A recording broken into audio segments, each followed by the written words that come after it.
It starts with a scarecrow. It ends with a body. This is the scarecrow at my door.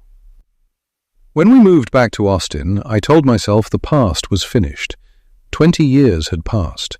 I had a husband now, a little boy, a new house, a second chance.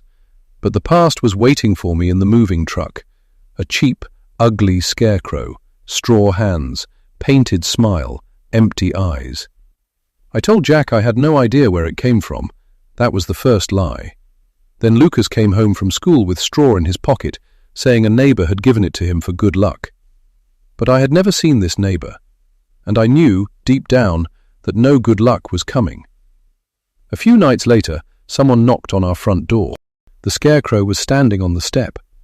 Only, it wasn't a scarecrow, not this time, and the terrible mistake I made 20 years ago had finally found its way home. Chapter 1. Move interrupts here, Jack calls to me from the ladder in our family room, where he's attempting to install a curtain rail above the bay window. For a financial consultant who doesn't own a cordless screwdriver, it's proving to be quite the challenge. At his feet, our 6-year-old son Lucas lies on his belly, playing his favorite turtle game on his iPad and singing to himself. Fortunately, he's good at entertaining himself. I was an only child too, but unlike him, I struggled with the inherent loneliness, which is part of the reason I ended up going down a wrong path in my teens and burying an unspeakable secret along the way. I'm determined to do everything in my power to make sure Lucas doesn't repeat my mistakes. Placing the last of the groceries I'd been unpacking into the fridge, I snatch up the moving inventory list and hurry out to the curb, eager to oversee the operation and check that nothing's been damaged in transit. Jack likes to call me a control freak, but someone has to lead the charge. I'd never have admitted it years ago in my rebellious stage, but I'm a lot like my parents at heart. They were gutsy, make things happen kind of people. And they did.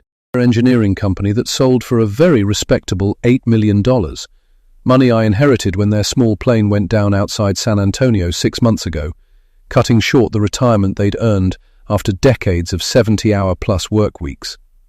Despite fighting the idea at first, I ended up following in their footsteps and majored in software engineering. And with the infusion of capital I inherited after their death, I've finally been able to set up my own company, Capital Technologies, in Austin, the city I love and know best. It's only now that I'm back that I realize how much I've missed the vibe and the music scene. I never really settled into life in San Antonio, and it didn't help that all the junipers and cedar trees wreaked havoc on my allergies.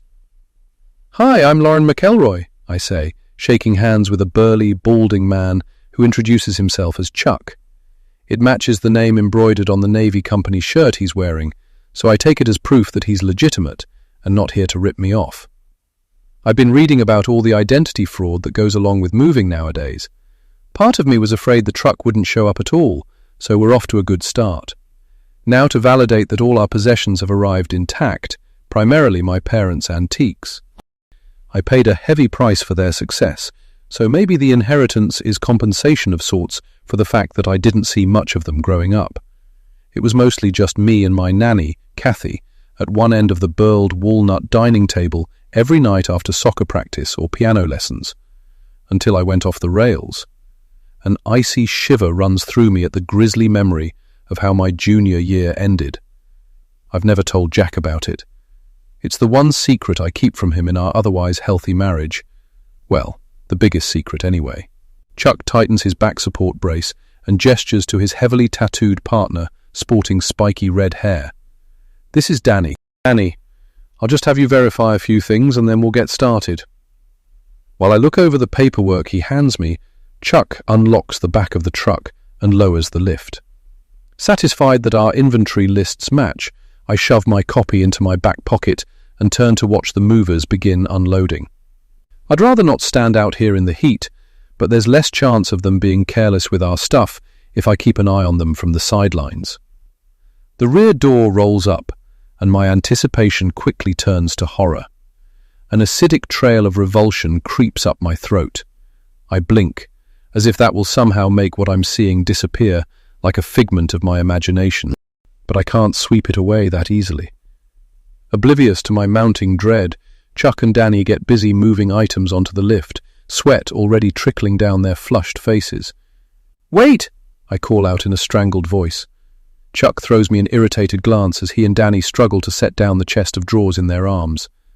That's not mine," I say, jabbing a shaking finger in the direction of a decorative scarecrow on a wooden stand, leering down from the back of the truck with a stitched smile. A Walmart price tag dangles from one of its sleeves. A shudder crosses my shoulders at the sight of a stuffed, felt crow sewn on one of its outstretched arms. "What?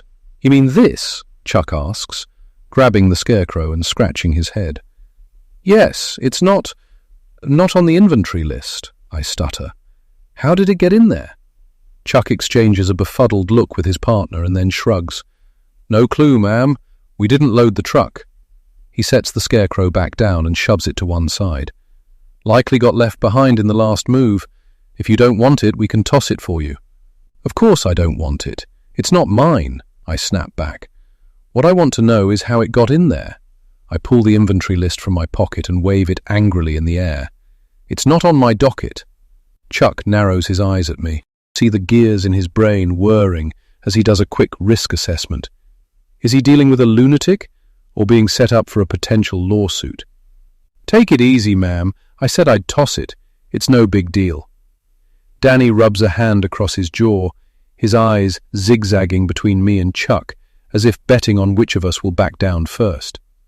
I open and close my mouth, but I can't think of a good way to explain myself without admitting to these strangers that the very sight of a scarecrow strikes terror in my heart. I gulp a deep breath, willing myself to calm down, when I notice one of the neighbors peering around his front door, wondering, no doubt, what kind of a head case has moved into the neighborhood. "I'm sorry for yelling," I stammer. "It's just that this move has been stressful. I want to make sure our stuff didn't get mixed up with someone else's, that's all." The expression on Chuck's face clears. "Okay, not a problem. We'll go over everything on the inventory list and double-check that you got all your items." "Thank you. I'll run and grab you some waters," I mutter, before bustling off, my heart still pulsing in my throat. I know I'm probably overreacting. It's only a stupid decorative scarecrow. The movers must think I'm demented. I need to take a minute and steady my nerves before I trust myself enough to go back outside and finish overseeing the unloading in a sane and competent manner. "All good?" Jack calls to me from the top of the stepladder. Even from here I can see the rail he's installing is crooked, but I'm not up for that battle right now. "Yep, just fetching the movers something to drink. It's hot out there," I say, forcing the words from my lips as I bolt to the kitchen. I lean over the sink and splash cold water on my face, heaving several deep breaths. Turning off the faucet, I try to gather my thoughts in some semblance of order. Could the scarecrow have been accidentally left behind in the truck from a previous move, as Chuck suggested? I suppose it's possible, but something tells me that's not what happened. The odds of it inadvertently ending up with our belongings are slim. I have a dreadful hunch it was deliberately placed in the moving truck. It still had the price tag hanging from it, almost as if someone had bought it especially for me. And there's only one person who would go to such extraordinary lengths to terrify me. Chapter 2. After the movers take off, Jack orders pizza, and we sit down as a family at our newly installed pedestal kitchen table, exhausted after a long day. But it isn't only physical exhaustion I'm fighting as I take in the bare walls and mentally assess the work still to be done to make this place a home. It's a host of emotions I've mostly managed to keep buried for close to 2 decades. Now they're resurfacing, like a skeleton in a horror movie, clawing its way out of a grave, ripping my chest open and threatening to tear my world apart. "Mummy, why aren't you eating your dinner?" Lucas pipes up through a mouthful of pepperoni pizza. Jack wipes his lips on a paper napkin and glances across the table at me curiously. "You okay, babe? You're awfully quiet. We should be celebrating now that we've finally moved out of the rental and into our own place." I stretch my lips into a half-hearted smile and lift a slice of pizza to my mouth, trying not to gag as I take an obligatory bite to satisfy my son's concern for my nutrition. My stomach churns as I will myself to swallow a mouthful of congealed pepperoni and cheese. We've been renting for the past 2 months, but someone knew we were moving into our house today and sent me a macabre greeting. I'm convinced of it. Jack leans back in his chair and surveys me. You're not still stewing over that stupid Scarecrow, are you? You don't think it's odd? My tone is sharp and accusing, unfairly so. Jack knows I hate Halloween, but I've never admitted to my phobia of scarecrows. There are too many secrets entangled in my fears. I don't want to even think about everything that happened after the night at the pumpkin patch, let alone talk about it. It all devolved into a worse nightmare than I could ever have imagined. That stupid Scarecrow, as you put it, wasn't on our inventory list. I double-checked. Someone planted it in our stuff. Jack stops chewing and raises bemused brows. Planted it? He chuckles. You're talking about it like it's a bomb or something. It just got left behind, like Chuck said. Happens all the time. Then why wasn't it at the back of the truck instead of right at the front in clear view? I hold his gaze until he gives a defeated shrug. I don't know, Lauren.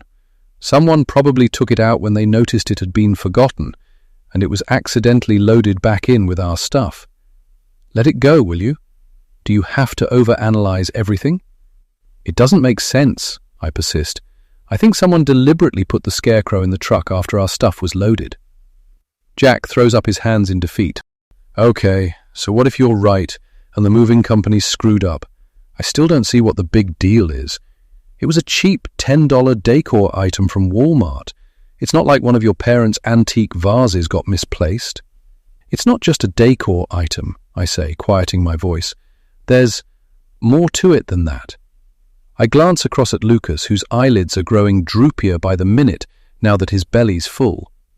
I don't want to divulge my fears in front of him and give him nightmares, but I need to make Jack understand why I'm so insistent that this was no accident. Why don't you take Lucas up to bed while I clean up the kitchen, and we can talk about it afterward, I suggest. Jack looks exasperated, but he knows better than to argue with me when I dig my heels in like this. He stands and scoots his chair out from the table. I flinch at the screeching sound on the reclaimed Douglas fir floor, making a mental note to put felt pads on the bottom of the chair legs in the morning. Everything is so much more jarring with fear heightening my senses. I hate this feeling of losing control. The idyllic evening I'd planned for our first night together in our new home has been marred by the creepy Scarecrow turning up with our belongings. If I'm right about it being a warning that I can never truly leave the past behind, then I need to be prepared for a reckoning. Ryder will make sure of it. After tossing our paper plates and loading the glasses into the dishwasher, I rearrange a few small appliances on the counter and slump back down in my armchair. Inevitably, my thoughts rewind through the decades. I haven't set eyes on Ryder since my junior year of high school. I haven't bothered to look him up online either, or Gareth or Margot for that matter. Margot McGowan might have been hard to track down if she'd gotten married and changed her name, but I could easily have looked Gareth Looney up if I'd cared to. He was the smartest kid in our school, but we gave him a hard time about his unusual last name. That, and never being able to get a date. He had no clue what to say to girls, which is why he ended up hanging out with Ryder, smoking pot, among other things. Ryder was our gateway to every kind of illicit substance back in the day. Now that I'm back, I have no desire to get in touch with any of my old friends, if you could even call them friends. I've no idea what paths they took in life, and I don't particularly care. Other than the drugs and a general dissatisfaction with our lives, we never had much in common to begin with. I lost all contact with them when my parents staged an intervention and relocated from Austin to San Antonio, in part to make sure I was as far from Ryder's influence as possible. I was glad to be rid of him. Lucas is fast asleep, Jack says, stifling a yawn as he rejoins me at the kitchen table. His dark hair is sticking straight up, as if he's been running his fingers through it. And I'm right behind him, so let's make this quick. I give him a tight smile, kneading my sweating palms under the table. It's time I told him about my phobia. It's the only way I can convince him that the Scarecrow didn't end up in the moving truck by chance. So I'm guessing you're not going to let this whole Scarecrow thing rest? Jack prompts, propping his elbows on the table in front of him. It's obvious he'd like nothing more than to lay his head down and sleep, but he's doing his best to humour me. I swallow down my apprehension at the thought of the questions that might arise from my confession. I don't want to tell Jack what actually triggered the nightmares I still suffer from, but I can at least tell him how my fear of scarecrows originated. Look, I know you're frustrated, Jack, but the reason I was so freaked out is that I have a phobia of scarecrows going all the way back to my childhood. I can't go near them, let alone touch them. At camp one summer, some older kids told me scarecrows come alive at night and chase kids. I was only 8, and for the longest time, I believed it. Ever since, I've always hated Halloween, especially scarecrows. I hate that disturbing way they stare at nothing, like dolls. Kids used to tease me about it, even in high school. I made the mistake once of confiding in someone that I was terrified of them. Instead of being sympathetic, they used it against me. I tense as an eerie image of a scarecrow flopping a checkered arm at me flashes to mind. Ryder's mirthless laugh echoes through my head, and I shut my eyes briefly, trying to erase the callous ease with which he tormented me. That's why I think someone intentionally put it in the truck with our stuff. Jack rubs a hand over his jaw, looking uncomfortable. I guess I can understand why you were so freaked out, but I really don't think there's anything to it. Stuff gets misplaced all the time. Look, I know this is an emotional time for you, moving back to the city where you grew up, but let's not let a little thing like this spoil our new beginning. He reaches for my hand and squeezes it, then gives me an elaborate wink. Besides, it wasn't exactly a slasher scarecrow. He looked pretty harmless to me. I prickle at Jack's misguided attempt to get me to laugh. Hate being prodded into reacting in line with someone else's expectations. What if it wasn't left behind in a prior move, I say, tossing my head. What if there's more to it than that? Jack leans back and crosses an ankle over one knee, bouncing his foot impatiently. Like what? I chew on my lip for a moment. I don't want to mention Ryder specifically. Jack will have too many questions, like why I never brought him up before, and why we broke up, and if we kept in touch. I think someone from my past has found out that I moved back to Austin. This is their way of letting me know. Jack throws me a skeptical look. If that's the case, your friends have a funny way of welcoming you back. I turn to look out the curtainless window into the darkness, half expecting to see the nightmarish face of a grinning scarecrow staring back in at me. Jack doesn't understand. Ryder's not welcoming me, he's warning me. Chapter 3. The next few weeks go by in a blur of activity as I juggle my time between making sure Lucas is settling into his new school and getting my business up and running smoothly in our newly remodeled location. I haven't had time to keep obsessing about the scarecrow in the moving truck. For now, I've relegated it to the back of my mind, labelled in my over-analytical brain as a concerning event, but within the realm of possibility of being coincidental. An uneasy compromise for someone like me who doesn't do well with open-ended situations. "Morning, Maria," I call out to my PA as I stride into my office on Monday morning after dropping Lucas off at school. She replies, promptly setting a cup of black coffee on my gleaming glass desk alongside a stack of mail. Maria's only a couple of years younger than me, and she's fast becoming a friend, as well as proving to be an invaluable asset to the firm. I went through an executive PA service to find her, and she's worth every penny of her dowry, as I jokingly call the handsome sum I paid to procure her. The boss and the bride, we've dubbed ourselves. I honestly don't know what I'd do without her. She never balks at a task, no matter how trivial or challenging, and she's put in countless overtime hours working late into the night to help me get the office spaces and cubicles ready for the software engineers I hired. I've had capable assistants before, but no one in Maria's league. I'm lucky to have found her. I only hope she doesn't become involved with any of the engineers and complicate things. She's turned a few heads already with her dark, lustrous hair, Betty Boop lips, and curvy figure. Her intelligence only adds an element of intrigue to her appeal. "Any pressing issues I need to address?" I ask, perusing the heap of mail in front of me. "I left a few checks for you to sign that need to go out first thing this morning," Maria says. "Oh, and the locksmith came by and changed the locks on the front door." I give an approving nod. We had a break-in a few nights ago. The security camera at the front entrance was smashed, but, thankfully, nothing was taken or damaged inside the building. The police suspected it was just kids messing around. They informed us there's always a higher rate of vandalism and crime in the days leading up to Halloween. A chill passes over me at the heavy truth of that statement.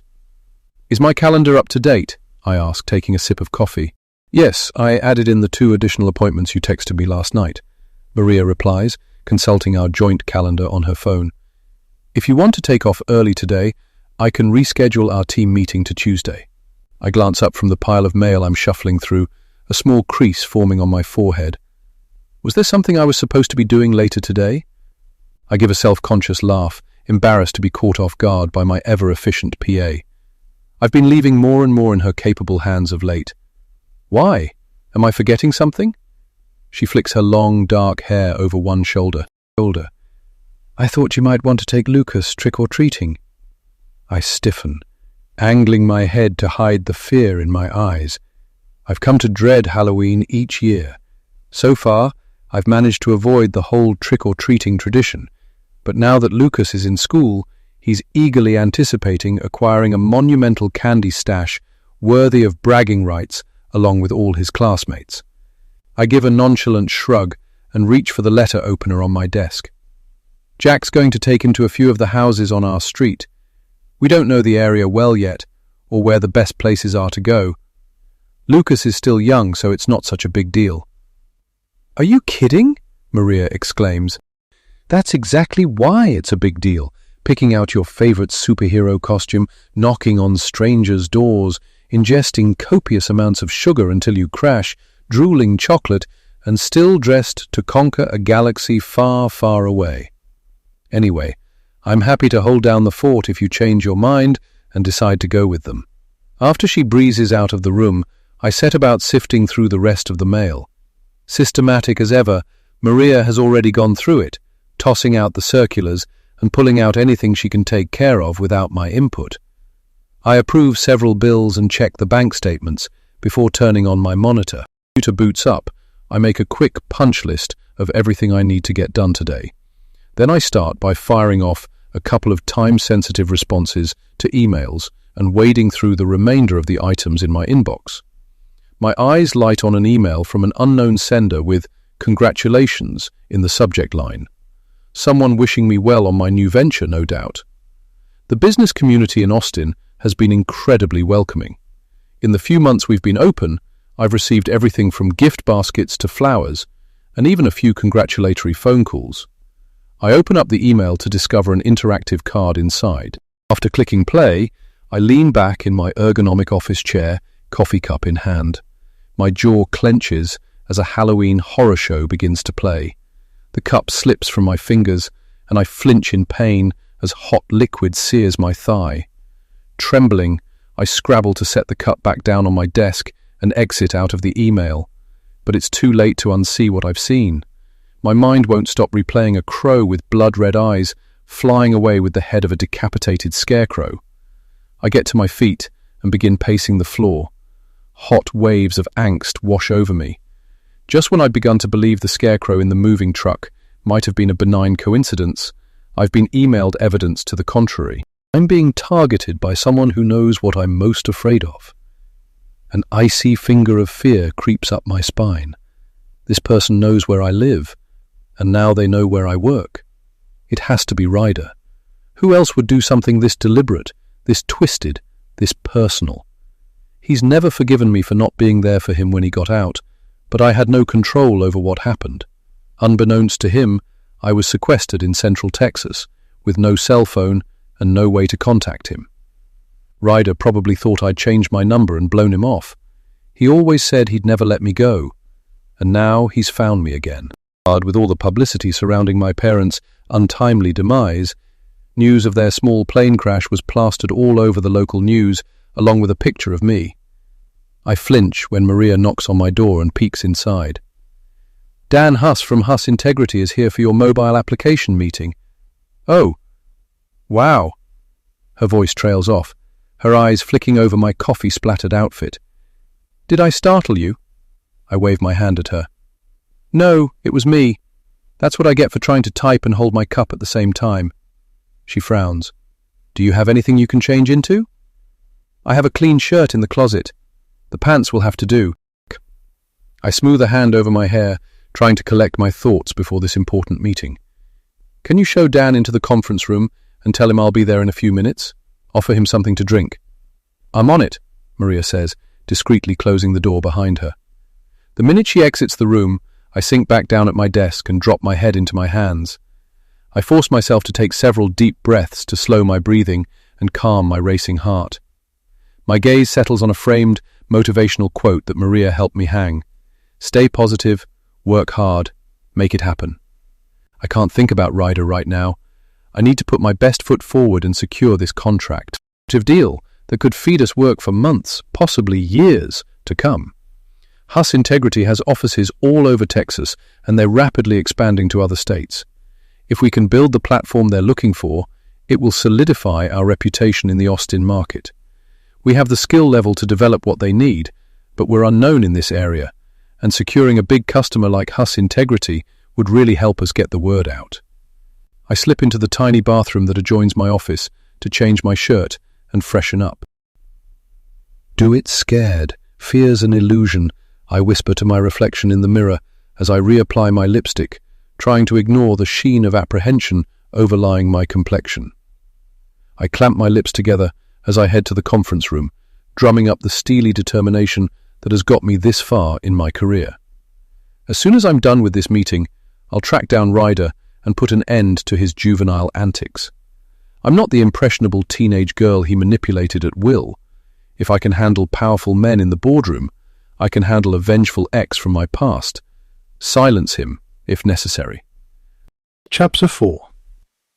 By the time I walk into the conference room where Dan Huss is waiting, I've managed to get my emotions under control and slipped into my professional persona. I liked Dan's energy right off the bat at our first meeting, and, by all indications, he's already evaluated my initial proposal and is excited about it. Today is all about closing the deal. The meeting gets off to a smooth start, and I waste no time transitioning into the customized presentation I've prepared. None of our development is offshore, I assure him, so you'll have the advantage of an immediate local presence to troubleshoot any issues. A definite bonus, he agrees, fingering his chin thoughtfully as he studies my laptop screen on the glass table we're seated at. What about analytics? We have that covered, in addition to a full, complementary back-end with a built-in capacity for growth, I reply, pleased that I've already anticipated his company's needs. We'll work with you from start to finish with concept. I guarantee you'll have an extremely engaged and responsive team at your disposal. I answer all his questions with ease, and the closer I get to the end of the presentation, the more confident I grow that the Huss account is mine for the taking. And of course, the mobile application will integrate all your social media and search tools, as well as facilitating teamwork and ideation, I add with a flourish as I reach the last slide. Your mobile marketing technology is undeniably innovative, Dan remarks, interlacing his fingers and leaning back in his chair. Don't doubt your company's expertise or ability to deliver a minimal viable product in a short time frame. He hesitates, projecting a troubled look. The issue I'm hung up on is your price. Since we last spoke, I've had a very competitive counteroffer from another company, also based here in Austin, Summit Solutions. As you can appreciate, keeping costs down is a priority. Our platform will not only be connecting all of our current locations, but also needs to cover our expansion plans. I wet my lips, nervously digesting this new information. Last time we met to hammer out the details of a deal, Dan assured me we stood head and shoulders above the other companies he had met with in terms of skill level and value. I was counting on inking a deal today. The idea that a competitor has swooped in at the finish line and undercut our price has caught me completely unawares. I clear my throat, trying to convey an aura of calm at odds with the acidic waves churning in my stomach. I can certainly take a look at the bid and see what we can do about meeting somewhere in the middle, I offer, trying hard not to sound desperate at the thought of losing such a prized contract. Dan opens his briefcase and pulls out a sheet of paper. He slides it across the table, and I turn it around to read the terms. My heart sinks. There's no possible way I can match the lowball price, not if I intend to keep paying the competitive salaries of the software engineers I hired. As if reading my thoughts, Dan gives a sympathetic cough. As you can see, there's really no way for me to justify your price. They're offering almost an identical set of services for half the money. I set the offer back down, locking eyes with him. I find it hard to believe you won't end up with supplemental billing for that price. Our contract is all-inclusive. Dan drums his fingers on the table. I take it you're telling me you can't match their bid. I'm afraid not, I reply, twisting my sweating hands in my lap, the scent of my spilled coffee wafting up to my nostrils like an untimely omen of disaster. My engineers are the best in the business, and their salaries reflect that. Understood, Dan says, reaching for his briefcase. He gives me a tense smile as he gets to his feet. Perhaps we'll have another opportunity to work together in the future. I look forward to it. We shake hands, and I try to hold back tears as he breezes out of the conference room, oblivious to the wrecking ball he's launched at my fledgling company. While Maria shows him out, I reach for my phone, too numb to think straight. My heart catches in my throat when I see there's a missed call from Dawson Elementary. I play the voicemail message back, but it's only Lucas's teacher asking me to return her call at my convenience. Obviously not an emergency, or they would have tried my office or got a hold of Jack by now. I sigh and gently massage my temples. I need to pull myself together and figure out my next move. Should I try to cut costs and counter? I hate to see that amount of business slip through my fingers, but I can't afford to run in the red for months on end either. Maria returns and leans against the doorframe, eyeing me with the faintest ripple of her Botoxed brow. You don't look too thrilled. I take it that didn't go as planned. I grimace. That's an understatement. Someone came in at the last minute and undercut us. Summit Solutions. I frown, tapping my manicured nails on the desk. See what you can find out about them. It doesn't seem possible that they can offer the equivalent services for the price they quoted. Something's not right. Maria straightens up. If they botched the estimate, maybe there's a way to salvage this deal. I doubt it. They can't go back on their price now, not with a written offer. To know everything we can learn about them. They could be a problem if they intend to keep on stealing business from us. Maria gives a curt nod. I'll jump right on it. After she leaves, I take a few minutes to gather my wits and then call the school back. Hi, this is Lauren McElroy, Lucas's mum, I say, when the school secretary answers. His teacher, Gianna Bernardi, left me a message and asked me to call her back. Oh sure, they should be breaking for lunch right now, the secretary chirps. Let me put you through to Gianna's classroom. While I'm on hold, I examine the coffee stains on my pants. They're barely noticeable now that they've dried. I could pass myself off at the school if I need to pick up Lucas.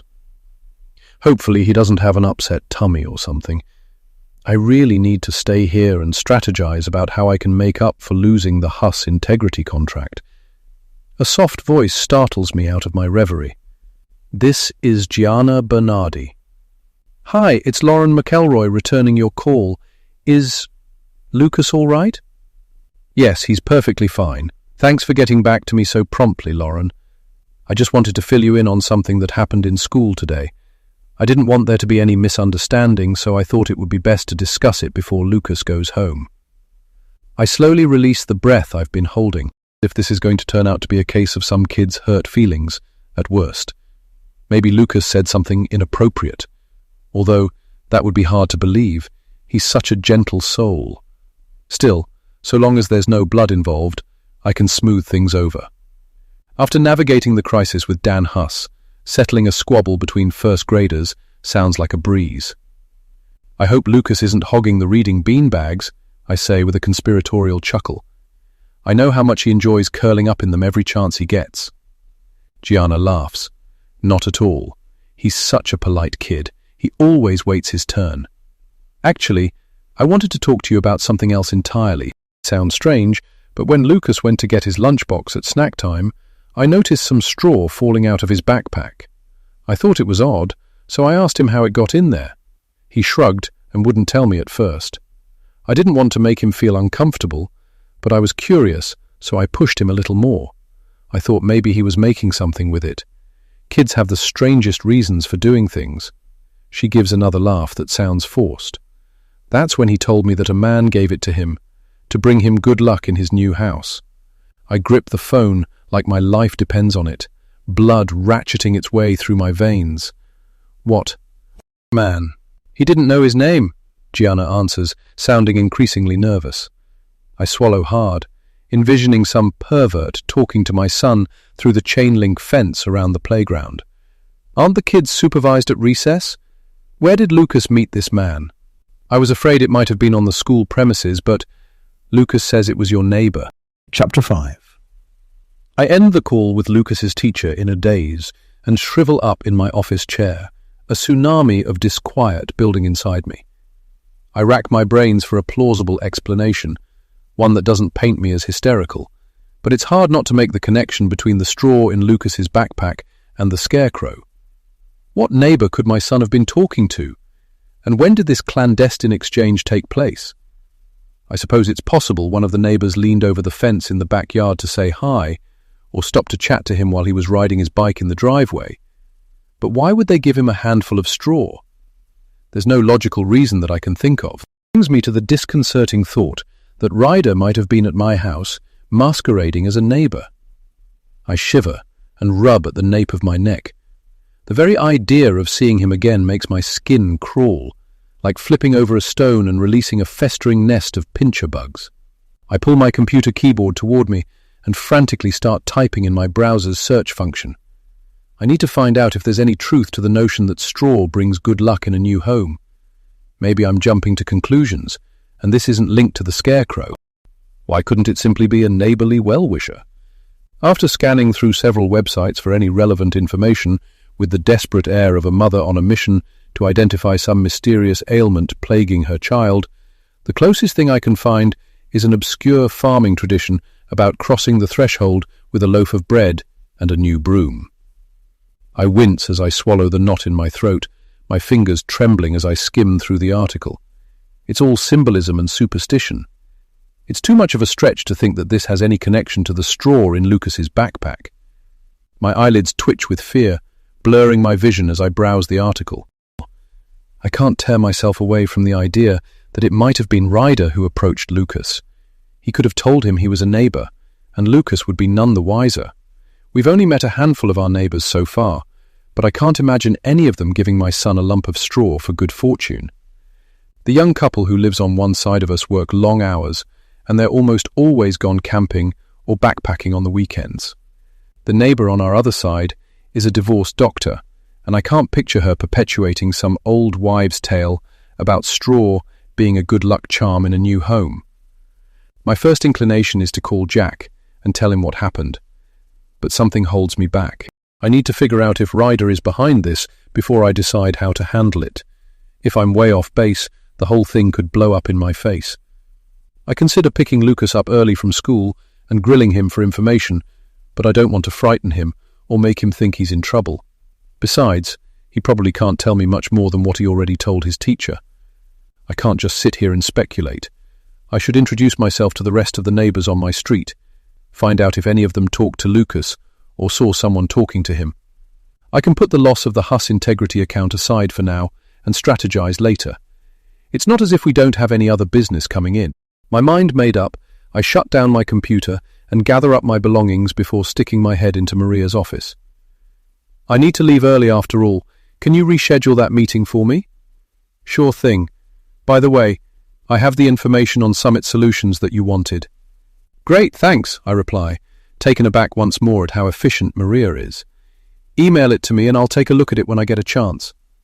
Fingers clamped around the steering wheel of my car, I back out of my parking spot in the underground parking structure in a foreboding haze.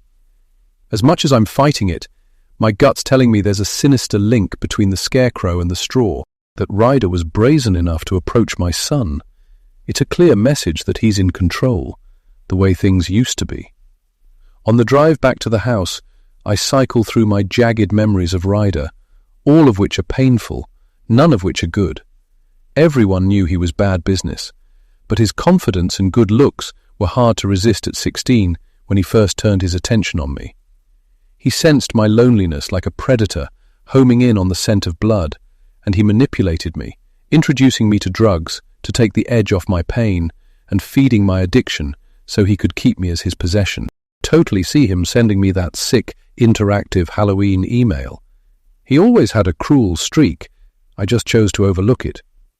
At the time, I would have overlooked anything for another high. Margot was besotted with Ryder back then, and he enjoyed tormenting her too.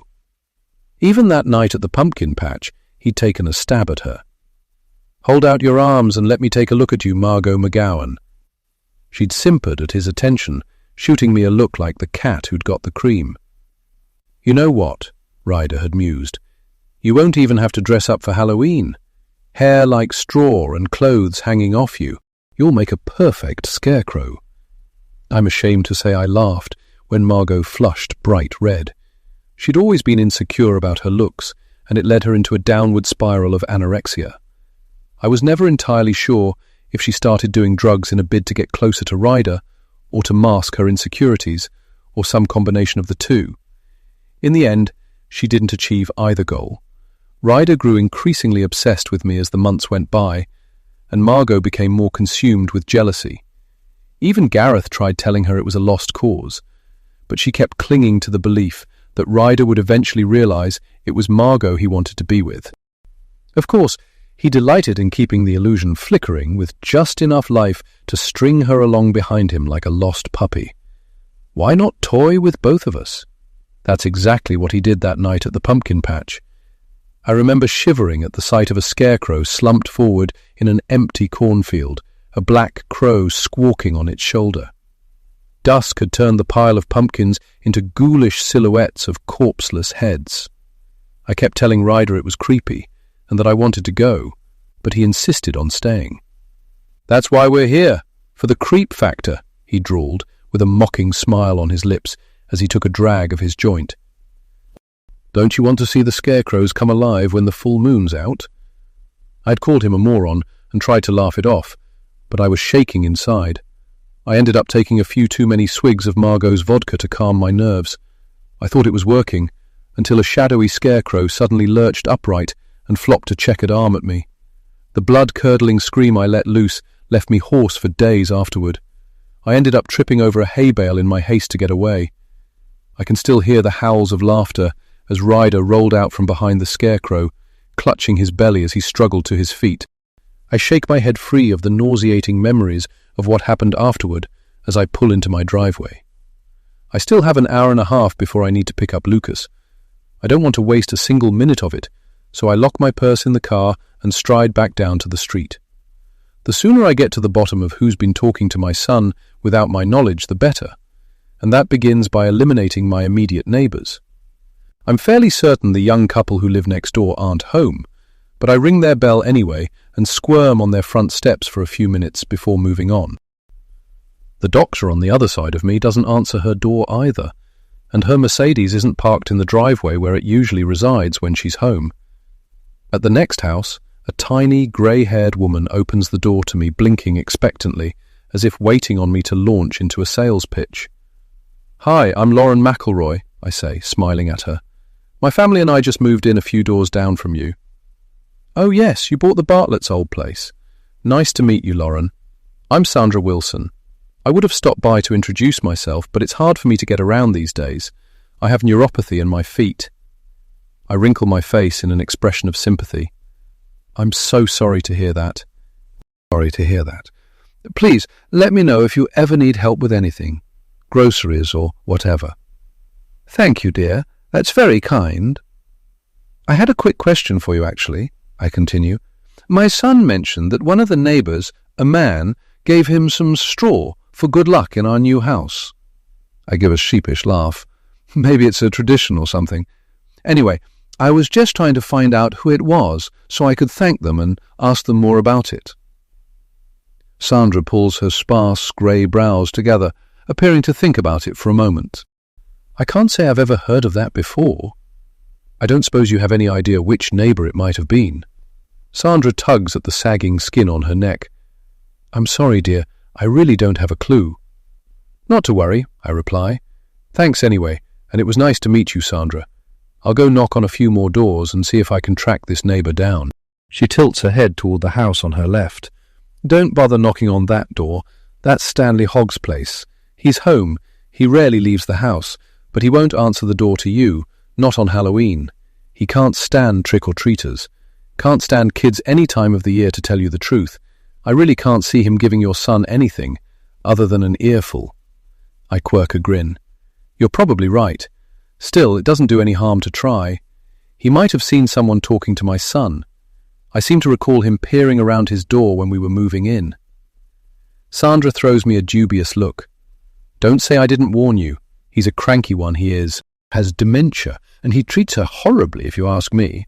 On a good day, he'll growl a good morning to me. That's about the height of it. She flatters her fingers in a goodbye gesture, and I make my way next door with some trepidation. This might be a bad idea. By the sound of things, Stanley Hogg would sooner wish us bad luck than good.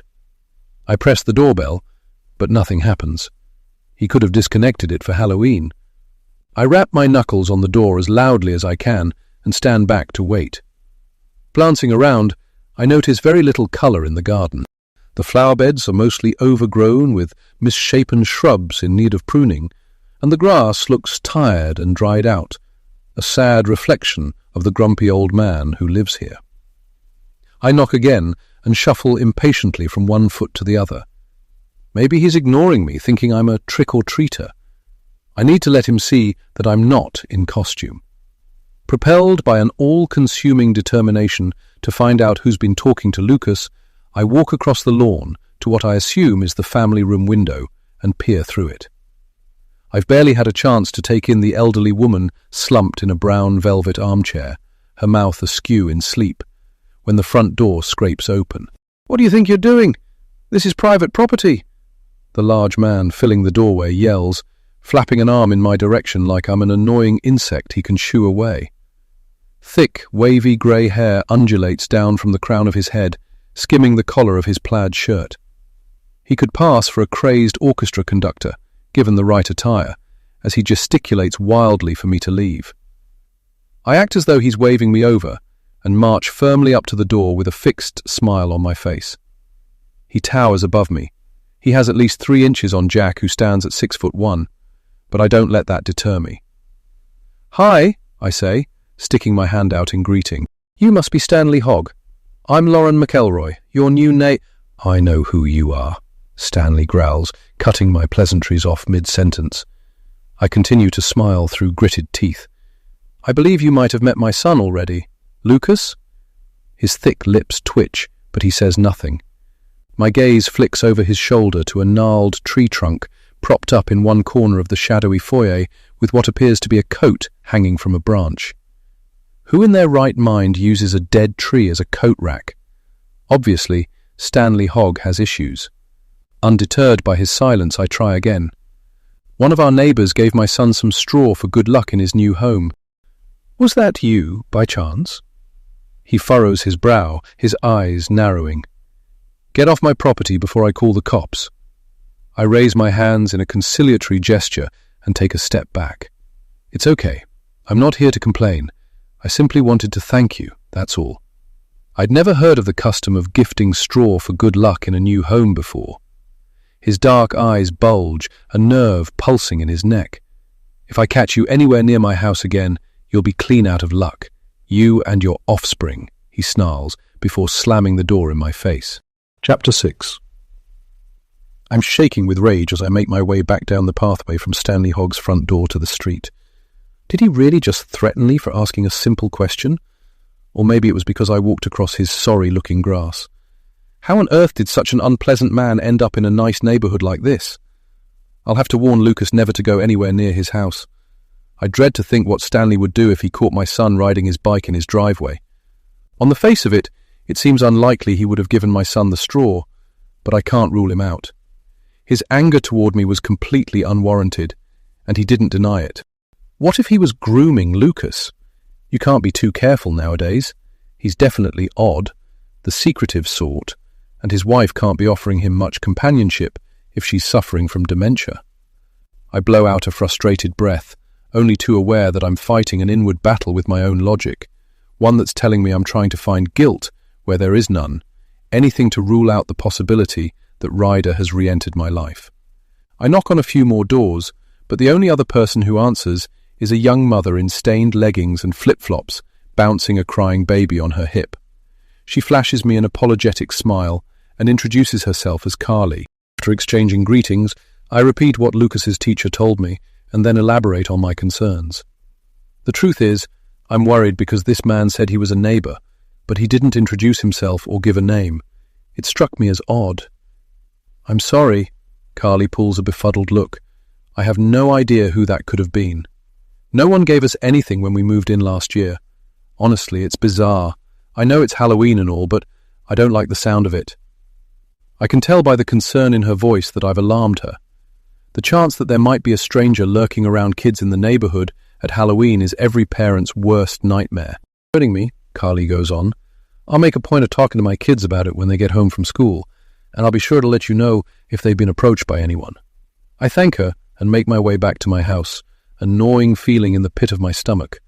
I'm still debating whether to call Jack and let him know about the stranger, but I just can't bring myself to tell him about Ryder. How can I explain my suspicions without divulging the truth? Jack would never look at me the same way again.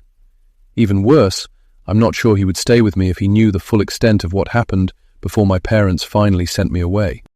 Seated at my kitchen table, with a steaming mug of blackberry sage tea at hand, I open my laptop and resign myself to an hour of proofing contracts before I have to pick Lucas up from school. Almost immediately, my mind wanders from my work to the questions I need to ask my sensitive 6-year-old. The last thing I want is for him to be scared in his new environment, so I'll have to frame my questions carefully. Hopefully, he can give me a halfway decent description of the man claiming to be a neighbor, enough to tell me if it's Ryder or not. The minutes tick by and I accomplish nothing. I would have been better off returning to the office and tackling some of the paperwork accumulating on my desk in my absence. I gather up my belongings and head out to the car with a mounting sense that things are spinning out of control around me. This is what Ryder does to me. He's like a toxin in my blood. By the time I pull into the school car line, my stomach is in knots. Is it really possible Ryder has found me and is bent on punishing me all these years later? I plaster a grin on my face as Lucas and his teacher walk toward me, resolving not to dive straight into the topic of the stranger the minute Lucas is in the car. Gianna and I exchange guarded smiles as she releases Lucas's hand. "Thank you," I call to her. She walks back to the group of students waiting to be escorted to their cars. "How was school, sweetie?" I ask, as Lucas buckles himself in. "Good. I played soccer with Brian at lunch, and I scored 2 goals. "Way to go," I remark, sucking in a silent breath at the mention of lunch. "That reminds me, Mrs. Bernardi said something fell out of your backpack at snack time." Lucas presses his freckled nose to the window and waves at some kids. "Yup, my good luck straw." "I didn't know straw brought good luck," I say, dragging my words out in a heightened tone of amazement.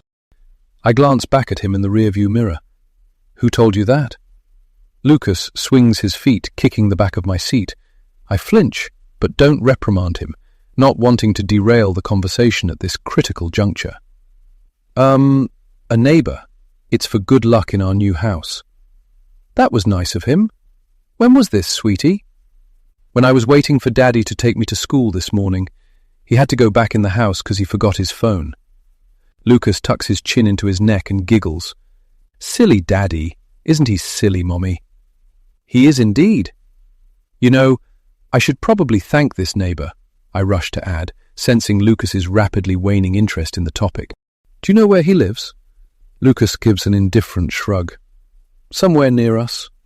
A prickling cold riddles the nape of my neck. "Do you know his name?" Lucas shrugs again, pulling his skinny shoulders all the way up to his chin this time. He didn't say his name. I swallow hard, trying to strike a nonchalant tone before posing the question weighing heavily on me. "Did he know your name?"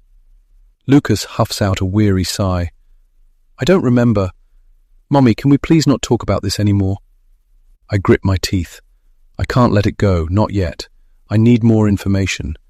If Ryder has gate-crashed back into my life, my son could be in danger. My son could be in danger. You're not in trouble for talking to a stranger if that's what you're worried about, Lucas. It's just that... I break off, scrambling for an explanation a 6-year-old might accept for my relentless line of questioning. It's important to be polite to our neighbours, especially when they welcome us with a gift. You know how we always thank people when they give us birthday gifts? It's the same thing. Lucas kicks disinterestedly at the seat again, his head to one side as he stares out the window at the frost-banked tower in the Austin skyline. Can you at least tell me what this neighbour looks like? Or what he was wearing? And then we don't have to talk about it anymore? I ask in a beseeching tone. A very big, long grey coat and shoes, that's all. What can you tell me about his face? I ask, suddenly wishing I'd looked Ryder up online after all. Would I even recognise him? He could have a beard, or moustache, or be bald by now for all I know. Lucas wrinkles his forehead in concentration. I couldn't see him too good because he had sunglasses on and a hat. He pulls his hands down over his head by way of demonstration, clearly bored with the back and forth. On his... Was it a baseball cap? I prod. Lucas shakes his head. It was like Grandpa's hat. I think he was old too because he had a stick. I scratch distractedly at my cheek, a shiver passing over my shoulders as I run through the information I've garnered so far. It doesn't sound legitimate. A neighbour would have waited around and introduced himself to Jack. I suppose an elderly gentleman walking by might stop to chat with a child, but I'm more convinced than ever that this wasn't a chance encounter. I don't press Lucas for further details during the remainder of the car ride home, but when Jack gets home that evening, I tell him we need to talk as soon as he and Lucas get back from trick-or-treating.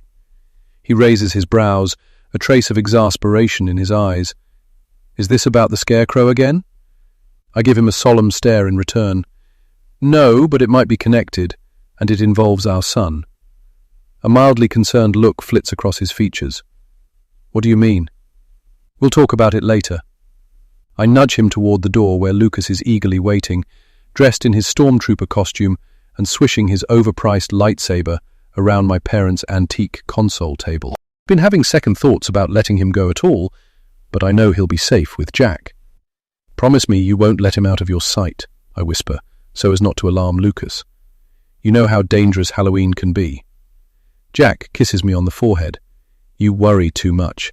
I'll stay right by his side the entire time.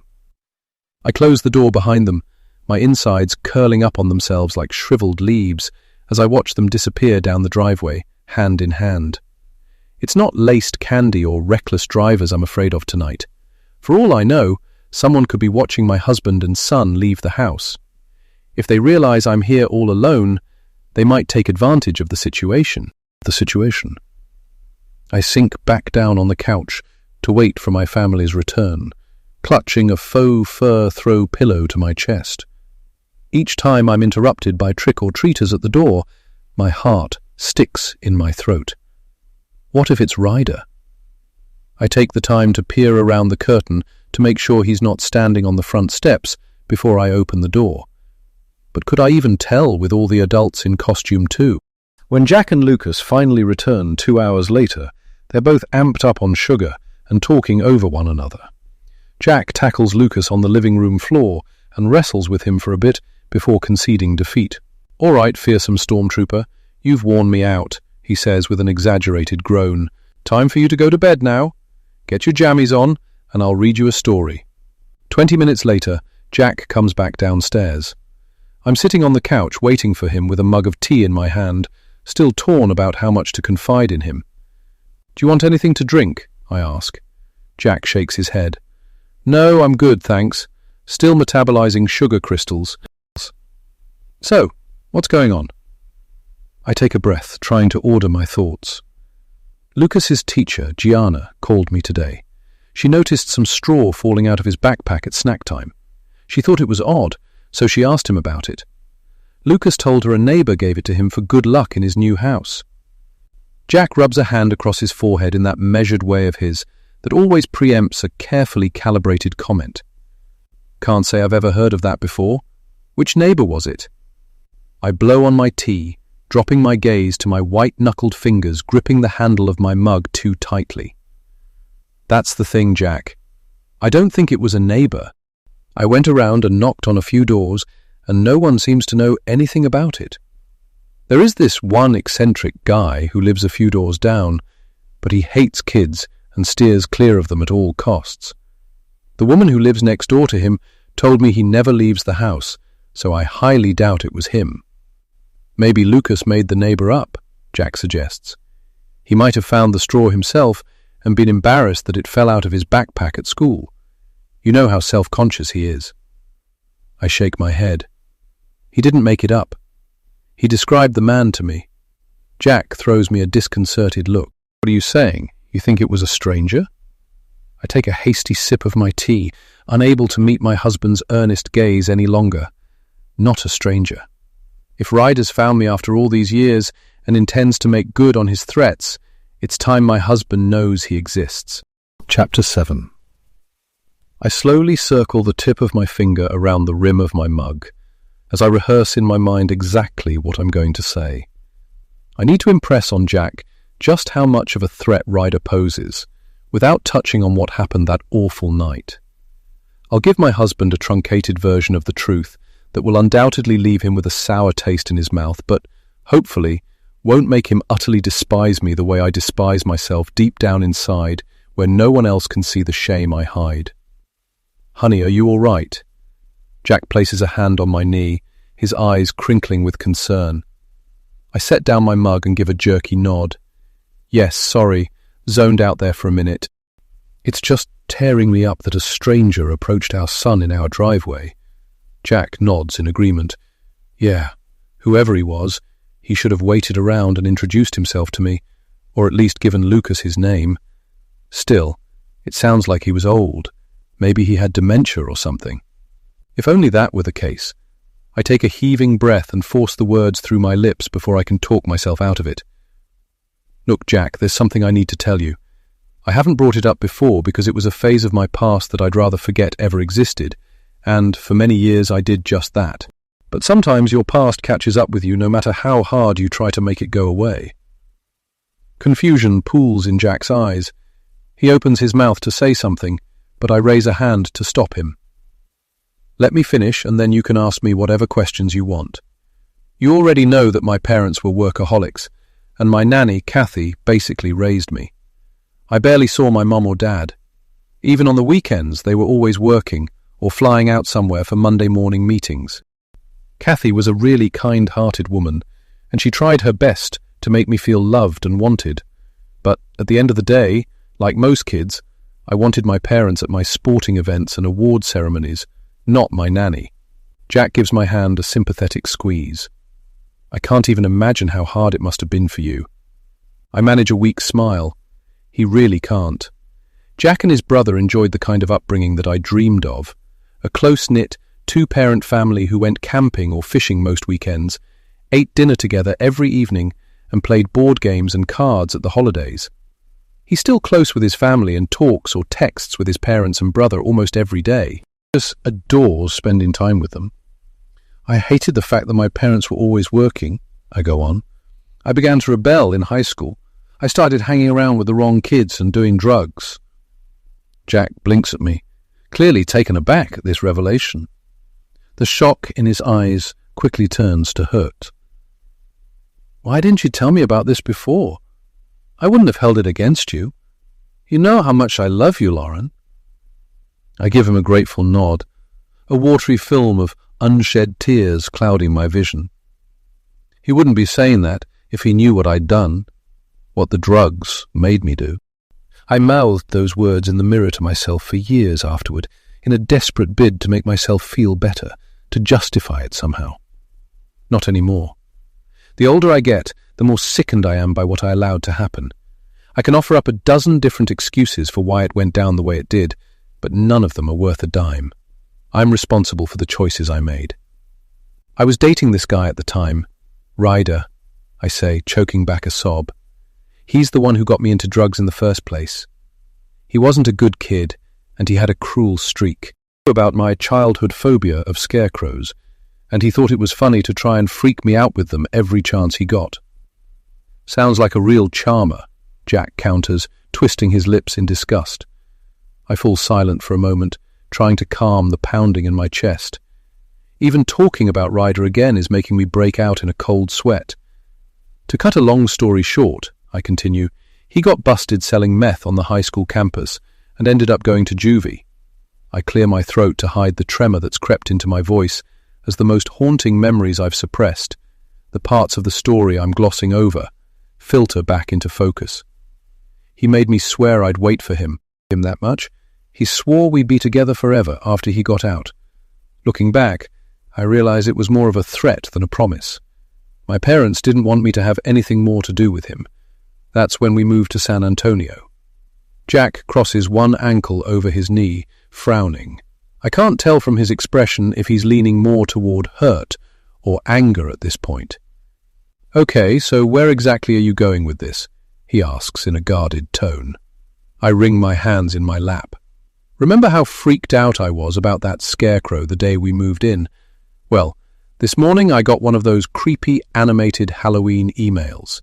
Playing, this red-eyed crow flew off with a scarecrow's head in its beak.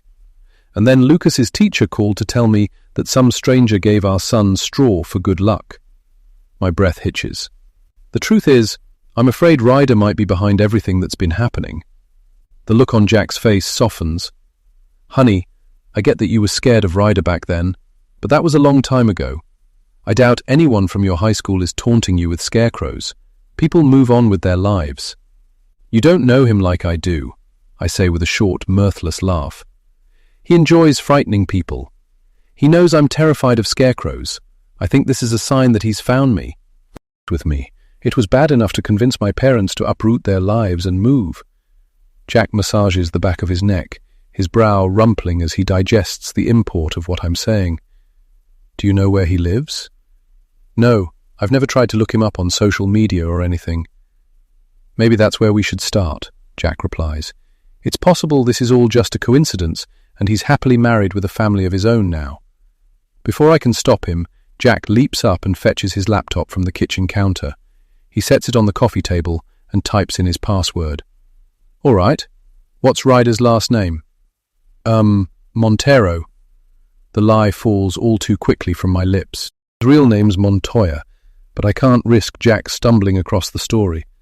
Even though Ryder was a minor at the time and his name wasn't released to the public, there's a chance Jack might come across an article about it and connect the dots.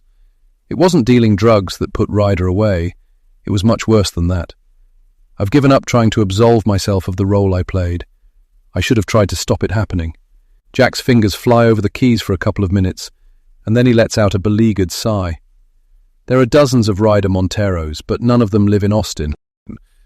Tell me if you recognize him in any of these images. He turns the screen toward me and begins clicking through Facebook pages, but of course Ryder's face doesn't pop up on the screen. After we finish going through all the results, at Jack's insistence, he leans back on the couch and scratches the stubble on his chin. How about we try another angle? What about mutual friends? You must have kept in touch with some of them. No, I lost touch with everyone after I moved to San Antonio. I give a hollow laugh. That's what happens when you're a teenager and your parents cut you off from social media and transplant you in a new city. On and make a whole new circle of friends. I reach for my mug as if I can wash down the lie with a mouthful of lukewarm tea. That's not exactly how it transpired. There was the year I spent in Central Texas before I moved to San Antonio, but Jack doesn't need to know about that. I'm ashamed enough of my pedigree as it is. What about Ryder's parents? Jack asks. He drums his fingers on the edge of his laptop, signaling a dogged determination to get to the bottom of this. Or former neighbors. Someone must know where he's living. I tug my fingers distractedly through my hair. There's no getting around it. My next step has to be to find Ryder before he pulls his next stunt. I suppose I could reach out to Kathy, my old nanny. She used to be friendly with the lady who lived next door to Ryder's parents, Jan something or other. Great, let's start there. Jack gestures to my phone lying on the coffee table. Why don't you give Kathy a call right now? No time like the present.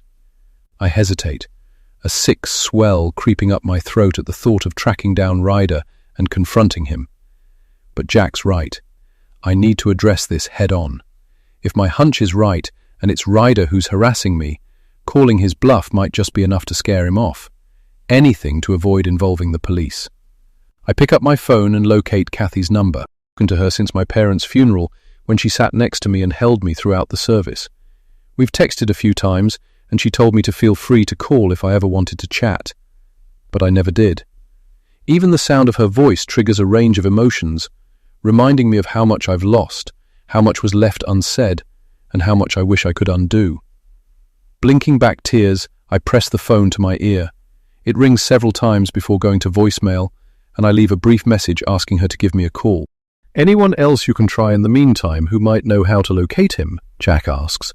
My mind goes to Gareth and Margot, but contacting either one of them will be a last resort. No one I can think of. Kathy might have gone to bed already. Let's give her until tomorrow. Jack gives a resigned nod. How long were you with this Ryder guy anyway? I scrub my hands over my face. Long enough to mess me up. I don't want to talk about him anymore tonight. Fair enough, Jack concedes, turning his attention back to his laptop. Want to watch a show before we head to bed? I'll pass, I say, sinking back on the cushions. Can't focus on a show right now. Opening up the email app on my phone, I glance through my inbox, checking for anything urgent I need to address tonight. Thankfully, it looks like Maria has already handled most of it. I shoot off a quick response to a query from a potential client, and then click on an email from Maria titled, "Info you requested." I scan the contents, my pulse beginning to pound harder in my temples. Summit Solutions is owned by a man called Gareth Looney. Chapter 8. My breath comes in short, hard stabs as the name registers like a dull gong inside my skull. I skim through Maria's email a second time on the off chance that my brain is playing tricks on me after sitting around for hours on end thinking about Ryder and everything that's happened. But no, there's no mistaking the name staring up at me from my phone. Gareth Looney is not a name I could easily forget. Jack glances up at me from his laptop and raises a questioning brow. Everything all right? I'm not sure. It could be a coincidence, but... My voice trails off. I know better. It's no coincidence. But what does it mean? My brain scrambles for answers as I stare at Maria's text. Summit Solutions is owned by a man called Gareth Looney. Gareth made the counteroffer to Dan Huss, an offer that was eerily similar to mine. Could he have gotten a hold of my offer? Maybe that's what the break-in at my office was all about. The police dismissed it at the time as a prank by kids, but what if someone made a copy of the contract I drew up for Huss Integrity? My thoughts are barreling down ever-darkening tunnels. What if there's a connection between this and the Scarecrows? Could Ryder have enlisted Gareth to help him destroy my life, now that he's found me? Or maybe I've got it all wrong, and Gareth's behind everything that's been going on. After all, he knows about my Scarecrow phobia too. He could have sent me the email. But why? He doesn't have a bone to pick with me, at least none that I'm aware of, unless he views me as a threat, which seems unlikely. Austin is a big enough market for plenty of players. I swallow down the bile rising up my throat. The thought that Gareth might be helping Ryder in his sick quest is disturbing to say the least. What are you talking about, Lauren? What could be a coincidence? Jack prompts impatiently. I tear my eyes away from my phone. Remember that big contract I was hoping to sign? I thought for sure it was a done deal, but I met with Dan Huss today, and he blindsided me by telling me that another company came in at the last minute and undercut our bid by a considerable amount. He showed me their offer. It was structured almost exactly like mine, more or less the same terms for less money. I asked Maria to look into the company, Summit Solutions, and see what she could find out about it. Turns out it's owned by Gareth Looney. I hesitate, making sure I have Jack's full attention. He was one of the kids Ryder and I used to hang out with. Super awkward but brilliant. Are you sure it's the same person? Jack asks. It has to be. It's such an unusual name. I shake my head uncomprehendingly. I just can't understand why he would do this to me. Ryder must have put him up to it. Jack closes the lid of his laptop and sidles closer on the couch, placing an arm around my shoulders. You're making a lot of assumptions. Gareth might not have realized Capital Technologies was your company. You only opened up here recently, and just because his offer is similar, it doesn't mean he deliberately ripped yours off. I grimace, anger at the injustice of it festering inside. Let's hope for Gareth's sake you're right.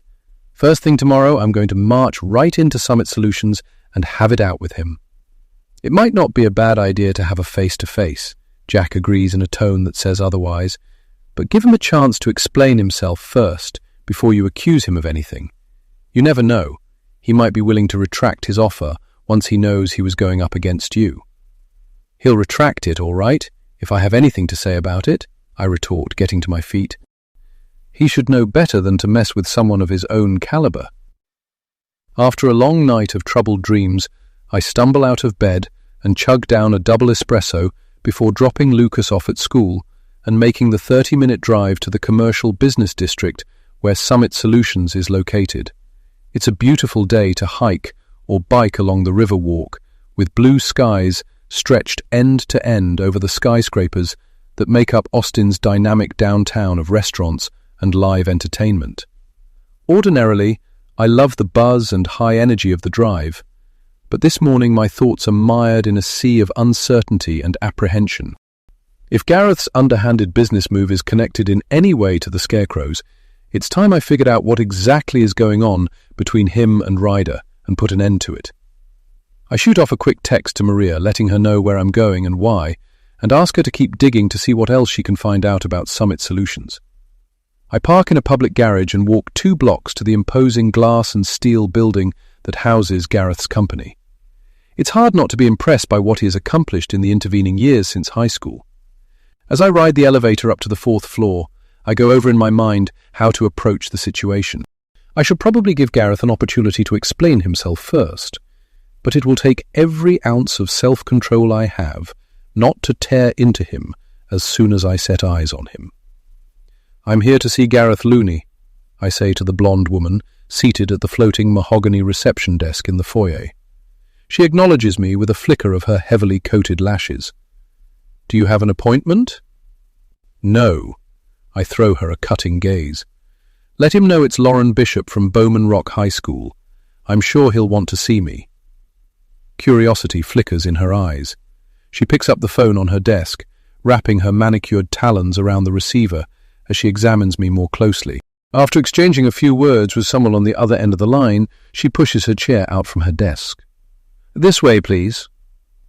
I follow her along a corridor lined with black and white photographs of a very different Austin back in the 1800s, to a spacious corner office with glass walls and a stunning view over the city. Through the glass, I see Gareth leaning back on a plush white leather swivel chair, talking on the phone and waving his left hand through the air. He looks upset about something, which doesn't bode well for our meeting. The receptionist knocks on his door, and he straightens up in his chair and waves me in. Abruptly ending his call, he gets to his feet and pushes his silver-accented designer glasses up the bridge of his nose. He's filled out since high school and expensively attired, but his close-set eyes and beaked nose still lend his features an unpleasant symmetry. His gaze advances over me like a dragnet. Lauren Bishop. Well, this is a surprise. He gestures to the chair opposite him, making no attempt to hug me, a small mercy for which I'm immensely grateful. The situation is awkward enough without being forced to pretend I'm happy to see him.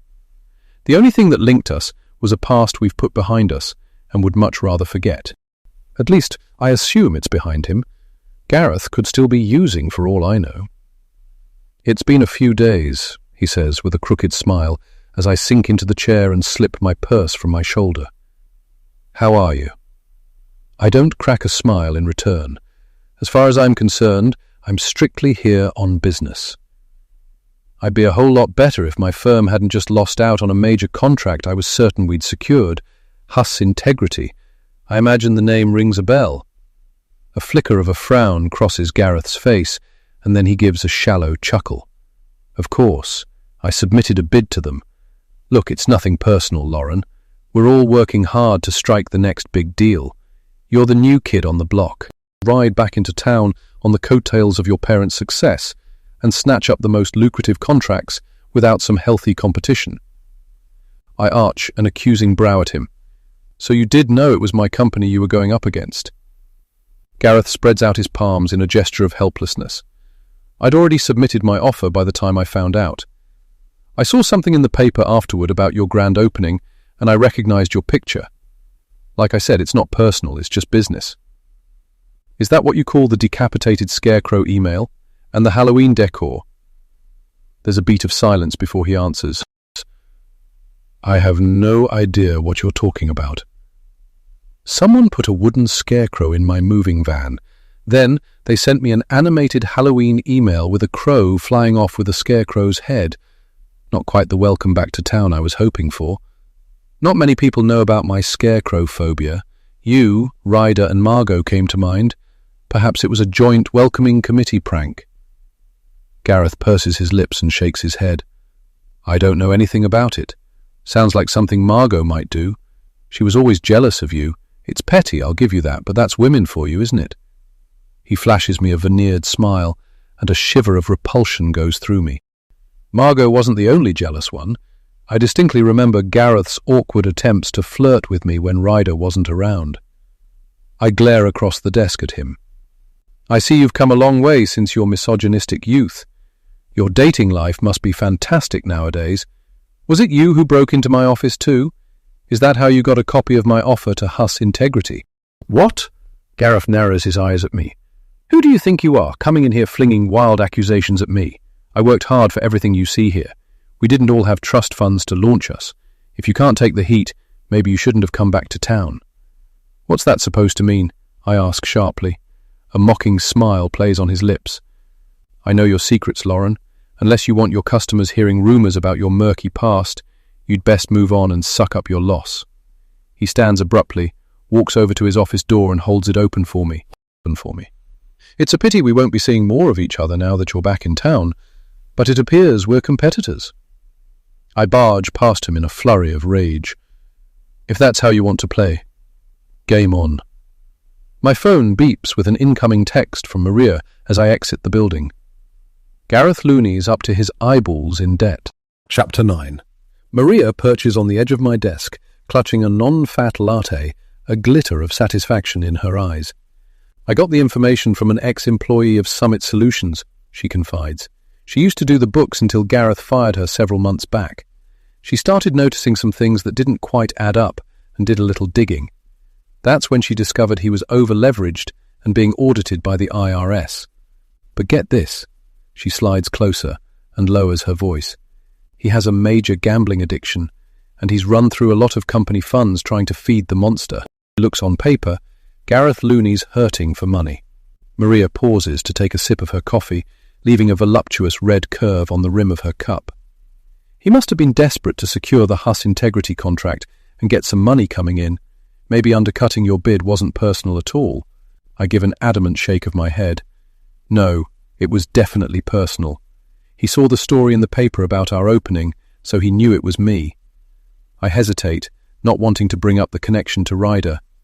It's a long story, but I think he's still hanging on to some stuff that happened back in high school.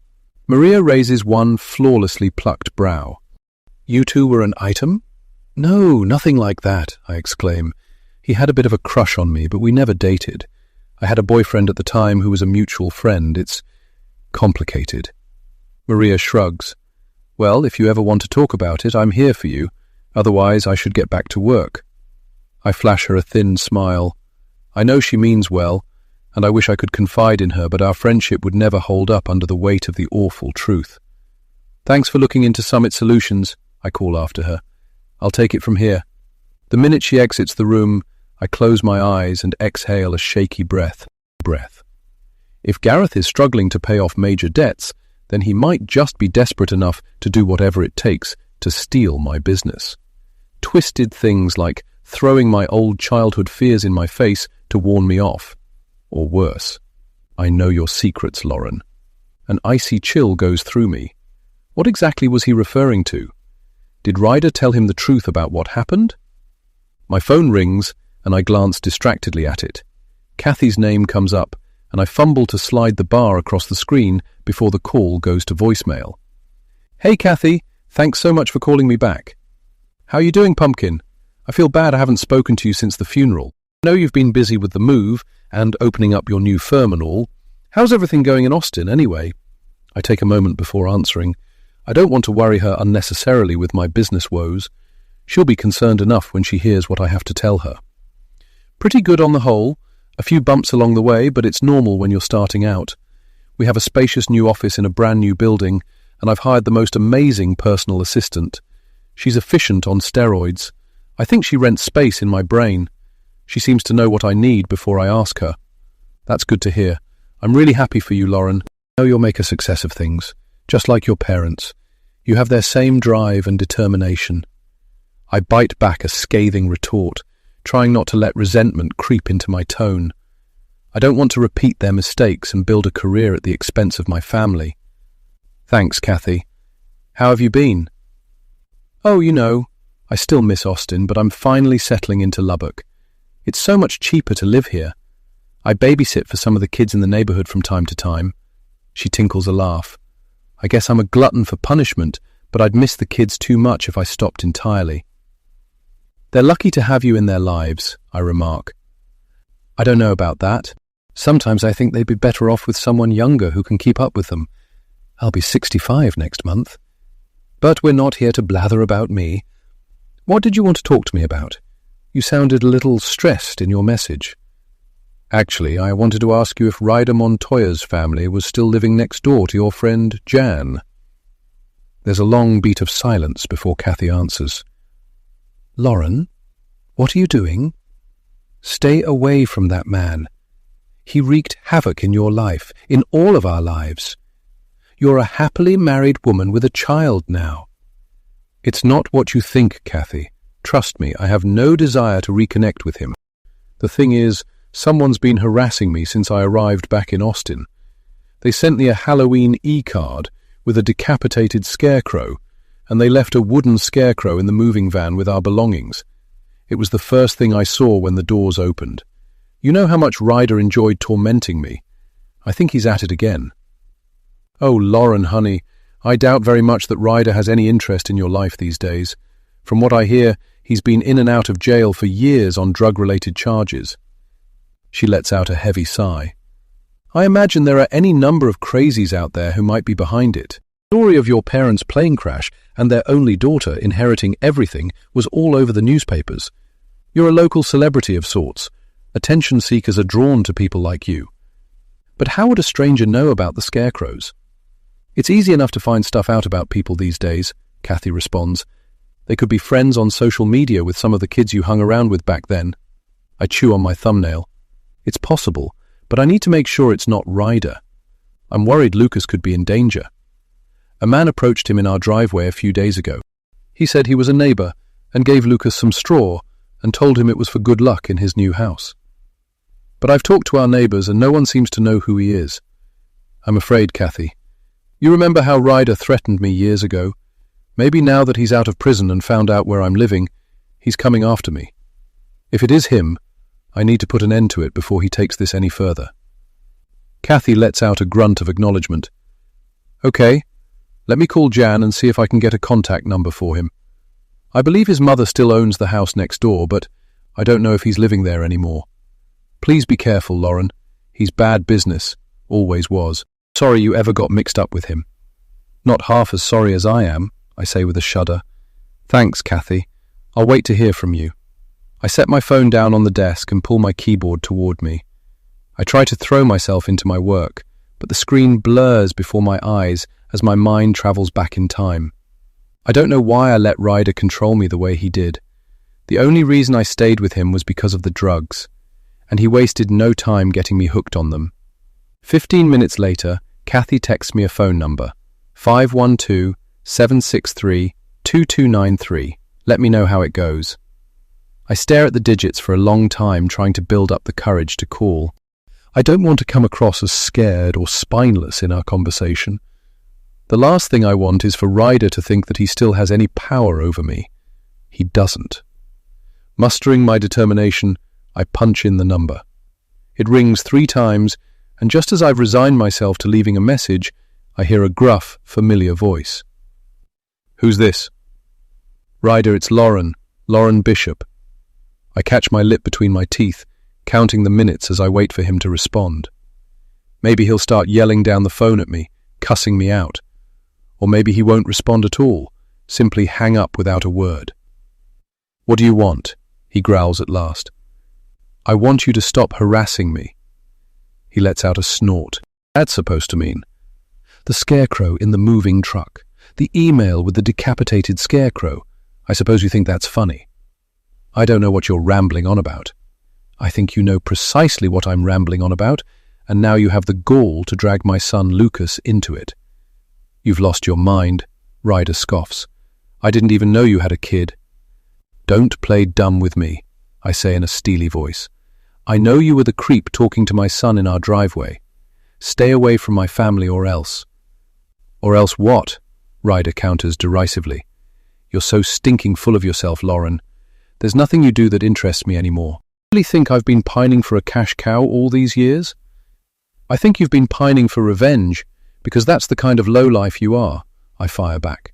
We're done here, Ryder says, a menacing pitch to his voice. Don't call me again. I don't intend to. Next time I'm going straight to the police to file a restraining order.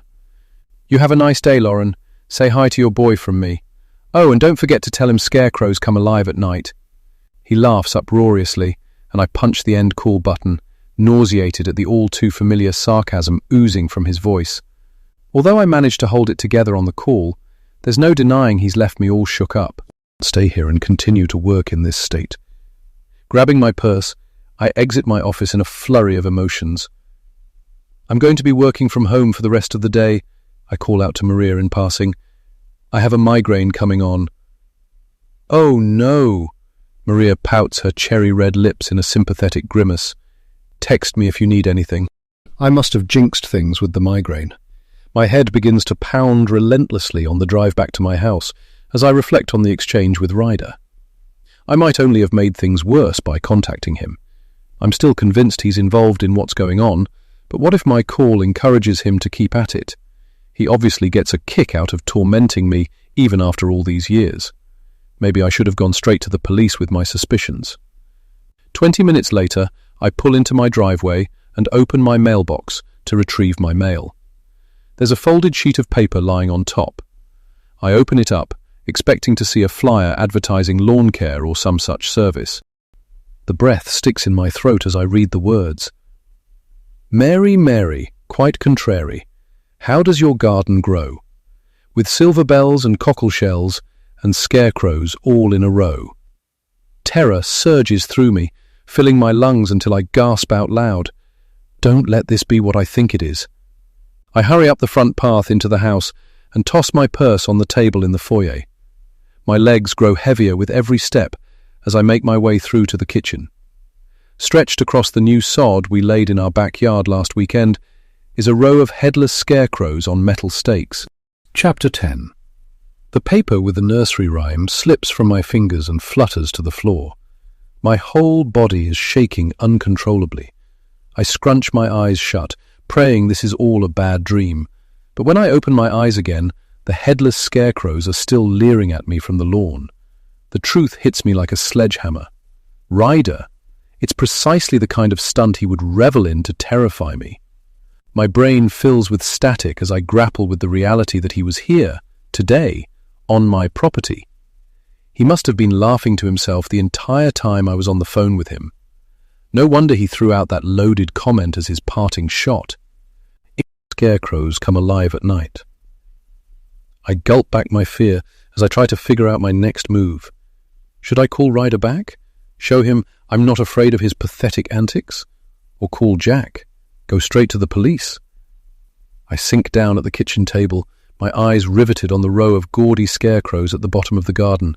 1, 2, 3, 4, 5. There's a sixth one laying on the ground. It might have toppled over. Or perhaps Ryder didn't have time to finish the job. He might have heard me arriving back home. A shudder goes through me at the thought that I might have disturbed him in the act of violating my property. Gingerly, I get to my feet and unlock the back door. My skin crawls as my fingers grasp the handle. I can't help wondering if Ryder has been inside my house as well. Logically, I know he couldn't have got in without a key, but I'm going to search the place later anyway. The last thing I need is to come upon a Scarecrow hidden in one of the rooms at an inopportune moment. I'd never be able to sleep in the house again. I make my way to the bottom of the garden, goosebumps pricking my arms as I approach the line of headless scarecrows. Keep breathing, I whisper to myself. I can't succumb to a panic attack now. I need to find out if Ryder has left me any other messages. My eyes dart around the yard, coming to rest on the play structure, where a lumpy scarecrow head with stitched eyes and a red slash of a mouth ogles me from the top of the slide. Clapping a hand to my mouth, I turn and run back inside the house, locking the door behind me.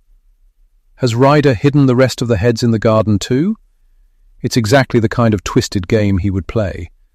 I need to get rid of them before Lucas gets home from school. I grope around in my purse for my phone to call Jack. To my frustration, the call goes straight to voicemail. He must be meeting with a client, or he would have picked up. I pace back and forth across the floor, trying to decide what to do. Myself to drive in this state to pick Lucas up from school. I'm too jittery, too dangerously close to having a full-blown panic attack. Maybe I can ask Maria to pick him up, tell her my migraine is worse. Hopefully, she doesn't view me as a failure as a mother. She's always so competent and put together. I wrap my arms around my body and hug myself. This is not like me. I've been overtaken by old fears that I haven't experienced in decades, and I'm not sure I can fight them off this time. Resigned to the only option available to me, I pick up the phone to call Maria. It's not as if she doesn't have a million things to do at the office already, and school runs are hardly part of her job description, but so far she hasn't refused to do anything I've asked her to do. I'm just about to dial her number when Jack calls me back. "Hey, what's up?" he asks, his clipped tone conveying that he's trying to accommodate me in his busy schedule. "Someone's been in our backyard," I blurt out. They staked a row of decapitated scarecrows across the lawn. I'm almost sure it was Ryder. I called him earlier and confronted him about what's been going on. He made this barbed comment about telling Lucas that scarecrows come alive at night. That's what started my phobia of scarecrows as a kid. "Jack, this means he's been on our property. And he knows our schedule," Jack adds in a grim tone. "Can you send me a picture?" "Okay," I say, getting to my feet unsteadily and fumbling with the lock on the back door again. I'm not excited about going back down to the bottom of the garden, but at least this means that Jack's finally taking what's happening seriously. He left a scarecrow head at the top of the slide, I add, as I make my way outside. He must be targeting Lucas. He's unhinged. We have to stop him. "We'll have to go to the police," Jack says. "Whether or not it's Ryder, somebody's been trespassing on our property. This has gone far enough." Tentatively, I approach the scarecrows again and snap a few pictures, then send them to Jack. "Wow, these are really disturbing," he says, sounding shocked. "When did you spot them?" "As soon as I got home. There was a note in our mailbox, a nursery rhyme, Mary, Mary, quite contrary, except it ended with scarecrows all in a row. Somehow, I knew the minute I read it that he'd been here. I went straight to the kitchen, and that's when I saw them at the bottom of the garden. "Here's what we'll do," Jack says, in a resolute tone. "I have a 30-minute consultation with a client I'm going into right now, and then I'll cancel the rest of my obligations for the day and head home.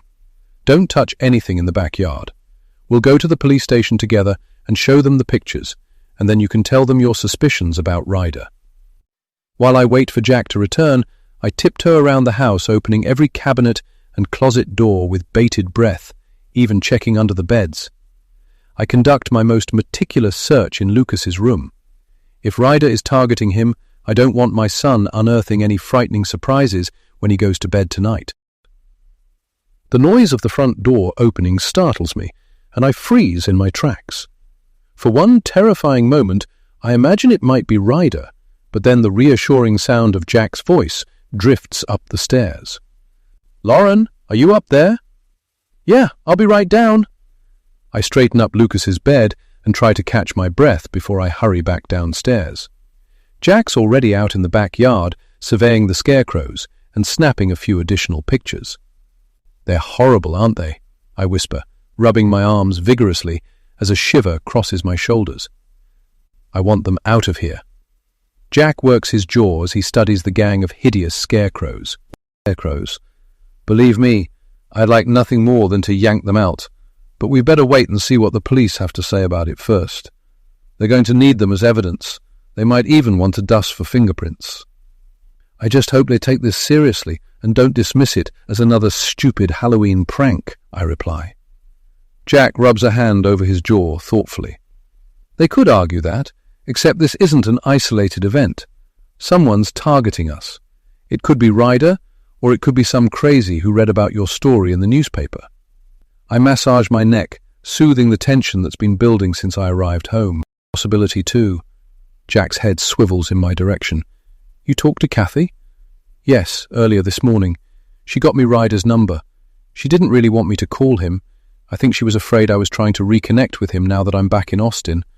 I assured her that wasn't the case, but she was still leery of giving it to me at first. She said he's been in and out of prison since high school. Jack's eyes widen. What? Lauren, this guy sounds dangerous. Why on earth didn't you tell me about him before now? I didn't know he'd been in and out of prison, I say, my voice wavering. I didn't keep tabs on him. I wanted to forget about him. And I did, until now. The police need to know about this. He's definitely a suspect. Jack glances at his watch. We'd better head to the station right away and file a report before it's time to pick up Lucas. The officer we're assigned breezes into the room and introduces himself as Detective Hernandez.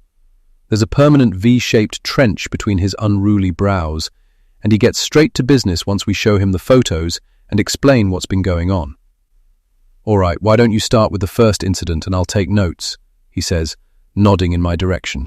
As it happened, beginning with the day we moved in and discovered the Scarecrow in the truck.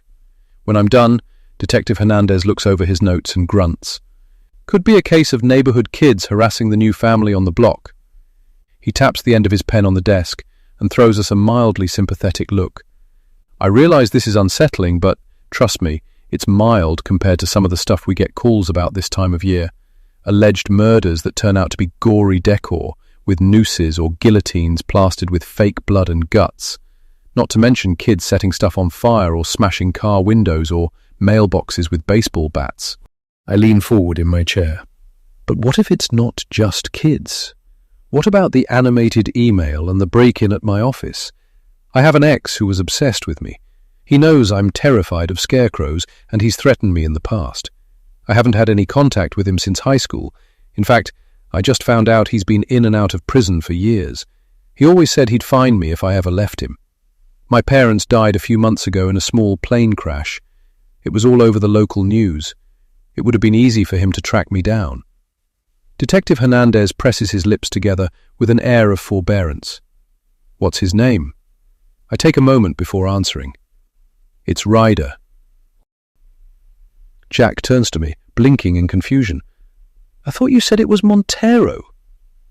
I swallow the ball of trepidation in my throat. I can't lie to him any longer, not in front of the detective. No, it's Montoya. I misspoke. Jack's frown deepens.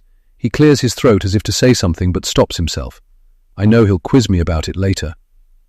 Detective Hernandez turns to his computer and clicks on the keyboard, the lines on his forehead rippling in concentration. He studies the screen for a few minutes and then glances back over the notes he took. Well, it appears our man, Ryder Montoya, has quite the rap sheet. Definitely a lead worth checking out. I'll do some digging on his whereabouts and swing by your house later today to take a look at the evidence. Don't touch anything in the meantime. He gets to his feet and extends a hairy hand to us before escorting us out of the room. The minute we get out to the parking lot, Jack rounds on me, indignation blazing in his eyes. Why did you lie to me about Ryder's last name? You didn't want me to find him online, did you? You heard the detective talking about his rap sheet, I stammer. I was afraid of what you might find out. I'm ashamed I ever dated someone like him. Jack unlocks the car and climbs in without a word. He turns to me as he plugs in his seatbelt, his lips flattened in a tight line. There's a frigid distance in his eyes that I haven't seen before. Are there any other secrets you're hiding from me, Lauren? Chapter 11. Jack starts up the car, but makes no attempt to pull out of the police parking lot. Instead, he turns back to me and gives me a look that makes me stiffen. Well, is there anything else you need to tell me, Lauren? Because I don't want to find out later that there's more to this Ryder situation than you're letting on. What? No, I told you everything there is to tell about him. Yeah, I got the part about him being a loser, a druggie, and a felon, Jack says, sounding weary. You found your way out and he didn't. So why did you lie about his name when I tried to look him up? Are you sure there isn't some big secret you're going to unload on me down the line? I let out a gasp. Like what? I don't know. Jack slaps his hands on the steering wheel in exasperation. Maybe you got pregnant and gave his kid up for adoption and he's only just found out about it and... Stop it! You're being ridiculous. I would have told you about something that consequential. Would you? Jack asks, his eyes avoiding mine. Because I'm not so sure. You were very careful to keep any mention of Ryder quiet all these years. If you had nothing to hide, why didn't you tell me about him before? I told you already. I was embarrassed, I snapped back. You didn't screw up in your teens like I did, Jack. I didn't want you to think any less of me when we started dating. I was afraid you wouldn't want anything to do with me if you knew about my past drug use. Jack stares fixedly through the windscreen. Finally, he puts the car into gear and pulls out. All right, if you say so. I just don't want there to be any more secrets between us. I swallow the grainy lump in my throat as I lean over and squeeze his shoulder. I'm sorry. You're right. I should have told you everything. Maybe I still can. I wrestle back and forth with the reckless thought. This is my chance to come clean, but I can't bring myself to do it. Jack would never look at me the same way again. How could he? And the last thing I want is to lose him. We drive in silence the rest of the way to the school, and then sit there staring awkwardly out through our respective windows until Lucas's teacher escorts him over to the car. "Daddy, why are you here?" Lucas exclaims delightedly when Jack climbs out to help him into his booster seat. "I got off work early and I thought I'd come pick up my favorite son," Jack teases with a wink. "With your favorite wife," Lucas adds with a conspiratorial chuckle. I tense at his words. The familiar banter has a jarring ring to it in the stilted atmosphere in the car. Jack ruffles Lucas's hair before climbing back into the driver's seat, studiously avoiding meeting my eyes. I know he's deeply hurt, and I can't blame him for pushing me away. "Can we go get ice cream, please?" Lucas asks, ramming his sneakers into the back of my seat. "Please stop kicking me," I mutter through gritted teeth. I can hear the anger in my tone, even though it's not Lucas I'm irritated at. "Sorry, Mummy," he says, sounding chastened. "It's all right, sweetie," I hasten to add. "We'll get ice cream at home. Mummy has a headache. How was your day?" "Good. Brian let me play with his new football at recess, and Mrs. Bernardi said we're going on a field trip to an apple farm next week." He digs around in his backpack and pulls out a form. "To sign this." I turn around to reach for the paper and freeze when I notice a piece of straw sticking out of his pack. "Sweetie, I thought you took all the straw out already." Lucas pouts for a moment before answering. "I saved some." "But why? Remember I told you it doesn't really bring good luck." "But the man said it did, and he said we were going to need it soon," Jack cries out, his bottom lip quivering. Momentarily forgetting the tension between us, Jack and I exchange shocked looks. "You never mentioned that before," Jack says in a measured tone. "It's okay, Daddy," Lucas soothes as he tucks the straw carefully inside his backpack. "I'll keep this straw forever, so nothing will happen to us." My mind struggles to remain calm. We're going to need good luck. Evidently, the veiled threat went right over Lucas's head, but I heard it loud and clear, as did Jack. Ryder's not done with us, not by a long shot. This is only the beginning.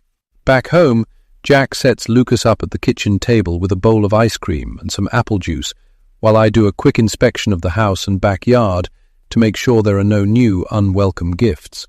Maybe I'm being paranoid, but if Ryder keeps upping the ante, it wouldn't surprise me if his next step is to break into our house. "Yay!" Lucas yells when he spots the scarecrows at the bottom of the garden. "You decorated our yard, Mummy." Actually, one of our neighbours did," I stutter, giving Jack an apologetic shrug. It's better than scaring Lucas with the truth. "I love it," he gushes, stabbing his spoon back into the mound of ice cream in his bowl. "Was it the man who gave me the straw?" My stomach twists. "Eat up, honey," I say briskly, ignoring his question. I've lied enough today and I can't stomach any more fabricating. "You need to get started on your homework." I shudder when I glimpse the stuffed headless corpses taunting me from the bottom of the garden. I hate to get rid of them, but Lucas won't be too happy about their disappearance. I'll leave Jack to explain that to him. I'm rinsing the dishes at the sink when the doorbell rings a short time later. I have a momentary flash of panic when I see Detective Hernandez and another officer standing at the front door. "I'll get it," I say, signaling urgently to Jack to take Lucas upstairs. "It's probably just someone selling something." He gives a nod of understanding before turning to Lucas. "Hey, buddy, want me to help you build something with your Legos?" "Sure," Lucas cries, thrilled at the thought of his dad spending time with him on a work day. The minute they disappear upstairs, I make my way to the front door. I lead the officers through the kitchen and out into the backyard. Detective Hernandez walks along the row of scarecrows and takes pictures from all angles, including one of the decapitated head at the top of the slide, while his partner searches around the perimeter of the garden. I assume he's looking for any indication that someone climbed over the fence. But they wouldn't have had to do that. They could have simply opened the side gate and come in the same way our gardener does. We're going to have to put a lock on the gate after this. Security system for the house when we moved in, but the installers are backlogged and keep rescheduling. Detective Hernandez makes a few notes and then walks back over to me. "I think we have everything we need for now. We'll pay Ryder Montoya a visit tomorrow and have a chat with him." "He'll deny everything," I warn him. "Aren't you going to dust for fingerprints while you're here?" "Whoever did this most likely used gloves to drive the stakes into the sod," he replies. Dad spending time with him on a work day. The minute they disappear upstairs, I make my way to the front door. I lead the officers through the kitchen and out into the backyard. Detective Hernandez walks along the row of scarecrows and takes pictures from all angles, including one of the decapitated head at the top of the slide, while his partner searches around the perimeter of the garden. I assume he's looking for any indication that someone climbed over the fence, but they wouldn't have had to do that. They could have simply opened the side gate and come in the same way our gardener does. We're going to have to put a lock on the gate after this. Jack ordered a security system for the house when we moved in, but the installers are backlogged and keep rescheduling. Detective Hernandez makes a few notes and then walks back over to me. "I think we have everything we need for now. We'll pay Ryder Montoya a visit tomorrow and have a chat with him." "He'll deny everything," I warn him. "Aren't you going to dust for fingerprints while you're here?" "Whoever did this most likely used gloves to drive the stakes into the sod," he replies. "We won't be able to lift any usable prints from the scarecrows." I clench my fists at my sides, repulsed at the idea of Ryder brazenly hammering stakes into our new sod with a sick grin on his face as he pictures my reaction. "Can we get rid of them now?" I ask, gesturing with my chin to the scarecrows. "Sure, we're all done here," Detective Hernandez replies, signaling to his partner. He fishes out a card and hands it to me. "Feel free to call me with any questions or concerns." I watch the officers drive off, already having misgivings about involving the police. I'm afraid of what Ryder might tell them about me. After Jack comes back downstairs, I fill him in on the officer's visit. They're going to interview Ryder tomorrow.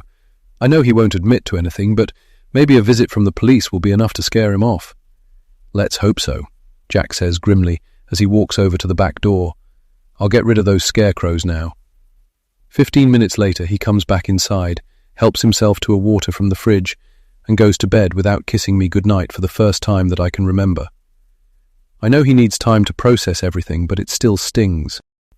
When my alarm goes off the following morning, I drag myself out of bed and go through the motions of making Lucas's lunch and getting ready for work, my mind stuck on Detective Hernandez's upcoming visit to Ryder. Maybe today will be the day this nightmare ends. Jack leaves for work before me with a mumbled goodbye, clearly still stewing on the secrets I kept from him. I move through the house like a zombie, running on too little sleep and too many anxious thoughts, worried we're going to be late on top of everything else. Grabbing my briefcase and Lucas's backpack, I pull open the front door and stop in my tracks. A frozen scream wedges in my throat, and Scarecrow lies slumped across our front steps. Chapter 12. I slam the front door shut and jerk back from it, blistering fear circulating through my veins. Ryder was here again. I knew it was a mistake to contact him. It's only made things worse, fueled his sadistic desire to control me through fear and intimidation. And now that he knows where I live, there's no stopping him. I need to call Detective Hernandez before he talks to Ryder. I'm already running late to drop Lucas off at this point. A few more minutes won't make much difference. "I'm ready, Mommy," Lucas announces, standing in the hall, swinging his Ocean Shark lunchbox at his side. "Hey, sweetie, give me just 1 minute," I reply, fishing Detective Hernandez's card out of my purse. "Let's go out the back door. I've already locked this one." I hurriedly shepherd Lucas around the side of the house and into my car parked in the driveway, willing Hernandez to pick up. The last thing I want is for Lucas to spot the Scarecrow on the front steps. He'll want to keep it. He was so upset this morning when he discovered Jack had disposed of all the scarecrows in the backyard. We gave him some lame explanation about mice making nests in them, but then he accused us of being mean to the mice and promptly burst into tears. Lucas exclaims, "Mom, look! A scarecrow!" "Shh! Mom's on the phone," I say, reversing down the driveway. Yes, good morning, Detective. I found another scarecrow on my front steps this morning." I hesitate, lowering my voice. "He must have been here again last night." "Did you move it, or is it still there?" Detective Hernandez asks. "I didn't touch it." "Good. I'll swing by in a bit and take some pictures. I'm planning on having a chat with Ryder this afternoon. The more evidence I have to lay in front of him, the better." "Could you mind taking it with you when you're leaving? I know it sounds ridiculous, but I can't bear to think of it waiting for me when I get back from work." "Sure, no problem," Detective Hernandez replies. I think I detect a faint note of amusement in his voice, but it could just be me being overly self-conscious. I need for him to take this seriously. These aren't just harmless pranks. Ryder's a convicted felon, and he's been in close proximity to my son, close enough to abduct him. I don't know what he's planning next, but the thought of anything happening to Lucas terrifies me. I have no idea what Ryder's rap sheet contains, how far into the dark underbelly of crime he's gone, or would be willing to go, to punish me. "Who are you talking to, Mommy?" Lucas asks. "Just a friend who's going to move the Scarecrow for me. You know Mommy doesn't like them." Lucas pouts and folds his arms in front of him. "Why can't I keep it? Just this one, please." "No, sweetie, I need it out of there. Halloween's over now anyway," I answer cheerily. "But it can be for Thanksgiving," Lucas protests. "Mrs. Bernardi says scarecrows are good. It's safe." "Tell you what," I suggest. "How about we go Christmas shopping this weekend and you can pick out a really fun snowman decoration for the front doorstep instead?" Lucas peers up at me through his long lashes, his eyes filled with tears. "Snowmen are not fun. Brian has a scarecrow," he mumbles, before turning to stare out the window. He doesn't speak to me for the remainder of the ride to school, and squirms away from me when I attempt to kiss him goodbye. The minute I pull out of the school parking lot, I try getting a hold of Jack. The call goes straight to voicemail, and I hear the tremor in my voice as I bring him up to speed on the latest development. By the time I reach the office, I've managed to calm down enough to assess the situation more rationally. It's not as if it's going to get any worse from here. Ryder won't be able to make another move after Detective Hernandez confronts him. Once he knows the police are onto him, he'll back off. He won't want to risk any trouble with his parole officer or the possibility of facing new charges. Maria throws an appraising eye over me when I walk in. "You look exhausted, boss. Rough night?" "Yes, and a rough morning. It hit rock bottom with an epic 6-year-old's meltdown over mice. Actually, it was over scarecrows. I let out a sigh as I sink into my chair. Someone staked a row of scarecrows across my back lawn yesterday while I was at work. And there was another one waiting for me on the front steps this morning when Lucas and I were leaving for school." Maria frowns as she places a steaming cup of coffee on the desk in front of me. "Was it a gift from someone, perhaps? Was there a note or anything with it?" I don't know, I say, trailing my fingers despondently through my hair. To tell you the truth, I barely glanced at it before I slammed the door shut. I was too scared to go out that way. I was afraid someone, my ex, might be watching me. Your ex? Maria echoes in a hushed whisper. I nod wearily. That guy I told you I dated in high school, he was obsessed with me. He's been in and out of prison for drug crimes. I'm pretty sure he's been stalking me ever since I moved back to Austin. He knows I've always hated scarecrows. I think he's toying with me. Maria gives an exaggerated shiver, her glossy dark hair pooling over her shoulders. That's terrifying to think he's been prowling around your house at all hours. Have you made a police report? Yes, they came to the house last night and took pictures. I told them about Ryder's criminal record, and they're going to interview him. Good, Maria says, her narrowed eyes glittering. That should put an end to his juvenile macho nonsense. I really hope so, I agree, reaching for my coffee. Any late word from Huss Integrity? Maria asks. I clear my throat. Not a breath. Looks like they'll be going with Summit Solutions. Maria presses her lips together in a disapproving pout. That's got to be disappointing after all the hard work you poured into that account. It is, but we can't get close to their price, not with our overhead. Maria folds her arms across her chest, a contemplative look on her face. If only there was a way to prove Gareth Looney was behind the break-in. There isn't, I say, more sharply than I intend. This threat to spread malicious rumors about my past is still ringing in my ears. I can't risk jeopardizing my business reputation before I've had a chance to build a client base. It would only create bad publicity for us if we accused him without any evidence. We'll redouble our sales efforts and try to secure another big account to replace it. Maria arches a brow. It doesn't sound like you to give up that easily. You, above all people, should know better by now than to let a man push you around like that. I flash her a startled look. There's an edge to her voice that's very telling. Maybe she has a dark past of her own. Trust me, I don't like conceding, but some battles are not worth fighting, and this is one of them. The last thing we need is a lawsuit starting out. Maria shrugs and exits my office with an armful of files. I can tell she's disappointed that I folded so easily, but she doesn't understand the full extent of what I'm up against. I get to work making a bunch of cold calls to prospects I've already identified. If I don't continue to feed our engineers a steady stream of work, the rumor mill will soon begin. I can't afford to have anyone jumping ship before we get some serious traction. I'm on a call with a manufacturing firm that sounds like a good match for our services when Detective Hernandez's name pops up on my screen. My stomach twists. Has he already met with Ryder? I wrap up my current call with a promise to set up a meeting with the president of the company to discuss a detailed proposal, then call Detective Hernandez back. I wasn't expecting to hear from you so soon, I begin. What did Ryder have to say for himself? My chest tightens in anticipation as I wait for his response. Although it's a long shot, some part of me is secretly hoping he might even have arrested Ryder already. Mrs. McElroy, I need you to meet me at your house right away. I grip the phone tighter. Mrs. McElroy? Whatever happened to Lauren? The sober note in Detective Hernandez's voice is setting off alarm bells. My stomach churns as my thoughts spiral downward.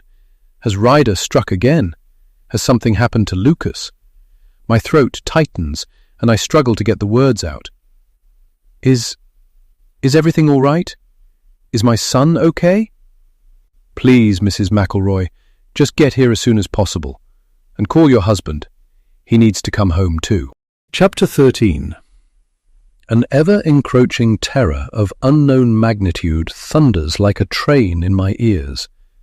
Lucas. Something must have happened to my baby. Why else would Detective Hernandez need Jack and me to come home right away? The loaded urgency in his tone, the unwillingness to divulge anything over the phone. He said as much without uttering a word.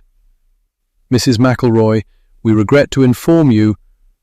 My thoughts ricochet in a myriad of frightening directions as I hurriedly shove my things into my purse and dash from the office, leaving a bewildered Maria to cover for me as I mumble something about an emergency. On the way to my car, I pull up the number for Lucas's school, catching my heel in the curb in the process and almost tripping. My call goes straight to voicemail, and I call back immediately, more panicked than before. Could it be a school shooting or something? Pick up! Pick up! After an agonizing wait, the secretary finally answers. Dawson Elementary, how may I help you? I scrabble to reorient the phone at my ear. Hi, yes, this is Lauren McElroy, Lucas's mom. Is Lucas okay? I mean, it's just that... Did something happen? I sound breathless and confused after jogging all the way from my office to my car. Hardly the demeanor befitting a CEO. Hopefully she doesn't think I'm high or something.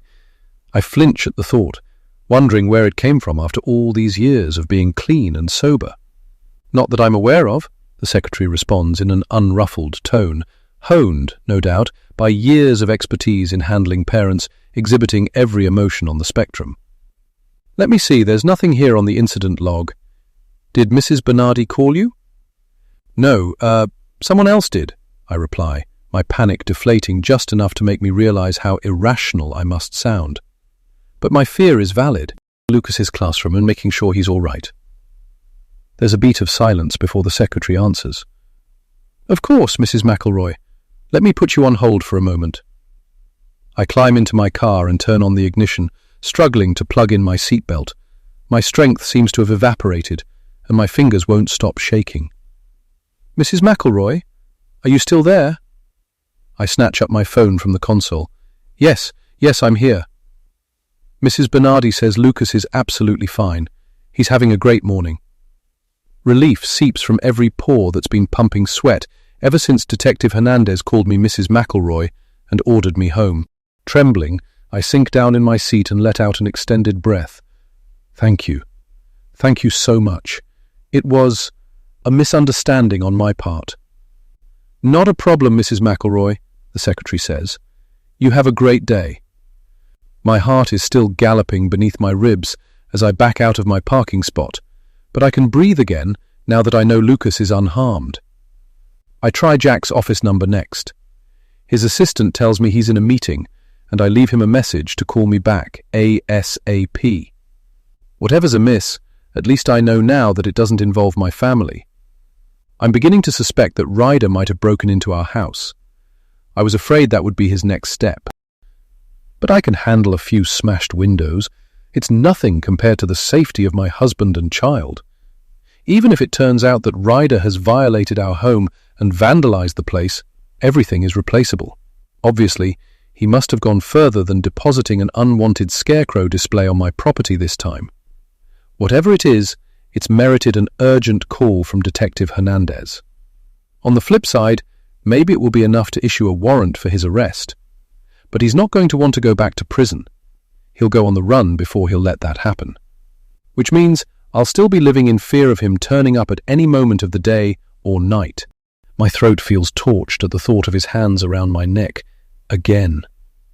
As I merge with the traffic on the highway, I try Jack's number one more time and leave another priority message with his assistant, explaining that Detective Hernandez is waiting at the house to meet with us. Gripping the steering wheel, I picture all the possible scenarios that might await me and mentally prepare myself for the worst. Crude graffiti sprayed over my freshly painted monorail grey walls, glass scattered throughout the micro-plush rug in the family room that Lucas loves to curl up on, or maybe even the contents of my drawers and cabinets emptied out, my personal possessions rifled through and desecrated. I grit my teeth, reminding myself that it's only stuff. I'm halfway home when Jack finally calls me back. Hey, I just got out of a meeting. What's going on? I don't know, but it must be bad. It's not Lucas. He's fine. I called the school already. I'm guessing Ryder broke in and vandalized our place. Watching the house this morning, waiting to see my reaction when I discovered the Scarecrow. Maybe he decided to up the ante. Then they'll have to arrest him for breaking and entering, Jack says, sounding grim. I wish we had that security system up and running. The first appointment I could get for the installation is next Tuesday. A wave of guilt washes over me. I hate that I've inadvertently dragged Jack into this mess from my murky past, as Gareth calls it. Are you on your way home now? I ask. Yeah, just leaving the office. I'll be right behind you. 15 minutes later, I pull onto my street and slow to a crawl. My eyes widen at the pandemonium that greets me. 3 cop cars are parked along the curb outside my house, and there's an ambulance backed into my driveway. The back doors are wide open, obscuring the view of my front door.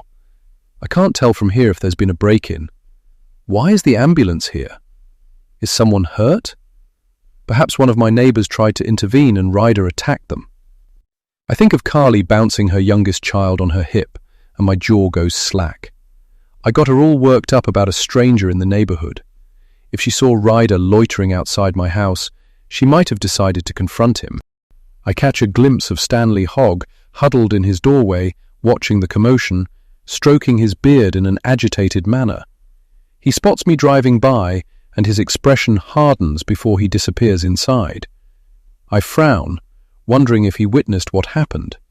Maybe he called it in. My befuddled brain struggles to make sense of the mayhem around me as I roll to a stop and park behind the patrol cars.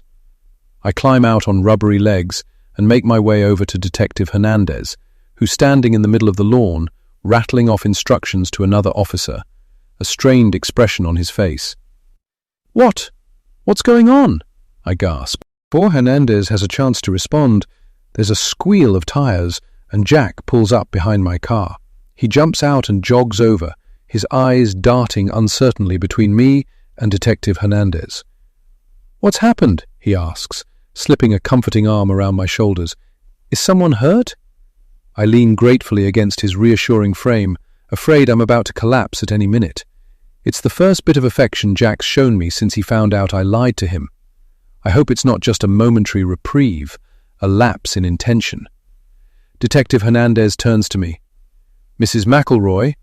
Lauren, please call me Lauren, I interrupt. I don't know why it's so important to me. It's not as if it will make the news he's about to deliver any less monumental. He masks a flicker of irritation before continuing. I need to ask you a couple of questions. Did you see anyone at your house this morning? No.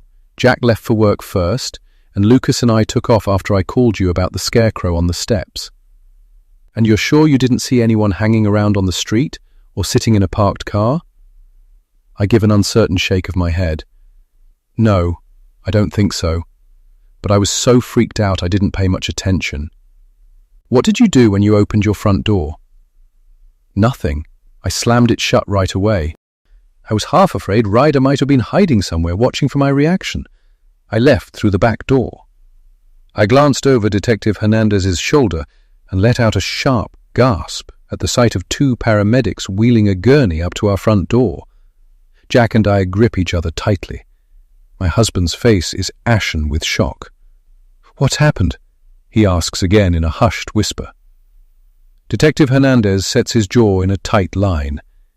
It wasn't a scarecrow on your front steps. It was a body. Chapter 14. An oppressive silence descends over the scene, muffling the voices of the officers milling around. My lungs feel like they're deflating as the air is sucked from them. Maybe I'm losing touch with reality. Maybe none of this is actually happening. I stare in disbelief at the ambulance parked in my driveway, a forbidding receptacle waiting to receive someone's remains. It wasn't a scarecrow on your front steps. It was a body.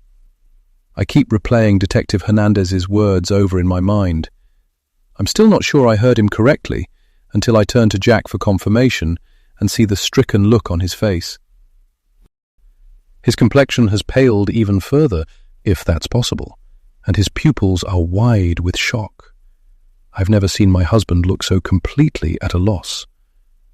My stomach churns as the reality of the situation sinks in. There was a body on our front steps. I clap a hand over my mouth. What if Lucas had seen it up close? Thank goodness I didn't try to put a brave face on it this morning and march him out the front door to the car. Detective Hernandez clears his throat. I realize how distressing this must be for you both, but I'm going to have to ask if you can identify the body. I'll do it, Jack pipes up, his voice husky with emotion. He turns to me and gives my arm a quick squeeze. Wait here. I nod numbly, watching as Hernandez escorts Jack past the waiting ambulance and up the concrete path to our front door. I bury my face in my hands, a tremor ricocheting through my body. This is a far cry from how I envisioned our new start in Austin. It's all evolved into an unimaginable nightmare, and I don't know how to begin to untangle it. Ryder has to be behind this.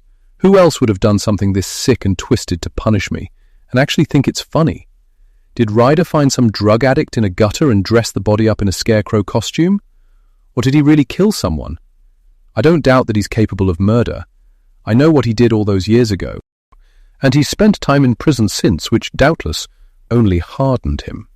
I frown, wondering if the dead person is a man or a woman, or if it's someone I know.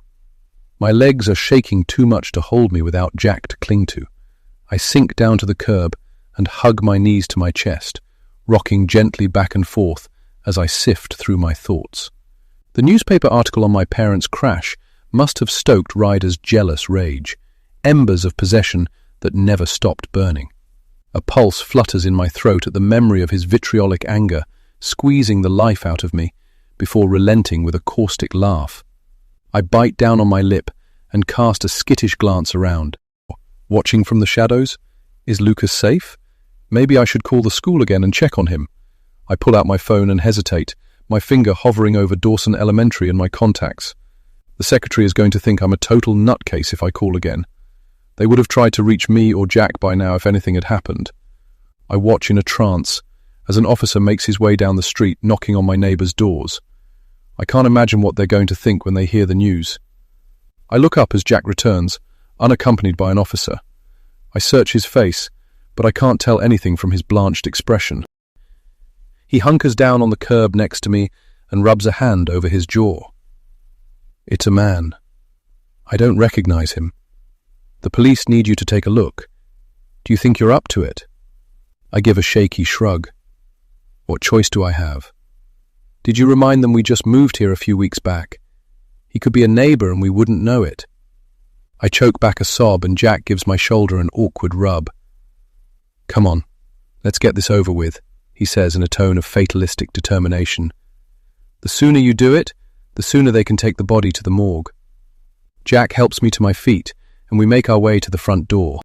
A beak-nosed officer with a protruding Adam's apple and a wooden expression nods discreetly at us before pulling back one corner of the sheet covering the body. I brace myself to be greeted by the cold, grey sheen of death on a stranger's face, but nothing prepares me for what lies beneath. A strangled gasp escapes my lips. Jack grabs me by the arm and holds me upright like a sack of loose bones as I sway first one way and then the other. Detective Hernandez steps toward me, an air of urgency about him. Mrs. McElroy, Lauren, do you recognize this man? I can only conjure up a gurgle. I break away from Jack and dash over to the bushes where I hurl the contents of my stomach. Jack's hand is heavy on my shoulder. Are you okay? I turn toward him and bury my face in his chest, grateful for his presence, but at the same time wishing he wasn't here. How can I tell him? How can this be happening? Before I can choke the words out, Detective Hernandez's shadow falls over us. I'm sorry you had to see that, he says. I realize it was disturbing. Are you all right? Our eyes meet in a telling exchange. We both know it's a rhetorical question. What he really wants to ask is, who the man is lying on my front steps? He knows I recognized him. I nod mutely, shivering involuntarily. Who's the man, Lauren? Jack prods. What's his name? I take a ragged breath and look pointedly at Detective Hernandez's impassive face. I can't be certain. I haven't seen him in years, but I think it's Ryder Montoya. What? Jack gasps, wheeling around and gaping at me. Even Hernandez looks momentarily stunned. A nerve twitches in his craggy face, and I'm vaguely aware of an air of suspicion supplanting the look of compassion that was nestled in his eyes moments earlier. He must have been trying to break in, I mumble. Do you think he had a heart attack or something? Detective Hernandez frowns. I can't speculate on the cause of death. Do you know how I can reach his immediate family? I shake my head. I can give you my former nanny's number if you like. She's friends with a lady who lives next door to his family. After fumbling for a few minutes, I finally managed to dig my phone out of my pocket and read off the number to him. "What happens now?" Jack asks. His voice has a hollow ring to it, and he avoids eye contact with me. I'm willing to bet he has 1,000 questions for me, but he knows better than to interrogate me in front of the police. Detective Hernandez rubs his jaw. Under the circumstances, there'll be an autopsy. We'll have to wait on that result before we proceed. My mind wheels first in one direction and then another. Of course they'll have to do an autopsy. People don't normally die on other people's doorsteps dressed as scarecrows. But that doesn't necessarily mean it's a crime scene, does it? The autopsy's only a formality. I have to believe Ryder likely died of a heart attack or a stroke, natural causes, stress related to his high-octane, extracurricular activities. It didn't look like he had any obvious injuries. The police would have spotted a gunshot or stab wounds right up front. I need to stay calm and not jump to the worst possible conclusion. In my mind, there's even a little flicker of relief that it's over at last. Ryder will never again be able to stalk me or mete out his sadistic punishments. Once I put this awful event behind me, I can focus on our new life here without constantly having to look over my shoulder, wondering if Ryder is lurking somewhere in the shadows, or worse, lurking around my son. Detective Hernandez pulls his brows together and eyes us gravely. "I'm going to have to ask you not to go anywhere in the meantime. You'll need to get your formal statements, and we may have more questions for you once the autopsy report comes in." Without waiting for an acknowledgement, he pivots on his heel and strides back across the lawn, rattling off orders into his radio. Jack turns to me, his face harboring conflicting emotions. "Are you sure it was him? Your ex?" I give a jerky nod. "As sure as I can be after all these years. I don't know why I'm pretending there's any doubt in my mind that it's him. Even in death, I recognized Ryder instantly. He hasn't changed that much, other than the tattoos creeping up the side of his neck, the same swarthy good looks, strong jaw, thick head of hair. A shudder crosses my shoulders. I'm just thankful his eyes weren't open. Not even the glazed look of death would have been enough to stop his cruel gaze from lancing through me.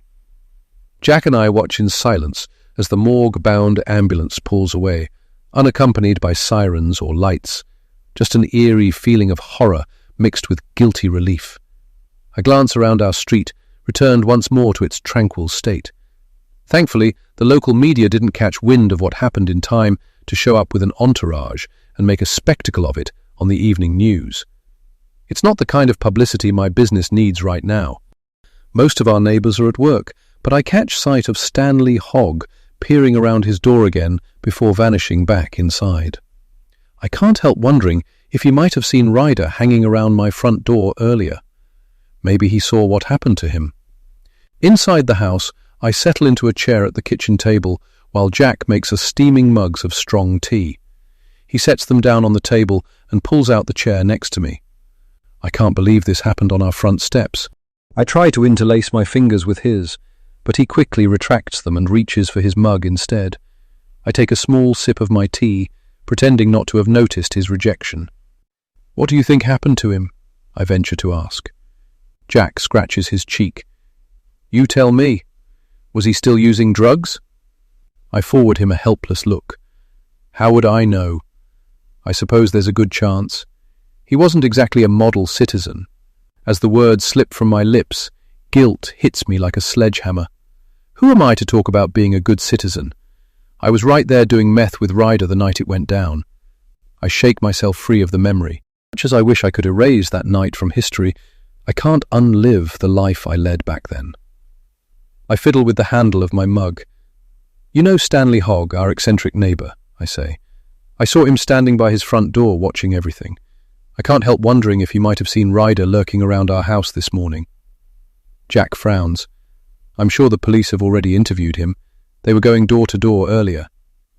I clamp my bottom lip between my teeth for a moment, remembering the testy reception Stanley Hogg gave me.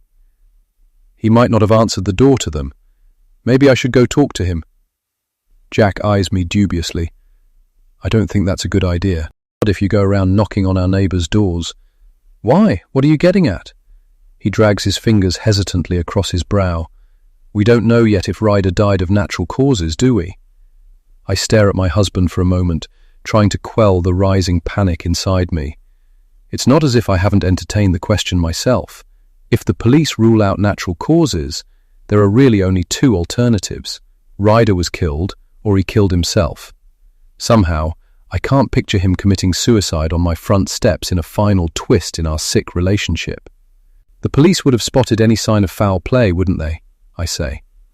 It's unlikely he was murdered, Jack concedes, but we don't know for sure at this point, and you walking around asking questions about your dead ex doesn't look right. All I'm saying is that I think you should keep a low profile until we hear back from Hernandez. I stare at him aghast. Surely you're not suggesting the police will think I had anything to do with it. Ryder was harassing me, not the other way around. Jack tugs at his collar, uneasy emotions swirling in his eyes. I know, but we have to be realistic. If it turns out he was murdered, we could both be under suspicion. You know how it goes. The police will rattle everyone's cage. You have a dubious history with the guy. Because he was harassing you. They'll ask me if I lost my temper, if it was an accident, if I slugged him and he cracked his head on the concrete and I tried to cover it up. The whole good cop, bad cop routine. We know it wasn't intentional, but what did you do, Jack? My lips open and close a couple of times, his words a jumbled mess in my brain. But you didn't do anything, did you? Jack huffs in frustration. Of course not. I'm just making a point. Until we know for sure there was no foul play involved, we, you especially, shouldn't go around inserting ourselves into the investigation. We finish our tea in silence. Deep down, I know Jack's right, but I'm not sure I can lay low until the police get back to us. I can't help thinking that Stanley Hogg sees most everything that happens on our street, and that he might be more willing to talk to me than the cops. I glance down at my phone and gasp at the time. School's almost out. Will you get Lucas? I'm still feeling queasy. Sure, Jack says, getting to his feet. He takes our mugs to the sink and rinses them out. Do you need me to pick up anything for dinner? I nod, pretending to think it over. How about some steaks and salad? It's not like we don't have food in the refrigerator, but this will buy me some extra time. The minute Jack's Lexus disappears around the corner, I slip out the front door and make my way over to the Hogg's house. I ring the doorbell repeatedly. Operational again, I note with irritation, before making my way across the unkempt lawn to the bay window. The blinds are down, but I rap sharply on the glass several times, hoping to get the attention of Stanley's wife. I don't even know her name, but if I'm annoying enough, maybe she'll persuade her husband to open the door, if only to get rid of me. Just when I've decided to go around the side of the house, the front door cracks open. Stanley! I call out as I dart over to him. I know you were watching all the commotion earlier. Heard what happened, right? He scowls but says nothing. The police probably told you already about the body that was found on my front steps. I continue with dogged determination. We don't know yet if it was a heart attack or what. Did you happen to see or hear anything? Something akin to fear flashes in his eyes. For a moment I think he's about to slam the door in my face again, but then he leans toward me, his grizzled beard moving up and down as he whispers, "He was dead when they dropped him off." Chapter 15. I stare at Stanley in horror, trying to make sense of what he's saying. What do you mean? Who's they? He pulls his brows together, scratching maniacally at his neck. I don't know. I only saw one guy, but I figure it would take two to carry a body. A frail voice drifts our way. Stanley, where are you? He throws an exasperated glance over his shoulder before turning back to me, his eyes wild and unfocused. I would have said something, but I figured the guy was drunk, he wheezes, all dressed up like a scarecrow. I thought his friends dumped him there as a Halloween prank. He shakes his head, mumbling something unintelligible to himself. I have to go. Not for the first time I find myself standing on Stanley Hogg's front steps as the door closes in my face. At least this time he didn't slam it. He sounded almost contrite. I didn't get a chance to ask him if he'd told the police what he witnessed. It's critical information. It changes everything. Ryder didn't come to my front door of his own accord, but why did someone leave him on my steps? Did they know about our connection? My mind whirls in confusion. Did someone from the seedy world Ryder inhabited knock him off? Was it an argument over drugs? It makes no sense that he was dressed as a scarecrow. Only a handful of people from my past know the significance of that. And that brings up another disturbing possibility. My mind turns to Gareth as I make my way back to my house. Could he have had something to do with this? He might have known all along that Ryder was harassing me and encouraged it. Or maybe he hired Ryder to scare me. If they had a falling out, over money perhaps, he could have had Ryder killed. A sick feeling surges up my throat as another thought solidifies in my brain. Is Gareth trying to pin the murder on me? It's a reckless move, but he might be far more desperate than I realized. I hurry back inside my house and sink down at the kitchen table, trembling like I have hypothermia, vaguely aware that I am still in shock. It seems to come in waves. I keep hoping I'm going to wake up from this nightmare. Instead, it's going from bad to worse. That look of suspicion on Detective Hernandez's face when I identified the body has suddenly become a whole lot more significant. I need to figure out who dumped Ryder's body on my steps, and quickly. Jack and Lucas will be back from school at any minute. I'll have to tell Jack that I went over to the Hogg's house. I can't keep this information to myself. Detective Hernandez needs to know about the stranger Stanley Hogg saw unloading the body. The lead we have right now, and the only evidence that points away from me. I startle at the sound of the front door opening. Seconds later, Lucas comes running into the kitchen carrying his latest art project aloft, a paper plate face with googly eyes and a scant head of mud-brown woolen hair. "Look, Mommy, it's me!" he cries, waving the plate in my face. "Except we didn't have blue eyes, so we all had to have the same ones, and the hair was hard to glue, 'cause the wool kept sticking to my fingers, and Mrs. Bernardi had to help me get it off." Face aglow, he thrusts the sticky plate into my hands, and I gingerly set it down on the table, wrinkling my nose at the tangy odor. The thick layer of craft glue hasn't quite dried yet, and the wool is beginning to slide in the direction of the googly eyes, creating a unibrow effect. "Awesome job, Lucas. It looks just like you," I say, beaming at him despite the emotional storm wreaking havoc inside me. He throws his backpack on the floor and trots over to the refrigerator. "I'm thirsty. What's for snack, Mommy?" Jack slaps a hand to his forehead. "Oh no, I forgot to go by the store." "It's fine. I'll figure something out." I force myself to my feet, briefly meeting Jack's eyes. He raises his brows a fraction as if to ask if I'm okay, but of course I'm not.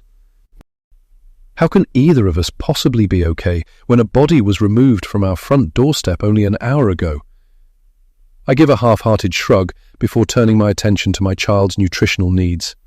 Lucas gobbles down a sliced banana topped with peanut butter, then runs outside to play in the backyard. Jack sits down next to me and folds his arms on the kitchen table. "I hope we don't have to go down to the station to give our statements. We don't have anyone we can leave Lucas with." I take a deep breath and turn to him, my mind elsewhere for now. "I went over and talked to Stanley Hogg while you were gone." "You did what?" Jack throws me a baffled look, shaking his head slowly. "I don't understand you. We talked about this, Lauren. Don't you get the part about us being possible suspects? You need to let the police do their—" "Listen to me," I cry, grabbing him by the arm. "Stanley saw someone dragging a body onto our steps this morning. He thought the man was drunk, and his friend was leaving him there as a prank." A look of horror ripples over Jack's features. "What? Did he tell the police?" I raise my palms in a gesture of helplessness. I didn't get a chance to ask. His invalid wife was calling for him. He seemed frightened, like he didn't want to get involved. My guess is that he didn't open the door to the police when they canvassed the neighborhood earlier. Jack drags his fingers through his hair. "We have to let the police know. He might be able to give them a description of the person or their vehicle." "I'll call Hernandez right now and ask him if anyone talked to Stanley," I say, reaching for my phone. Jack gives a morose nod, picking at the skin on his thumb as he stares dejectedly at a spot on the table. Detective Hernandez answers almost immediately. "What can I do for you, Mrs. Gilroy?" I flinch at the not-so-subtle reminder that the discovery of my ex's body outside my house has changed the nature of my relationship with the police. I may or may not be an innocent party in this disturbing development as far as they're concerned. Hernandez listens to what I have to say without indicating much interest, but he promises to send an officer around to interview Stanley Hogg. "I'd also like to come by later and take your statements," he adds, almost as an afterthought. "Will you and your husband be home this evening?" I suck in a breath, an ominous fluttering in my chest. I've already told him everything I can. I hope he hasn't been digging too far into my past. I'm afraid he'll see straight through me if I try to dodge questions about Ryder and why he was incarcerated. He has a shrewdness about him that picks up on things that are left unsaid. "We're not planning on going anywhere," I hear myself say. For the rest of the afternoon, I'm unable to focus on anything for more than a few minutes at a time. I check in with Maria via text, not trusting my voice to hold up for a conversation. She assures me she has everything under control while I take care of my emergency, and I let out a silent sigh of relief that I have the world's best PA in my court, even if nothing else is going according to plan. Jack whiles away the time working on his laptop, oblivious to my mounting dread at the thought of Detective Hernandez's impending visit. Before I realize it, it's dinner time, and I'm rummaging frantically through the refrigerator, trying to drum up enough complementary ingredients for a meal. I end up making ham and cheese paninis, which Lucas adamantly refuses to eat. My ordinarily placid child seems to have unwittingly absorbed the tension radiating off the walls. After another epic meltdown and a bath to cool his jets, Jack tucks him into bed and reads him a story. He makes it back down the stairs just as the doorbell rings. "Sorry to stop by so late," Detective Hernandez says, with a requisite nod of acknowledgement that conveys no warmth. He gestures to the ruddy-faced officer standing next to him. "This is my partner, Officer Allen." "You timed it well, actually," I tell him, as I lead them into the family room. "We just put Lucas, our son, to bed." "How old is he?" Hernandez asks, pulling out his notebook. "He's 6, I reply, smoothing my sweating palms over my pants. "Although he'll be sure to tell you he's 6.5, Jack adds in a cumbersome bid to lighten the atmosphere. Detective Hernandez gives a tight grin, signalling the end of the niceties. "Missing, can you run me through again exactly how you discovered the body?" I take a shallow breath and begin to recount my movements that morning. Lucas and I were getting ready to leave for school. I opened the front door and saw what I thought at the time was a scarecrow lying on the steps. It freaked me out, especially as we'd just gotten rid of the scarecrows in the yard the night before. I slammed the door shut and told Lucas we were going out the back instead. "And what time was that at?" "About 7:40 a.m. That's the time I usually leave the house." Detective Hernandez turns to Jack. "What about you?" "A few minutes after 7, Jack replies. The body wasn't there when I left." Hernandez frowns as he scribbles down some notes. "That means the body was placed at your front door in the span of a half hour." "The body?" I echo in a questioning tone. I glance across at Officer Allen, but his face is pointedly expressionless. I suspect his role is to blend into the background unless something untoward transpires. "Do you know for sure Ryder was already dead when he was left at my door?" I ask. Detective Hernandez fixes a steely gaze on me. "We got the preliminary autopsy report back an hour ago. Blunt force trauma. The coroner estimates he'd already been dead for about 6 hours, which means he wasn't killed on your doorstep." I press my knuckles to my lips, trying to take in the shocking revelation. Stanley Hogg was right. Ryder was dead when they dropped him off, whoever they turn out to be. "Could you already talk to my neighbor?" I say. Detective Hernandez gives a curt nod. "He claims he saw a man positioning the body before he jobbed off. No vehicle that he could see. He might have had a partner parked out of sight." "That makes sense," I say, rubbing my forehead. "I didn't hear a car pull away from my house." "The whole thing is odd," Jack interjects. "One man couldn't have carried the body very far." "We suspect they dropped the body off during the night and hid it in the shrubbery," Hernandez responds. "Then they waited for the perfect opportunity to drag it onto your front steps." I shoot Jack a horrified look. That there was a body lying in our shrubbery all night that we knew nothing about is nauseating. And not just any body, Ryder's body. Not to mention the fact that his murderer was hiding in the bushes, watching Jack leave, waiting for me to open the front door and discover my ex's body. I gulped down the ball of fear threatening to choke off my air supply. Was my neighbor able to give you a description of the man? It was vague. He couldn't see much from his front door. Detective Hernandez consults his notes and then clears his throat before changing track. Meet Ryder Montoya. We dated our junior year in high school, I reply, feeling the heat begin to rise in my cheeks. He wasn't a good influence. He got me into drugs. I shoot a quick look Jack's way, but he's studiously examining the rug beneath his feet. My parents wanted to get me away from him, so we moved before my senior year. I'm praying Detective Hernandez hasn't bothered to look up my education record. I really don't want Jack finding out the parts I'm skimming over. Not like this. Have you had any contact with Ryder since? I push the phone call out of my mind. That hardly counts, does it? I'm suddenly unsure of myself, wondering how much trouble I'm really in. How would it look to admit that I called Ryder recently? I haven't seen him since high school, although, like I told you, I suspect he's been harassing me ever since I moved back to Austin. Detective Hernandez jots down a few notes.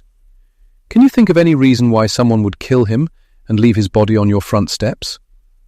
I shake my head in a ponderous fashion. I mean, he kept some pretty shady company. I guess it could have been a drug deal gone bad.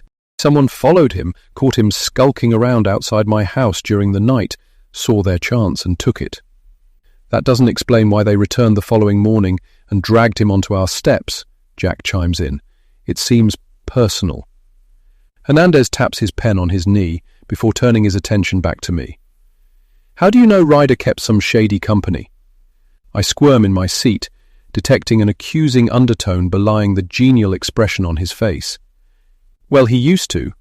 When I heard he'd been in and out of prison over the years, I assumed nothing had changed. I drop my gaze and twist my wedding band around my finger, aware of Jack's penetrating gaze. I can sense his suspicion, and I know he's wondering if I've told him everything. I haven't. I can't. There's too much at stake. Detective Hernandez asks a few more questions and then wraps up the interview.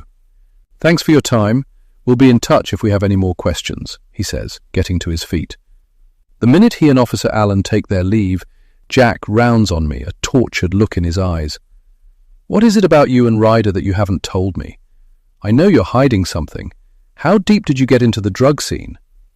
He runs a hand over the nape of his neck in an agitated fashion, his voice rising. I need you to tell me the truth, Lauren. What level of shady company are we talking about? You said it could have been a drug deal gone bad. Is someone going to come after us next? Kidnap our son? Don't be ridiculous. Surely you don't think this is my fault? I don't know. You tell me, Jack retorts. Did you have anything to do with this? Did you tip someone from your past off to the fact that Ryder was harassing you? Someone who had a beef with him? How can you even come up with something that outlandish? I shout back at him. If I'd planned to knock Ryder off, the last place I would leave his body is on my own front steps. Then who did? Jack says, his voice dangerously soft. Suspicion, and I know he's wondering if I've told him everything. I haven't. I can't. There's too much at stake. Detective Hernandez asks a few more questions and then wraps up the interview. Thanks for your time. We'll be in touch if we have any more questions, he says, getting to his feet. The minute he and Officer Allen take their leave, Jack rounds on me, a tortured look in his eyes. What is it about you and Ryder that you haven't told me? I know you're hiding something. How deep did you get into the drug scene? He runs a hand over the nape of his neck in an agitated fashion, his voice rising. I need you to tell me the truth, Lauren.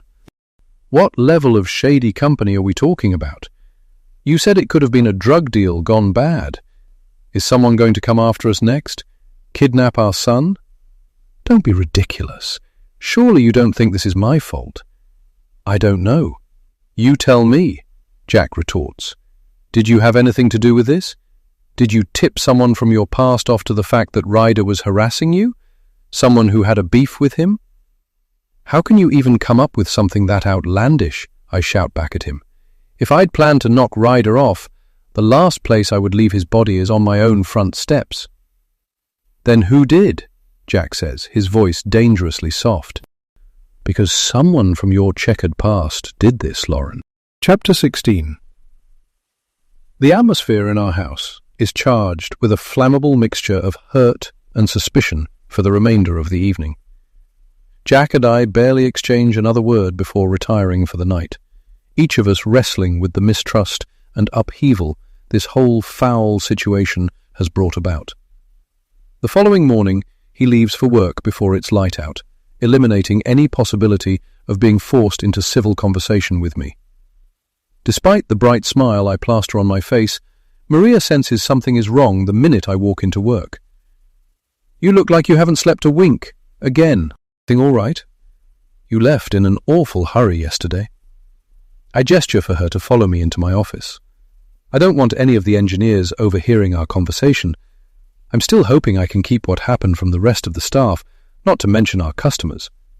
Closing the door, I sink down in my chair and wait for Maria to take a seat opposite me. She places her elbows on the table, silver bracelets jangling on her wrist, and leans toward me. You're scaring me, boss. Did we lose another deal or something? I press my forehead to my knuckles and inhale deeply before meeting her gaze. I wish that was the extent of it. Remember that ex-boyfriend of mine from high school I was telling you about, the one who's been harassing me? He was found dead on my front steps yesterday. Maria's kohl-rimmed eyes glisten with shock, and she shrinks back from me as if I'm radiating contamination. That's awful, she gasps. I don't know what to say, to be honest. I don't either. My emotions are all over the place, I reply tersely. I'm not saying I'm glad he's dead, but I'm not sorry I won't have to endure the harassment anymore. Maria eyes me with a curious gleam. How did it happen? Do you know how he died? I let out a heavy sigh. Blunt force trauma. He was murdered. Murdered. The police think someone hid the body in the shrubbery overnight and then dragged it onto my front steps before I left to take Lucas to school. They waited until Jack left for work to make sure I would be the one to discover it. Maria toys with a strand of her hair, a contemplative look on her face. So, it was personal. Whoever killed him must have known you were his ex. I mean, why else would someone kill him and leave him at your door? I shrug. Who knows? He hung out with a rough crowd. He was into drugs and stuff. Maybe he owed someone money and they followed him to my house. I wouldn't have known he had any connection to me.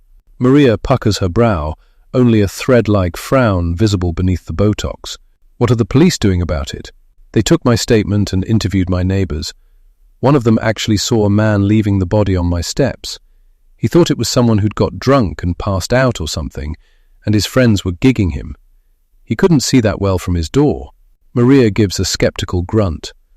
I can't believe he didn't go over there to check it out. He should have called you at least to let you know someone was lying on your steps and might need medical attention.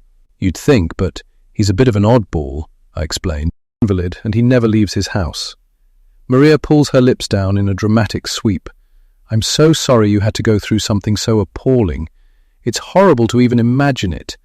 Lucas didn't see the body, did he? I suck in a sharp breath. No, thank goodness.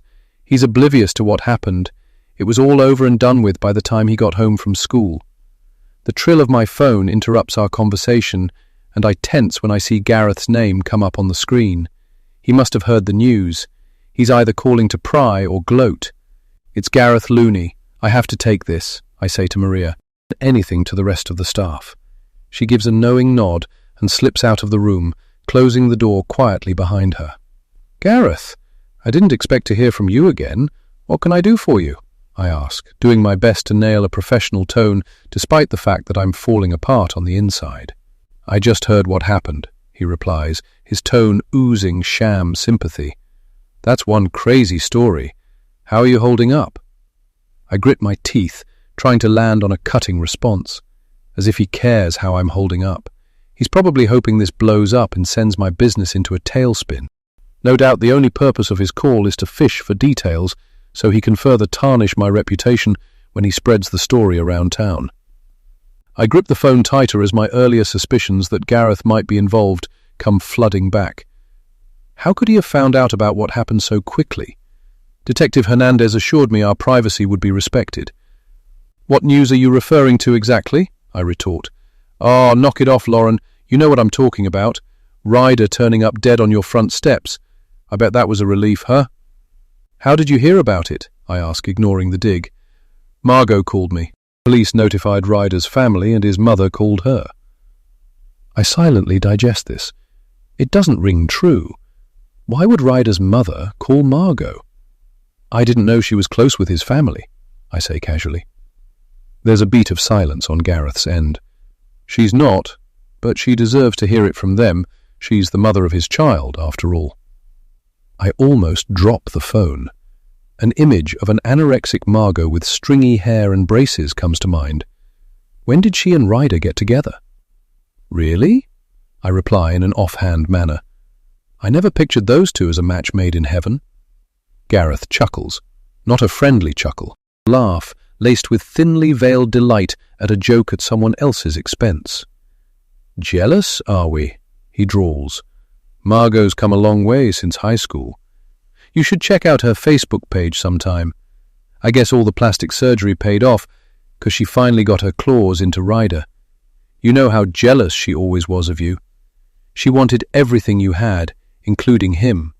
My mind bolts in several different directions at once. Margot and Ryder are a couple. Does that mean she knew Ryder was harassing me? Maybe she put him up to it once she heard I was coming back to Austin. When did they get together? I ask. Gareth lets out a scathing snort. Years ago, but they only lasted a couple of years before Ryder kicked her to the curb. She was too much to handle, paranoid about every phone call he made. She had a breakdown after he bailed on her, and then she found out she was pregnant.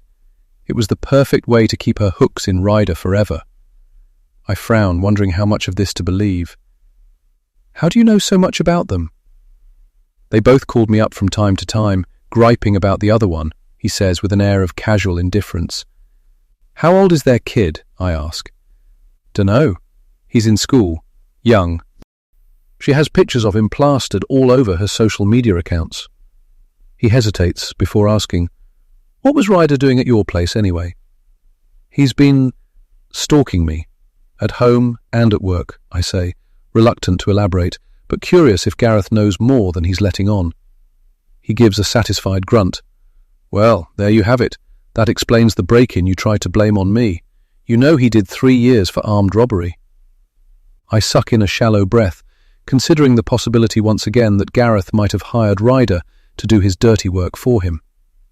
Sure seems like you had more to gain from the break-in than anyone, I comment. You needed a copy of my proposal. You were desperate for that deal with Huss Integrity, weren't you? I didn't break into your business. I didn't have to, he responds angrily. Someone emailed me a copy of your proposal. I figured it might have been a disgruntled employee or something. I had no idea Capital Technologies was your company, not until I saw the article in the paper. How convenient. I'm not sure whether to believe him or not. It's possible he's telling the truth, but until I know for sure that Gareth isn't trying to sabotage my business, I'm going to have to keep my guard up. At least now that Ryder's out of the picture, he doesn't have anyone to do his dirty work for him. I end the call and fire up my computer, determined to accomplish something before the day is over, despite the fact that my emotions are floating every which way, searching for purchase like tentacles on a jellyfish.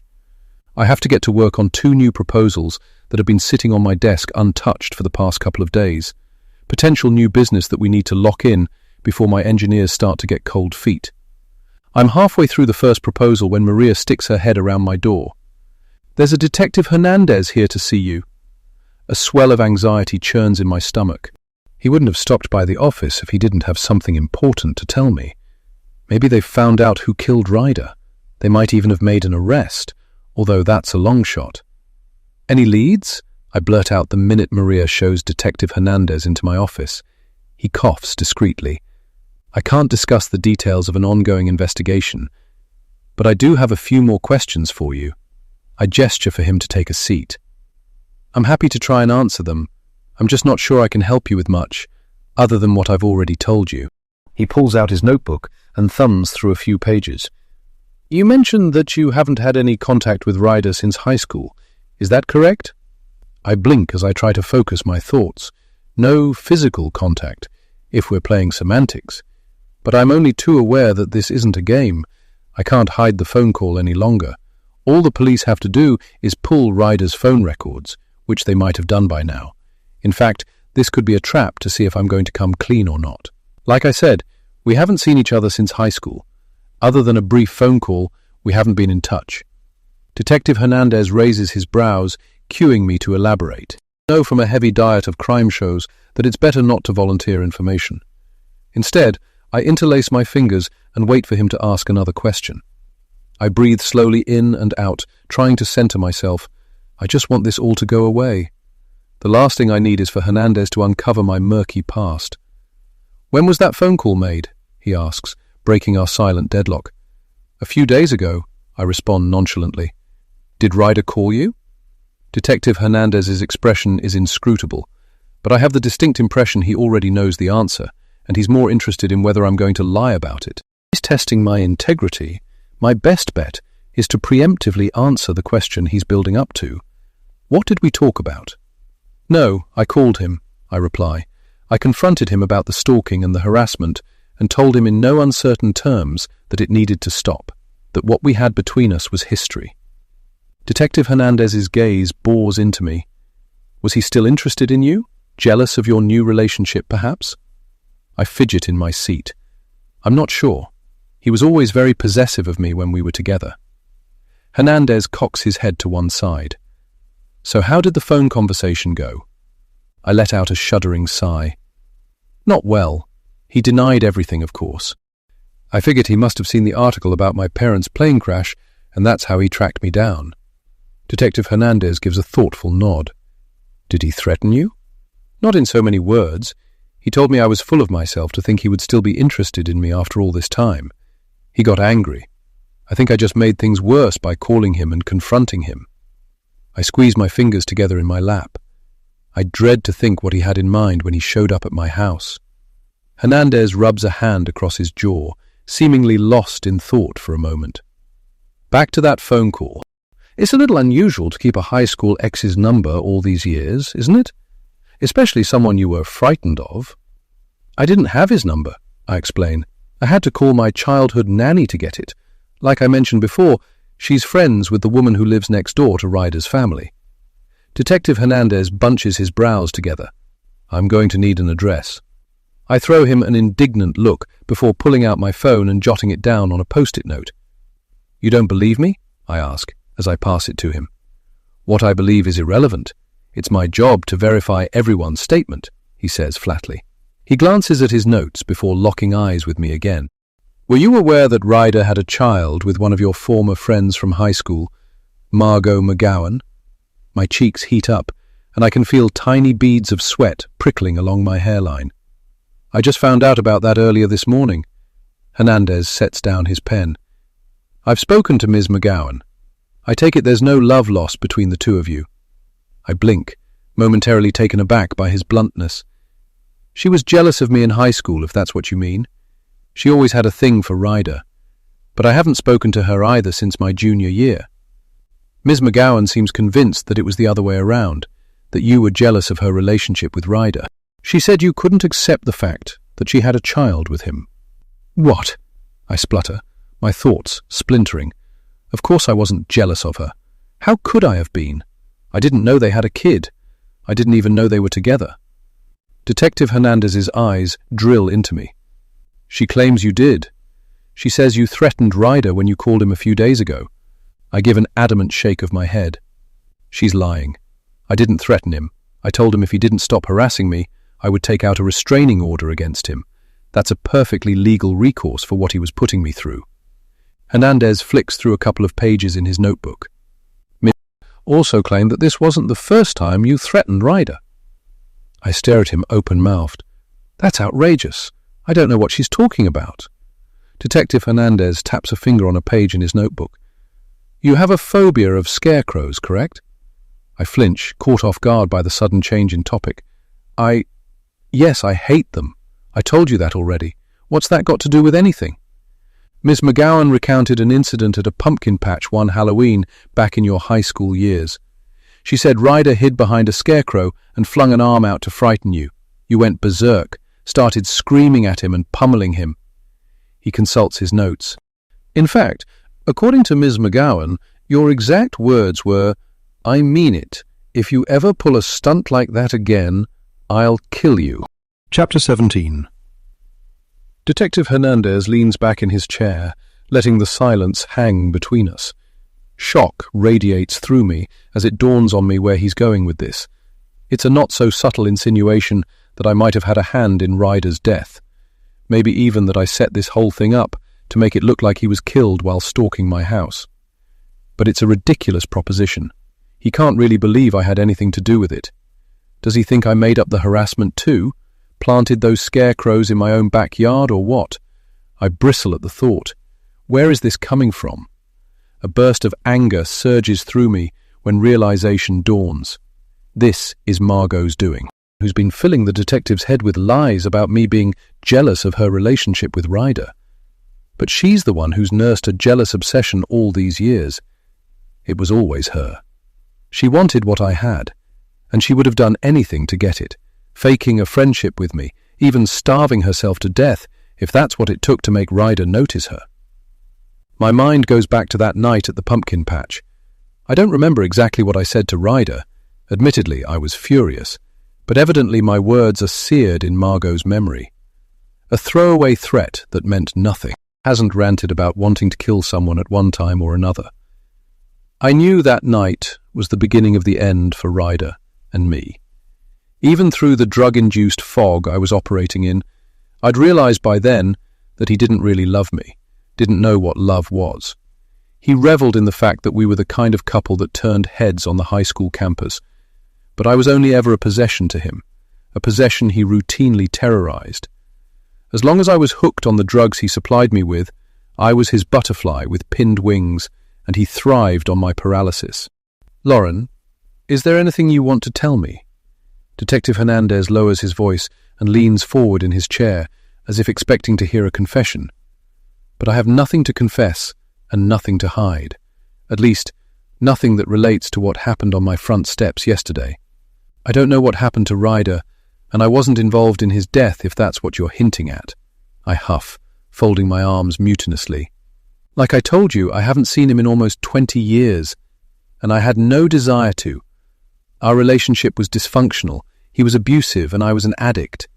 I have a husband and a child of my own now, a life that I love. The only contact I had with Ryder was that one phone call I made a couple of days ago. My chin wobbles, betraying my emotion. I wanted him to leave me alone, that's all. Detective Hernandez taps a finger on his nose and snaps his notebook shut, heralding the end of the interview. He slides his chair out, and I allow myself my first deep breath since he began questioning me. My fears that he was going to arrest me on the spot were evidently unfounded. He's on a fishing expedition for now. We're all under a cloud of suspicion, just like Jack warned. I eye the detective warily as he gets to his feet, watching for any indication that he's going to whip out a pair of handcuffs at the last minute and read me my rights after all. Instead, he tips his hat to me. "I'll be in touch if I have any more questions. Thanks for your time. I'll see myself out." The minute the door closes behind him, I lay my head down on my desk and sob silently. My emotions feel like they've gone through a heavy-duty spin cycle. Even though I'm not being escorted to a squad car in handcuffs, Detective Hernandez has made it abundantly clear that he considers me a person of interest. Go tell it, I hated Ryder, threatened to kill him, and only a few days ago made an intimidating phone call that could be perceived as another threat. I can see how it looks. A history of drugs and abuse, jealousy and violence.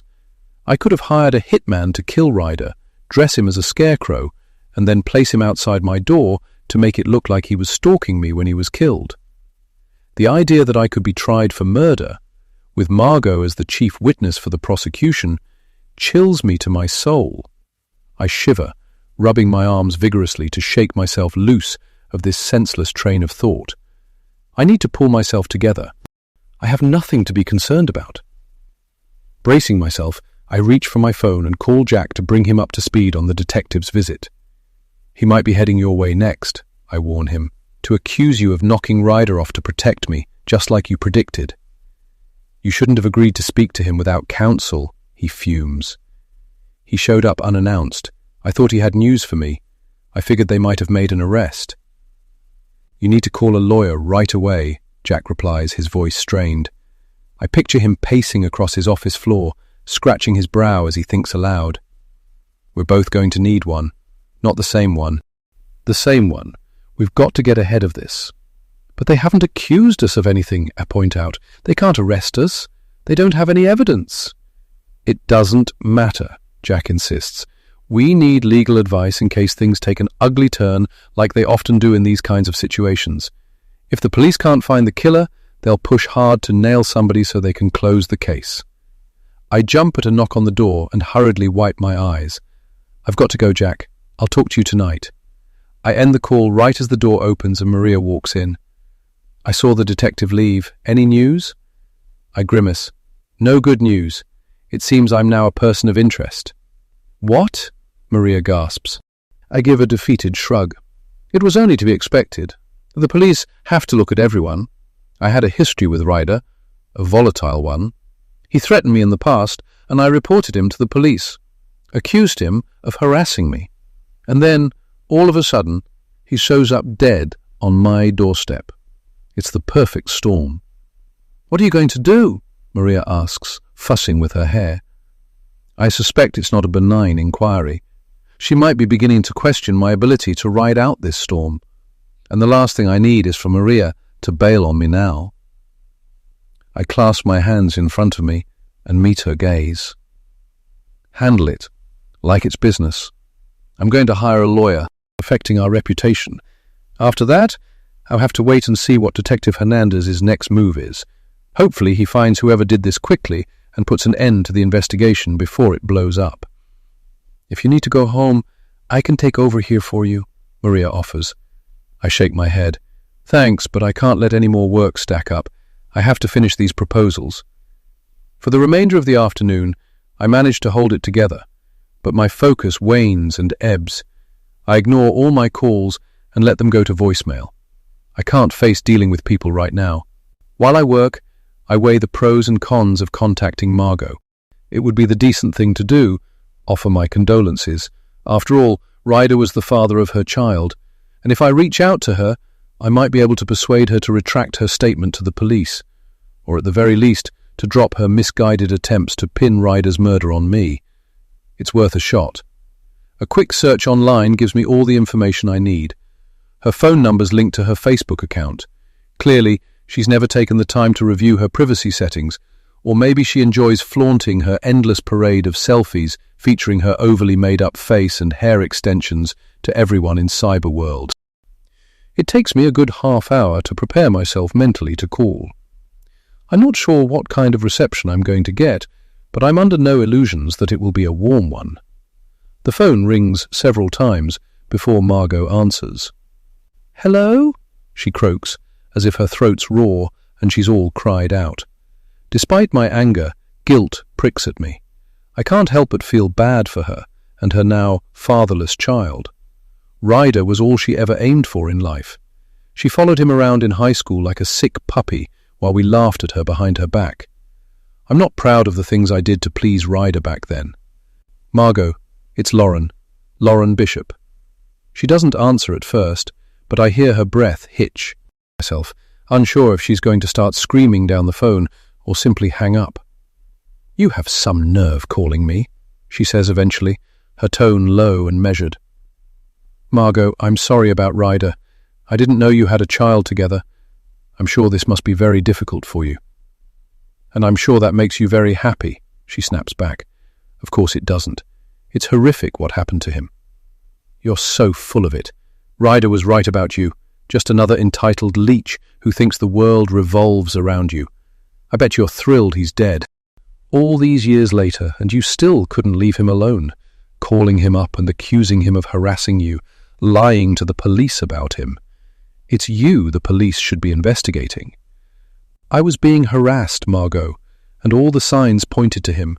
What was I supposed to think? He always threatened to hunt me down. He just didn't know where I was, until now."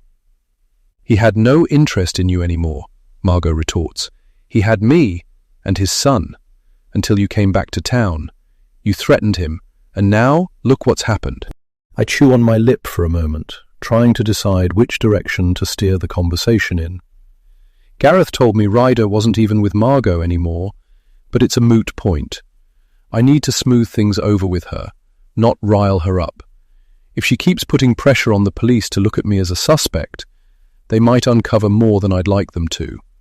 And I can't risk Jack finding out any more about my past than he already has. I have to offer an olive branch. Margot, I'd like to see you again and meet your little boy.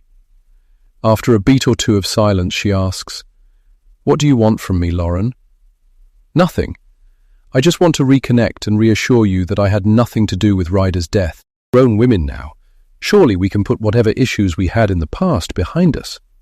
"Gareth told me you have a son, too," Margot says. "What's his name?" "Lucas. He's 6 years old."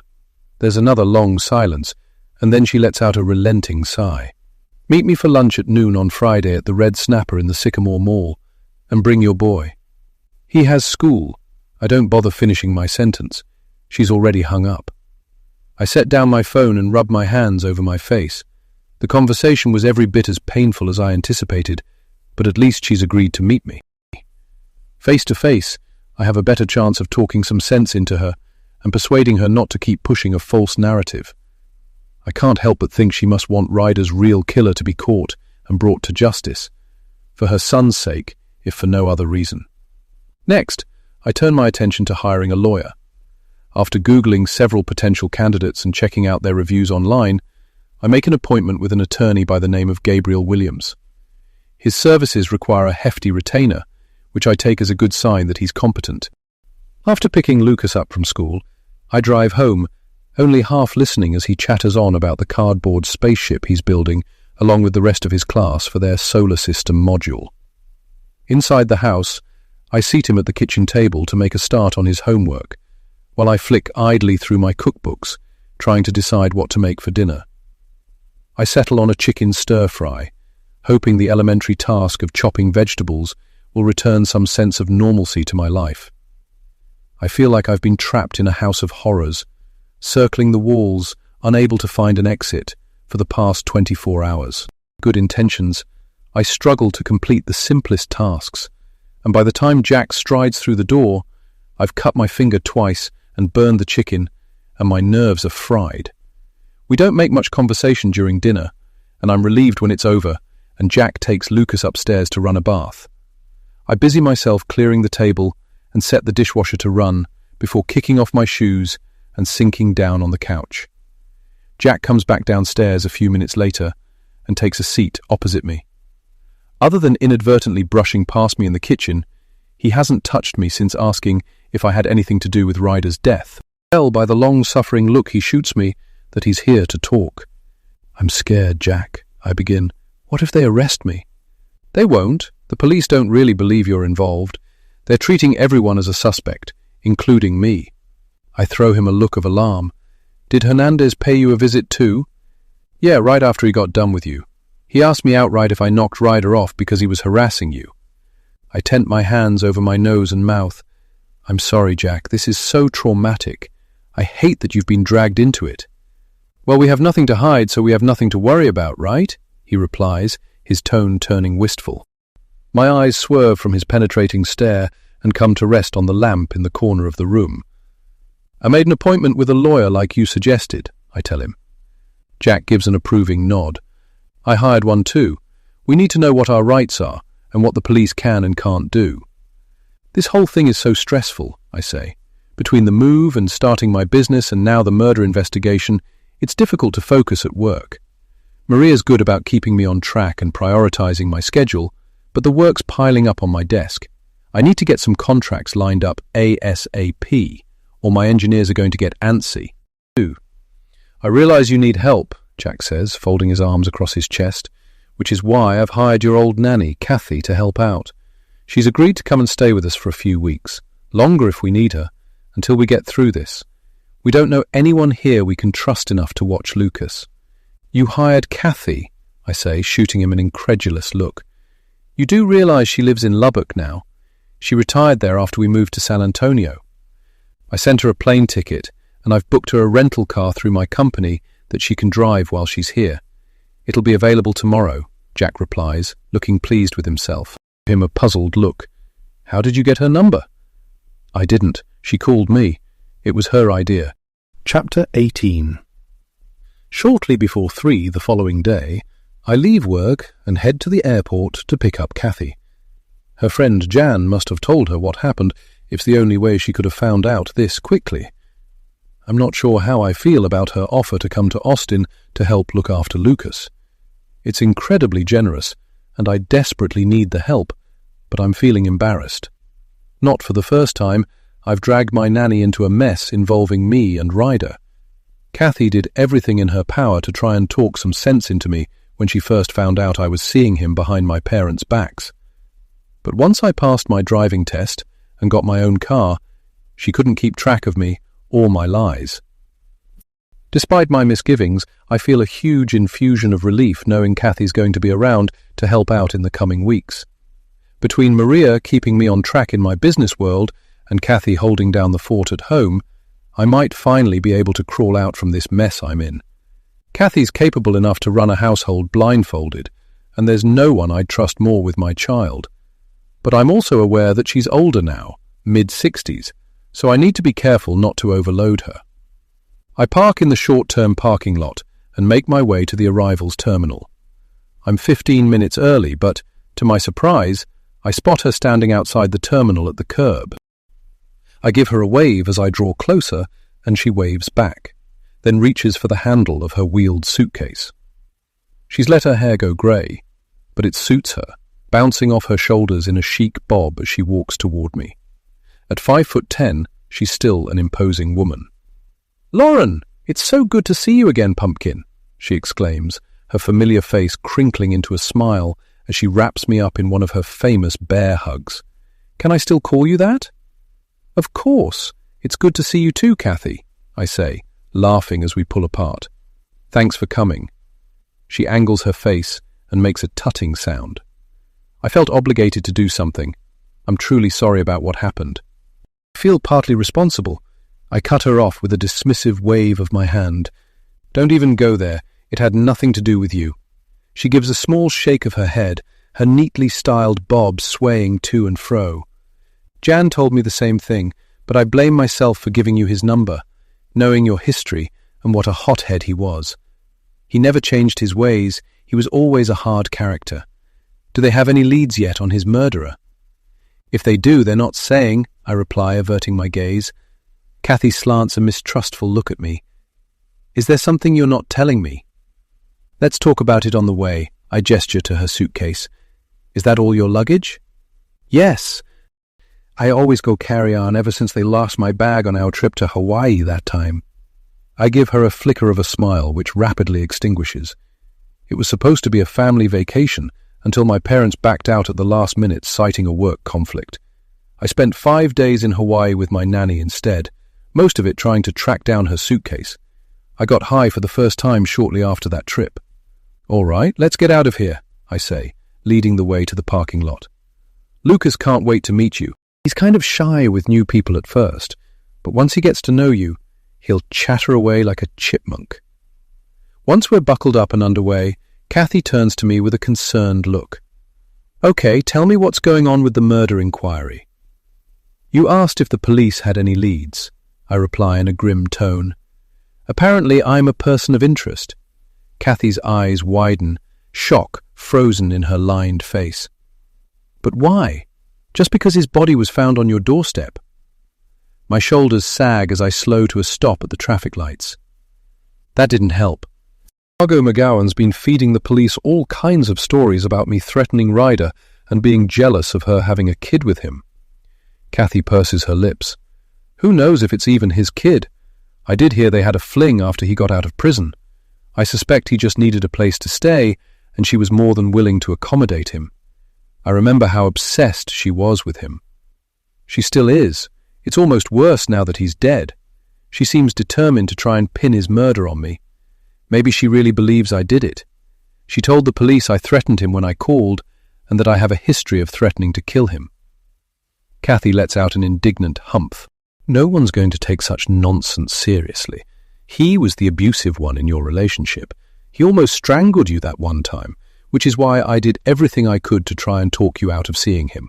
The thing is, I think I did yell something about wanting to kill him one night back in high school, I confessed to her, pulling forward as the light turns green. It was Halloween, and we were at the pumpkin patch. He hid behind a scarecrow and scared me almost to death. Of course, Margot told the police about that. She made it sound like it was a serious threat, dangerous even.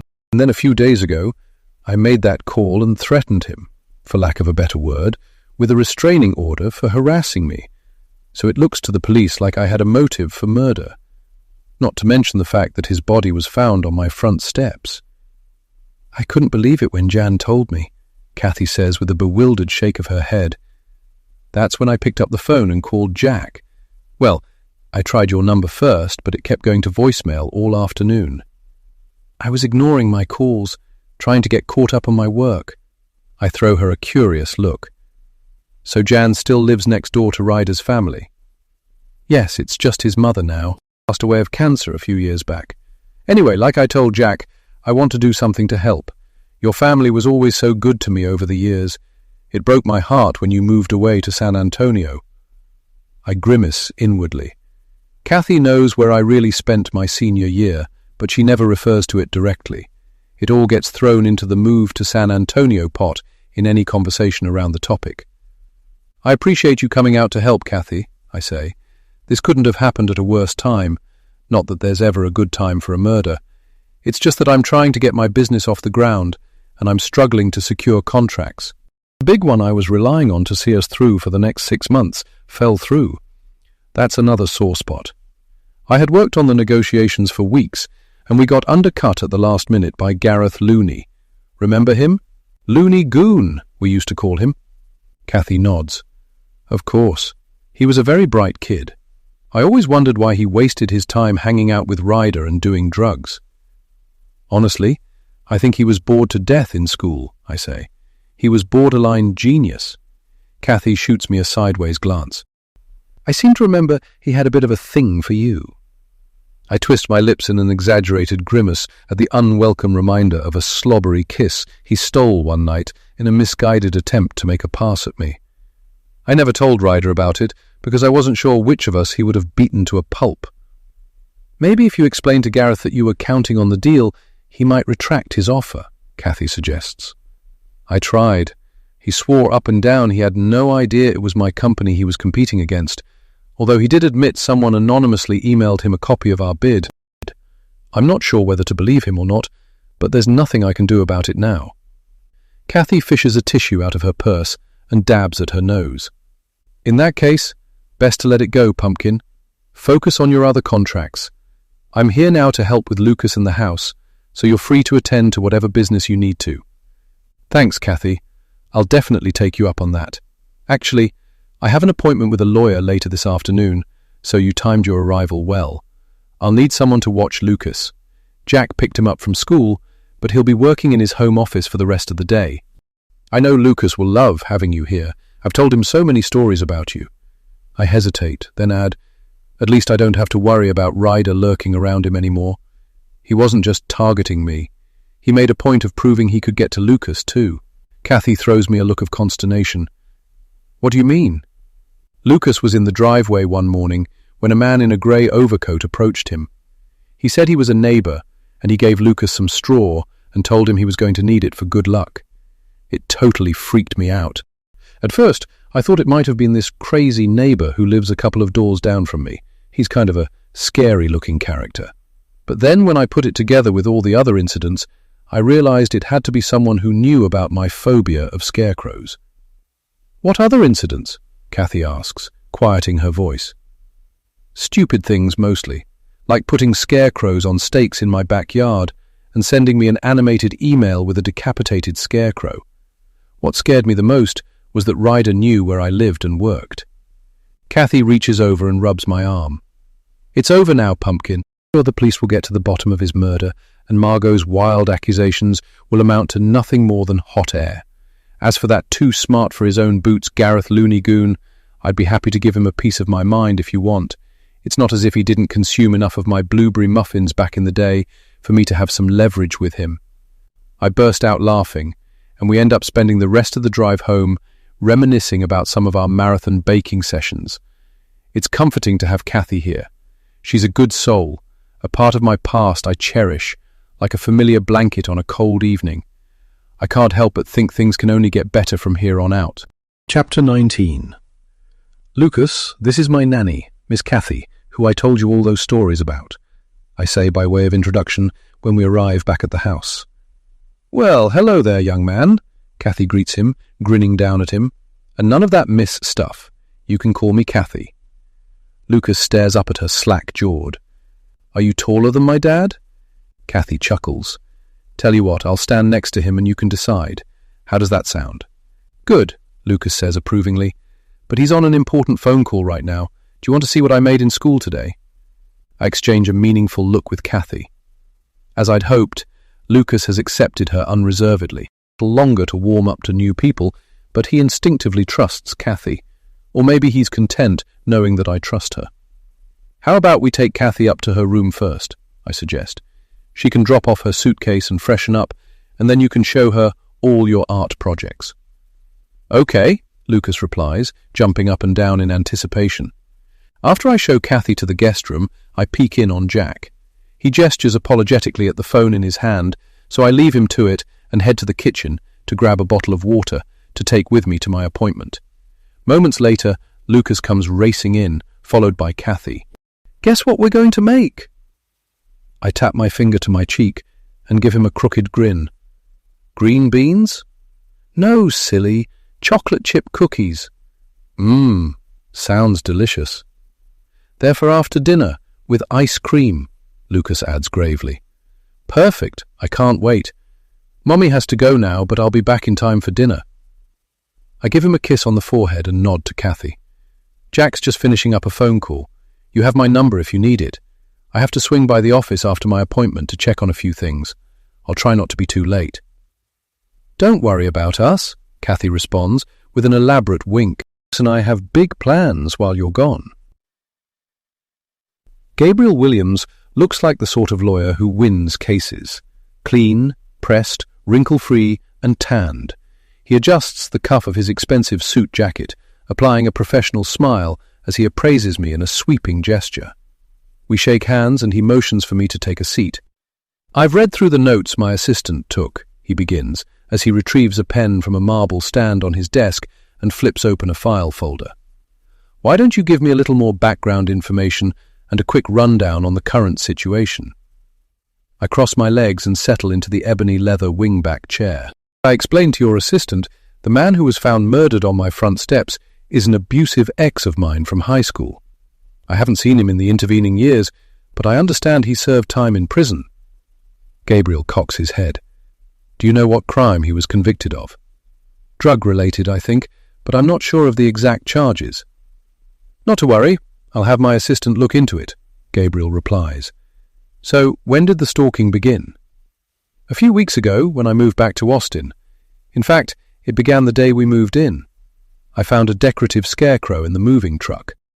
At the time, I wasn't sure it was intentional, but when the scarecrows showed up in our backyard and a stranger gave my son a handful of straw for good luck, I realized it was someone familiar with my phobia of scarecrows. They even sent me an email with a decapitated scarecrow. Gabriel raises his brows. Did you save the email? Yes, but I can't trace the IP address. It's still an electronic trail. Gabriel glances back at his notes. What other evidence do you have?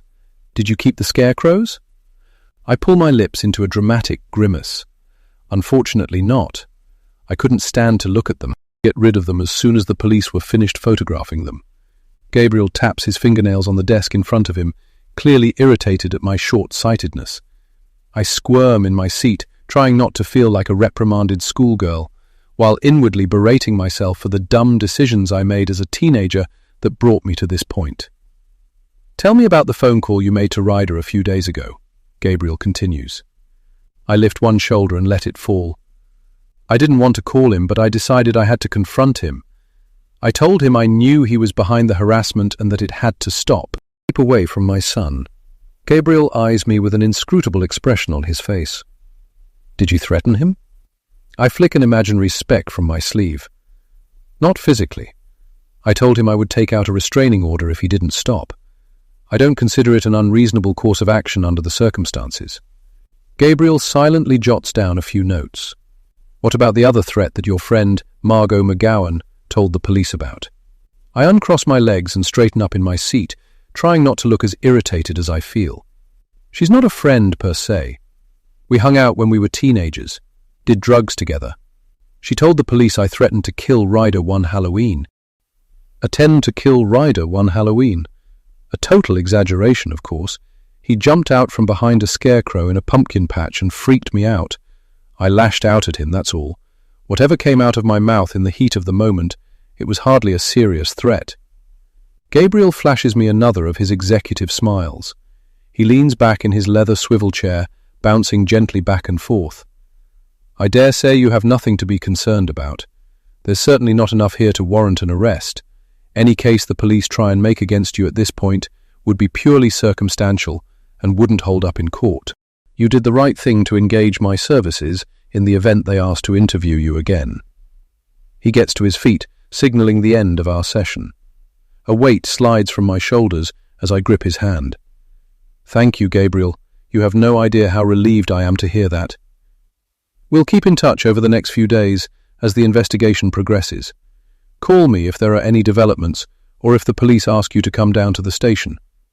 I drive to my office with the sunroof open, feeling almost euphoric for the first time in weeks.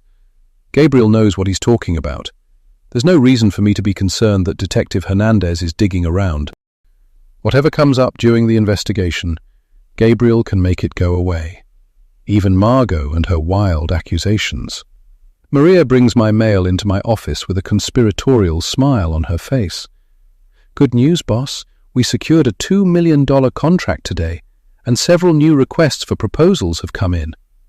I pump my fist in the air. Yes, take that loony goon. Maria sets the pile of mail down on my desk, her lips curving into a satisfied smile. Let me know if you need anything else, she says as she breezes out of the room in her 3-inch pumps. Sinking down in my chair, I reach for a courier letter and slit open the envelope, take a sip of my water before sliding out a single sheet of paper. The words float up to me from the page like an apparition. Kathy's not who you think she is. Chapter 20. Are you certain no one saw who delivered this? I ask Maria. She gives a helpless shrug, her arms folded in front of her. I'm positive. I've asked everyone. No one saw a courier service arrive. It's not a real courier service, I say, flicking the envelope with the back of my nail. It's been dummied up to make it look official. It might have been dropped off at lunchtime when there was no one around, Maria suggests.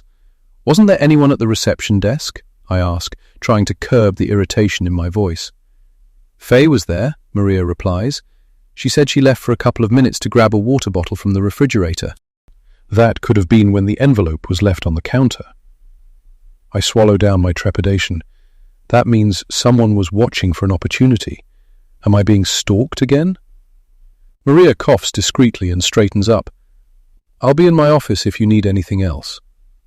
She closes the door behind her, and I lean back and thread my fingers restlessly through my hair.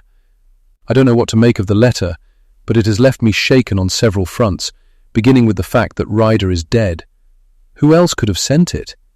And why? I've known Kathy my entire life, so I don't for 1 minute believe there's any merit to the message. It does mean that someone is still out there jerking my chain. It's thrown me back into a chasm of terror I was only just beginning to climb out of. I was sure the harassment would come to a screeching halt with Ryder's death. Could this be something else entirely? There are plenty of other crazies out there. After the plane crash, I dealt with a few looky-loos driving slowly past the software heiress's house, as if I was some kind of sideshow. I pressed the tips of my fingers to my temples and rubbed them in tiny circles to release the tension. My thoughts are spinning faster than I can process them. How would anyone know that Kathy is here in Austin? Did I mention it to Gareth? Or Margot? No, I talked to them before Jack told me he'd hired her. I finger the ominous note thoughtfully. I should call Gabriel and update him on this latest twist. I'm anxious to hear what he makes of it, and whether he thinks I should notify the police. I call his office and leave a message with his assistant. I'll need to save the letter as evidence, but I don't want to keep it in my purse and run the risk of Kathy seeing it. I take a quick picture as I weigh my options. I should probably stash it in my desk for now. It would distress Kathy to no end to think that someone was still harassing me even after Ryder's death, and it would hurt her to think her name was being dragged through the mud, not to mention terrify her. She might elect to pack up and go home right when I need her most. I shoot Jack a quick text and ask him if he told anyone he was hiring Kathy. Even if he'd mentioned it in passing to his work colleagues, none of them know her, and Jack doesn't know Gareth or Margot, so he wouldn't have talked to them. A chill passes through my bones. I'm teetering on the edge again, just when I thought things could only get better. A pile of mail toward me. I glance half-heartedly through the rest of it. I should process it while I have a few minutes, but my mind is all over the place, trying to figure out who could have sent the letter, and why. Gareth might have followed me to the airport and seen me pick up Kathy, but what would be the point in sending me the letter? It has nothing to do with derailing my business, unless he knows what an asset Kathy will be to me, and this is another lame attempt to throw me off my game. If that's the case, he's more desperate than I realized. It's not only about the crippling debt he's facing. Maybe he's deriving a certain amount of personal satisfaction in bringing me down for rejecting his advances years ago. I shove aside the stack of mail and jump to my feet, slipping the letter into my purse. I can't stand the uncertainty any longer. I have to know if this is Gareth's doing, and the only way I'll know for sure is to have it out with him.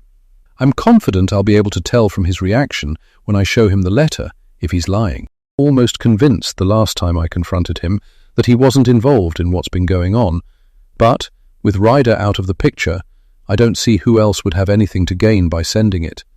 On the drive across town, I shoot Kathy a quick text to let her know I'll be home later than planned. It's already after 5, and I'm sure to be caught up in rush hour traffic at this point, but I need to get to the bottom of this. I need to be careful how I broach the subject with Gareth. If he didn't have anything to do with the letter, he's going to think I still have a beef with him about the Huss integrity contract. On his guard, wondering if I'm planning some type of revenge move, a lawsuit perhaps. He keeps me waiting for 20 minutes when I arrive. I'm not sure if it's legitimate, or if he's sending me a message that he's in control. "Sorry to keep you waiting," he says, running a hand through his hair in a distracted manner as he leads me into his office. "Problems?" I arch a brow at him. "Always," he replies with an exaggerated groan. "But enough about my lousy day." He eyes me warily. "If you're here to chew me up again about the Huss deal, like I told you, I have no idea who sent me a copy of your contract, and, for the record, I didn't know it was your company. It was under your married name. Regardless, it was an underhanded move." I cross my legs and scrutinize him. "Is that the way you normally conduct business?" He shifts uncomfortably under my accusing gaze. "It's not illegal. We all know it's cutthroat out there. I do what I have to do to survive, same as anyone else." "Sounds like you're desperate," I throw at him casually. His eyes glisten at the underlying insinuation. What's that supposed to mean? Pinning a sympathetic smile on my lips, I lean toward him and lower my voice. "I know you're in trouble with the IRS. Are at the end of their rope. They do things they wouldn't ordinarily do." A slow flush creeps up his neck, merging with the stubble on his weak chin. When he speaks, there's a distinct wobble in his voice. "I don't know where you're getting your information, but you're mistaken." I study my nails for a heartbeat, making him sweat. "Maybe you have a disgruntled ex-employee of your own. Your gambling addiction is public knowledge." Gareth glares at me. "What do you want, Lauren? The contract with Huss Integrity is a done deal. I'm not backing out now." "That's not why I'm here," I reply. "Let's say, for old time's sake, I'm willing to believe your version about how you got a hold of my bid. Maybe I can even buy into your story about not knowing it was my company. But the part that really bothers me is that you're still trying to pull the rug out from under me."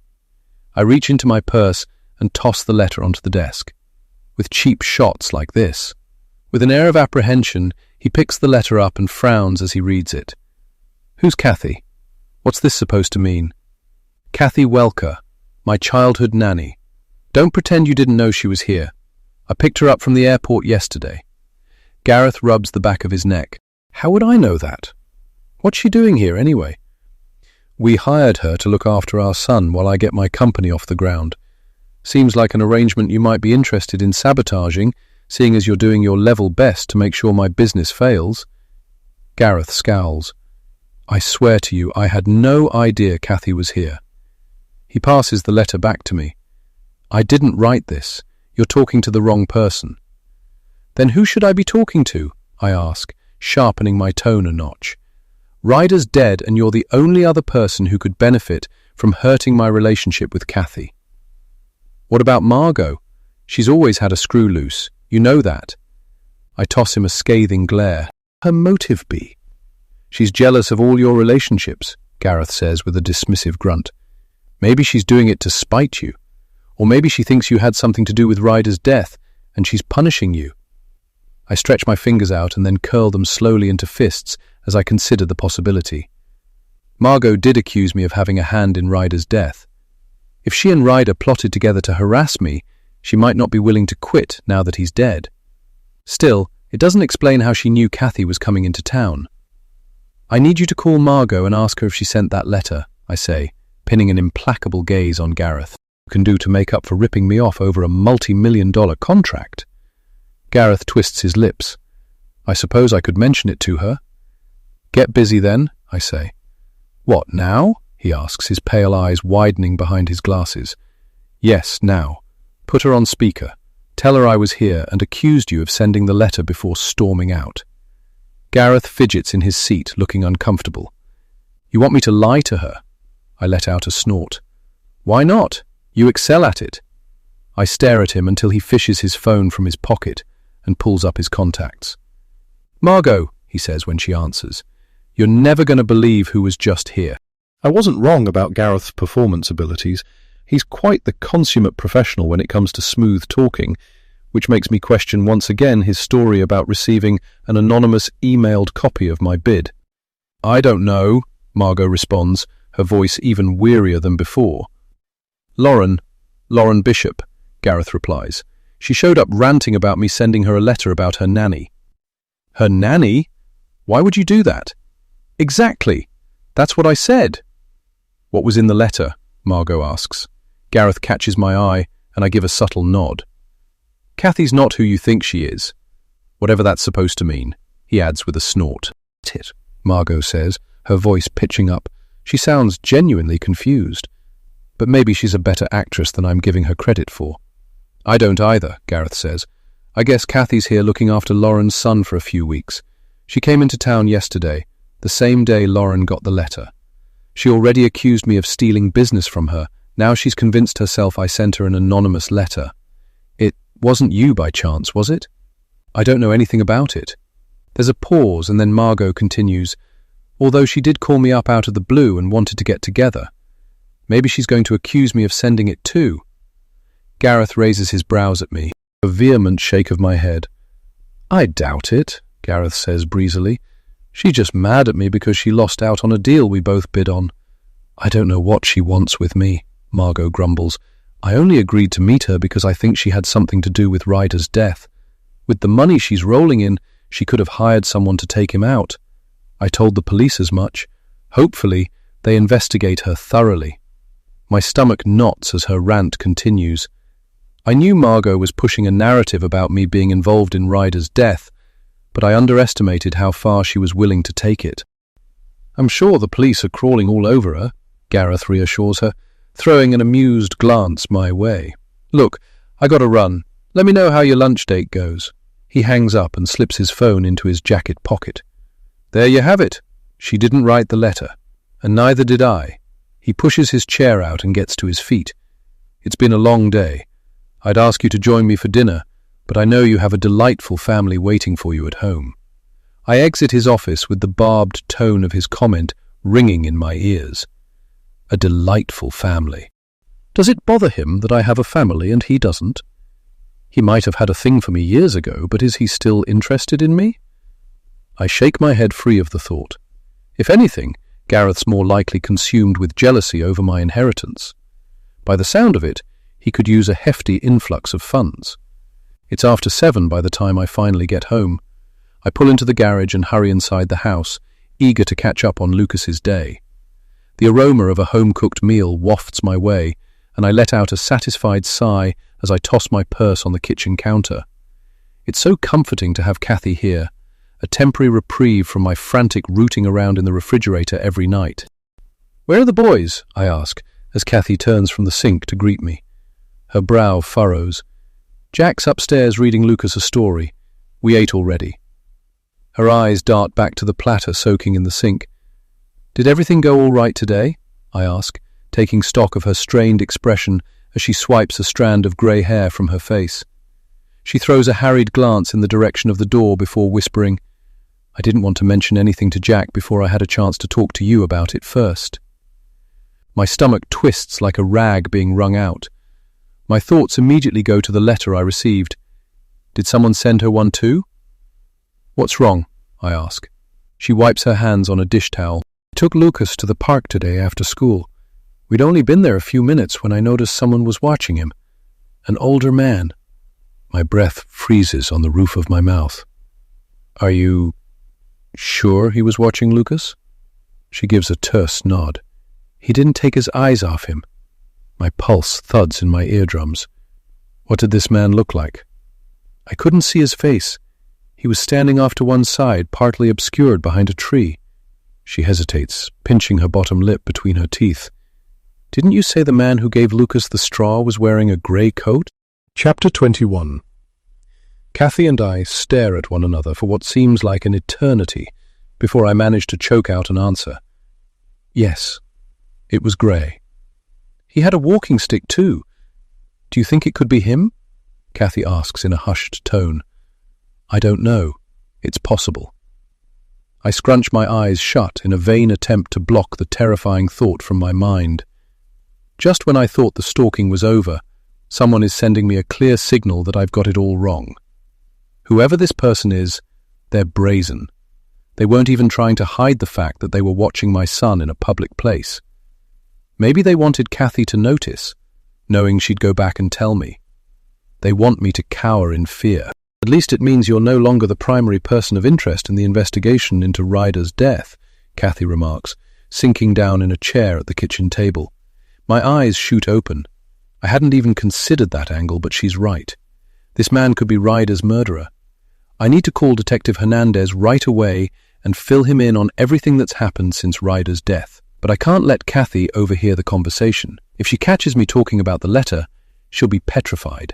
The person who wrote it might be the same man who was watching Lucas at the park, which means he's watching her as well, and knows she's working for me. With anxiety at the thought of the potential danger my family is in, and the danger I've inadvertently exposed Kathy to by allowing her to come here to Austin.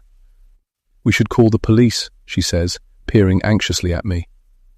I thought about calling from the park, but I wanted to wait until I checked with you first to make sure he matched the description of the man who talked to Lucas.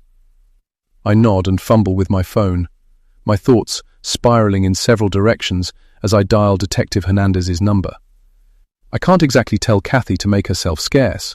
Besides, Hernandez will want to talk to her. He goes to bed, I'll call him back and tell him about the fake courier letter. "Lauren, what can I do for you?" His tone is decidedly cool. Clearly, he hasn't eliminated me from his short list of suspects. Maybe what I have to tell him will be enough to change his mind on the matter. I put him on speaker and place the phone on the kitchen table. "Detective, I'm here with my nanny, Kathy Welker. She took my son Lucas to Sunny Highland Park near our house this afternoon. Shortly after they arrived, she noticed an older man with a walking stick standing along the perimeter watching Lucas. He caught her attention because he was wearing the same outfit as the man who talked to my son in our driveway, a grey overcoat." I take a quick breath and continue before Detective Hernandez has a chance to respond. He could be Ryder's murderer. Maybe Ryder wasn't his real target, he just got in the way. This man's still stalking me and my family. You need to assign us police protection. What if he abducts my son? I don't... "Hold up," Hernandez cuts in. "Let me talk to your nanny for a moment. Ms. Welker, can you tell me when you first noticed this man watching Lucas at the park?" Kathy leans toward the phone. I signal to her that it isn't necessary, and she nods in understanding before sinking back in her chair. We had only been there about 5 or 10 minutes when I spotted him. He wasn't there when we first arrived, or I would have noticed. I'm very observant of my surroundings, especially when I have children in my care. How do you know he was watching Lucas specifically? Detective Hernandez asks. Maybe he was just walking by and stopped to watch the children playing. I did think he might have been a grandparent or something, at first, but I noticed that none of the mothers were conversing with him. It made me uncomfortable, my nannying instincts kicking in, I guess. That's when I moved back out of his line of sight and pretended to be reading on my phone. All the while, I kept an eye on him. He positioned himself behind a tree, but he kept his head tilted toward Lucas. He would watch him like a hawk until he saw me glance up. Every time I put my head back down, he turned his attention back to Lucas. Finally, I got up and stared right at him. He immediately started walking away from the park in the direction of the street. How old would you estimate this man was? Detective Hernandez asks. Kathy frowns in concentration. It's hard to say, really. I couldn't see him all that well from that distance. I assumed he was older, judging by the clothes he was wearing and the fact that he was carrying a walking stick. Did he make any attempt to approach Lucas or talk to him? Oh no, Kathy replies. I wouldn't have let that happen. Lucas never even saw him. He was too busy playing with the other kids. I did ask a couple of the other moms afterward if they knew who the man was, but no one seemed to have any idea. One woman said she'd talked to him briefly, and he sounded confused. She was worried about him. She thought he might have had dementia or something. She was considering calling the authorities if he was still at the park when she was leaving. Of course, he'd already taken off by then. I suspect the whole dementia thing might have been an act. All right, that gives me enough to go on for now, Hernandez says. I'll find out if there are any cameras at that park. And if there aren't, what are you going to do about finding him and protecting us? I prod. We'll put out an all-points bulletin. If we spot him loitering around your home or business, we'll pick him up and bring him in for questioning, Detective Hernandez answers. In the meantime, I'll assign a patrol car to your neighborhood. Keep your son close at all times. Call me immediately if anything else transpires.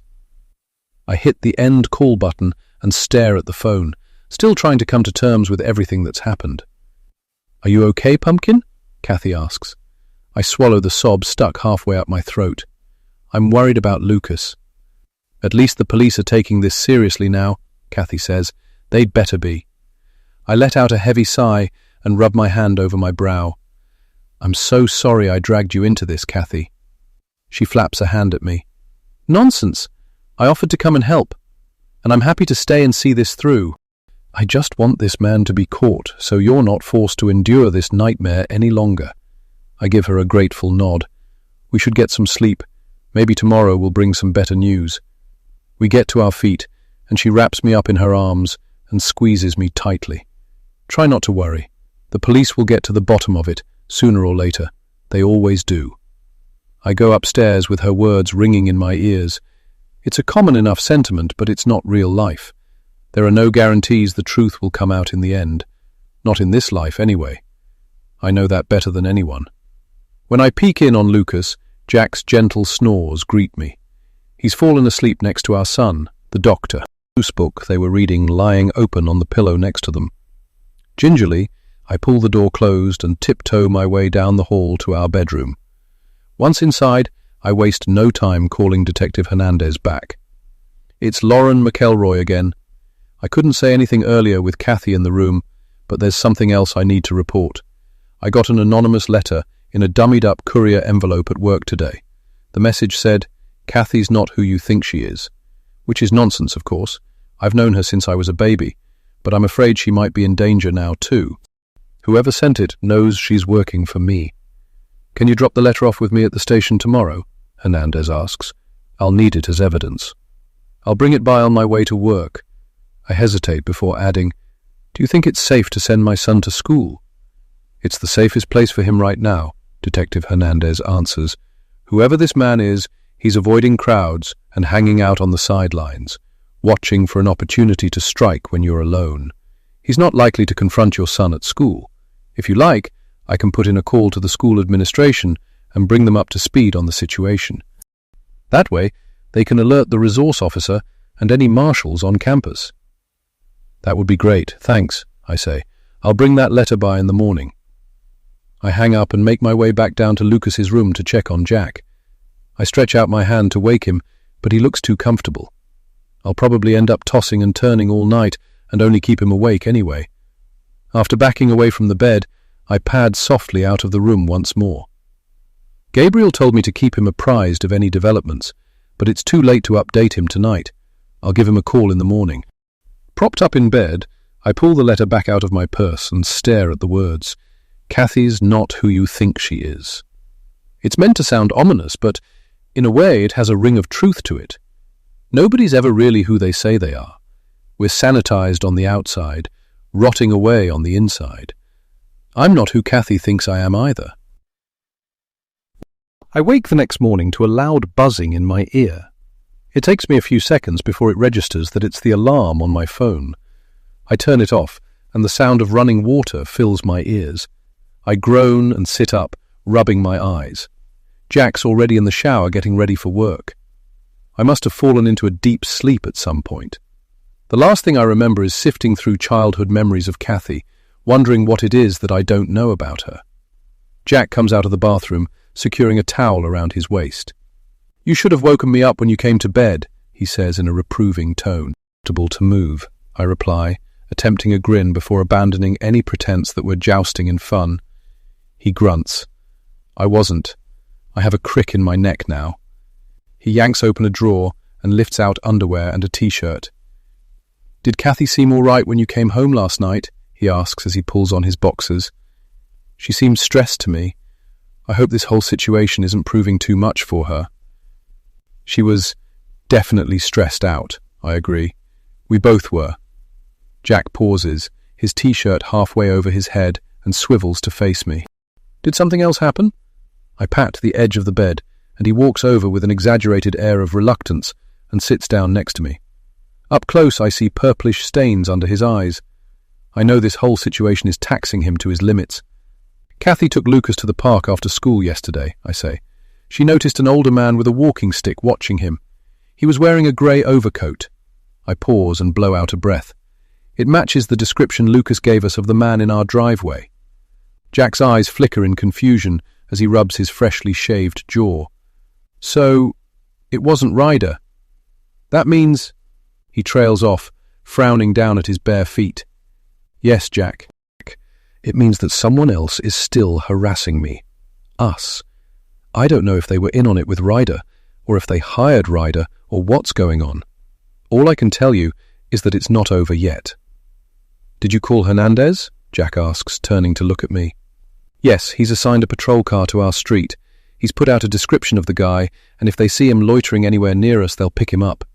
He's going to alert the school too, but he thinks Lucas will be safe there." Jack gets to his feet and begins pacing across the floor, smoothing a hand over his damp hair as he talks. "What does he know about keeping our son safe from this lunatic? We have no idea who we're dealing with. This man's obviously targeting our son. He was in our driveway, and now you're telling me he was at the park, watching him. We need to pull Lucas out of school until this pervert's been caught. Kathy's here. She can take care of him and make sure he keeps up with his schoolwork. I'm going to call again on the security cameras today, see if I can speed things up. Lucas will be much safer at home, especially with a cop car patrolling the neighborhood. I don't know, Jack. He loves school and he's making new friends. Might think he's being punished for talking to a stranger if we pull him out. We'll have to give him a reason for why we're doing it. And who knows how long this will go on for. What if they don't catch the guy? We can't keep Lucas housebound indefinitely." Jack scrubs a hand over his face. "I'm not saying it has to be long-term. I just think for the next few days it makes sense to keep him close to home. He couldn't be in better hands than Kathy's. Why don't you call the school and get his worksheet so he has something to do?" I chew on my lip as he waits for my response. I'm not sure why I'm holding out on the idea. It has crept under my skin, and it's not just fear of scarecrows anymore. I'm losing faith in everyone. What if Kathy's not who I think she is? Chapter 22. The following morning, I find myself back at the police station, turning in the evidence suggesting my stalker is alive and well. Detective Hernandez studies the letter for a moment or two, tapping his stubby fingers on the desk. They know your nanny's name, which implies it was someone who's familiar with your history. On the other hand, if they've been following her and your son around, they could easily have overheard it. I nod. He's not telling me anything I haven't already considered. I thought about it long and hard last night. The most logical suspect I keep coming back to is Gareth. He knows my history, he knows Kathy, and he has a beef with me, as it turns out.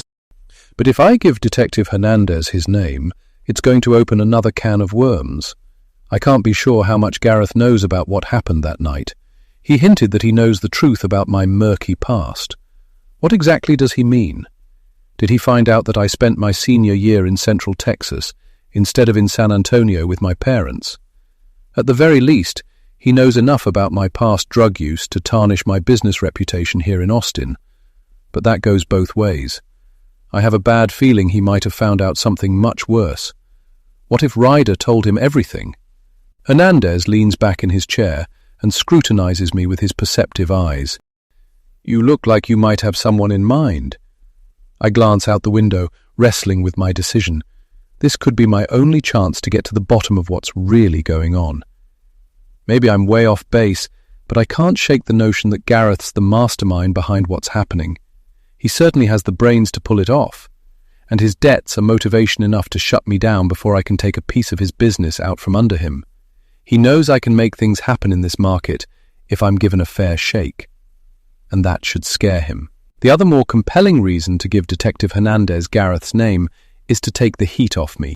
Margot's claim that I was threatening Ryder means I am still a strong contender, perhaps the only contender on the suspect list. There is one name that comes to mind, I say, looking Hernandez square in the eye. Gareth Looney. He was a mutual acquaintance of Ryder's and mine. He's the CEO of Summit Solutions. It's a software company located here in Austin, a direct competitor of mine. I know for a fact Gareth wasn't too happy when I opened my business in the area. Detective Hernandez raises his brows. What are you implying? I think he's trying to sabotage my business. My office building was broken into recently. Nothing was taken, so the police put it down to vandalism. But a short time later, I found out a major client I had worked hard to secure had gone with Summit Solutions at the last minute. Their CEO showed me a copy of Gareth's offer. It was almost identical to mine, other than the fact that he had undercut my price by a considerable amount. In retrospect, I'm convinced that's what the break-in was all about. The contract was lying on my desk in my office. It would have been easy enough to make a copy. Did you catch the intruder on your security cameras? I shake my head. They weren't operational at the time. We just moved into the building, and we were doing some remodeling. Did you raise the matter with Mr. Looney? Hernandez asks. I twist my lips as I recall the encounter. I drove clear across town to Summit Solutions and confronted him about it as soon as I discovered he was the CEO. It was the first time I'd seen him in 18 years. He denied it, of course. He told me if I couldn't stand the heat, I shouldn't have come back to town, which sounds like a veiled threat to me. Detective Hernandez scratches his jaw. What motive would he have to steal your business? It was a particularly large contract, I explain. Gareth Looney is in substantial debt, gambling debt from what I understand, and he's also in trouble with the IRS. Detective Hernandez throws me a sharp look. I can tell I've finally piqued his interest. At the end of the day, cops are only ever interested in motive and evidence. I've given him the motive. It's his job now to find the evidence. So you think he might be waging a harassment campaign against you to run you out of town? It's a possibility. He might even have hired Ryder to do some of his dirty work for him. If he's hurting for money, it's possible Ryder never got paid and threatened to expose Gareth. That would have been reason enough to kill him. It might also explain why Gareth left his body on my front steps. By turning the spotlight on me, he could further jeopardize my business. I grimace. Being a suspect in a freakish Halloween murder doesn't exactly tie in with the professional image I'm trying to project at Capital Technologies. Detective Hernandez jots down a few notes and then gets to his feet. I have a court hearing I need to get to, but I'll have a talk with this Gareth Looney. If there's anything to suggest he might be involved, I'll put a tail on him. As I'm driving away from the station, I can't help questioning the wisdom of what I've done. I might just have stirred up a hornet's nest, but it's too late to undo it. Detective Hernandez has heard enough to make him want to take a closer look at Gareth Looney, and that's a good thing. He's not behind the harassment. I don't regret making him sweat a little. Stealing the Huss integrity contract out from under me was a low blow, unethical, if not illegal. I head to Gabriel's office next. I left a message for him earlier this morning, and his assistant texted me back and asked me to stop by. I'm hoping he'll agree with Kathy's reasoning that the latest developments mean I'm not high on the suspect list of Ryder's killers anymore. By the time I reach Gabriel's office, I've convinced myself that Gareth killed Ryder and that he was the brains behind the harassment, if not the perpetrator. What is it he always used to say to me? Just think, you could have had me instead. Brains over brawn. A finger of dread works its way across my shoulders. Gareth always was a slick operator. I imagine he knows how to avoid getting his hands dirty. He might have contacted Ryder when he heard I was coming back to Austin and hatched a plan. By teaming up, they could both get what they wanted. Gareth could make sure I wouldn't move in on his territory, and Ryder would finally get to punish me for leaving him. The only question in my mind is where Margot comes into it. That's what I intend to find out when we meet for lunch. I'm beginning to think all three of them might have been in cahoots. "Lauren, it's good to see you again," Gabriel says, getting to his feet and reaching across his desk to squeeze my hand. "What's been going on?" "Lots," I answer, as I set my purse down and take a seat opposite him. My nanny spotted someone watching Lucas at the park yesterday, an older man. He matched the description of the man who confronted our son in our driveway. It could have been Ryder's killer. Gabriel lets out a low whistle as he leans back in his chair and tenses his fingers in front of him. This is an interesting development. Not one that gives you any peace of mind, I imagine, but it does take the focus off you as a suspect. I was hoping you'd say that. Speaking of peace of mind, I received another unsettling letter. I pull up the photo I took of the message warning me about Kathy and pass my phone across to him. He studies it, his expression unreadable. "Is there a possibility the note has merit?" he asks, handing me back my phone. I shake my head. Definitely not. Kathy was my childhood nanny. She practically raised me. My parents trusted her with my life. They often left me alone with her when they went on business trips. Gabriel reaches for my file and flips it open. "I assume you've turned the letter over to the police?" "Yes." Detective Hernandez agrees that it seems to suggest someone who knows Kathy is behind it, but it's impossible to say for sure. He asked me if I had any idea who it might be. I gave him the name of a former mutual acquaintance of mine and Ryder's who has a competitive software business here in Austin. I happen to know he's struggling with substantial debt and in trouble with the IRS. He stole a contract out from under me, right before my customer was ready to sign, made them an offer with terms almost identical to mine, and then undercut my price. "Could it have been a coincidence?" Gabriel inquires. "I don't believe so. There was a break-in at my office a few weeks ago. Gareth might have orchestrated it to get a hold of a copy of my offer." Gabriel arches a brow. "You said he owes the IRS money. How did you come by that information?" "I asked my extremely resourceful PA to do some digging, and she talked to a bookkeeper who used to work for Gareth. She claims he fired her because she questioned him about the anomalies she uncovered." Gabriel strokes his jaw. "He sounds like a promising lead, but from now on, you need to let the police do their job. I don't want you contacting Gareth Looney again until he's been eliminated as a suspect. Can we agree on that?" I give a curt nod. "Absolutely. I have no intention of going anywhere near Gareth again. He's going to be livid when Detective Hernandez shows up on his doorstep.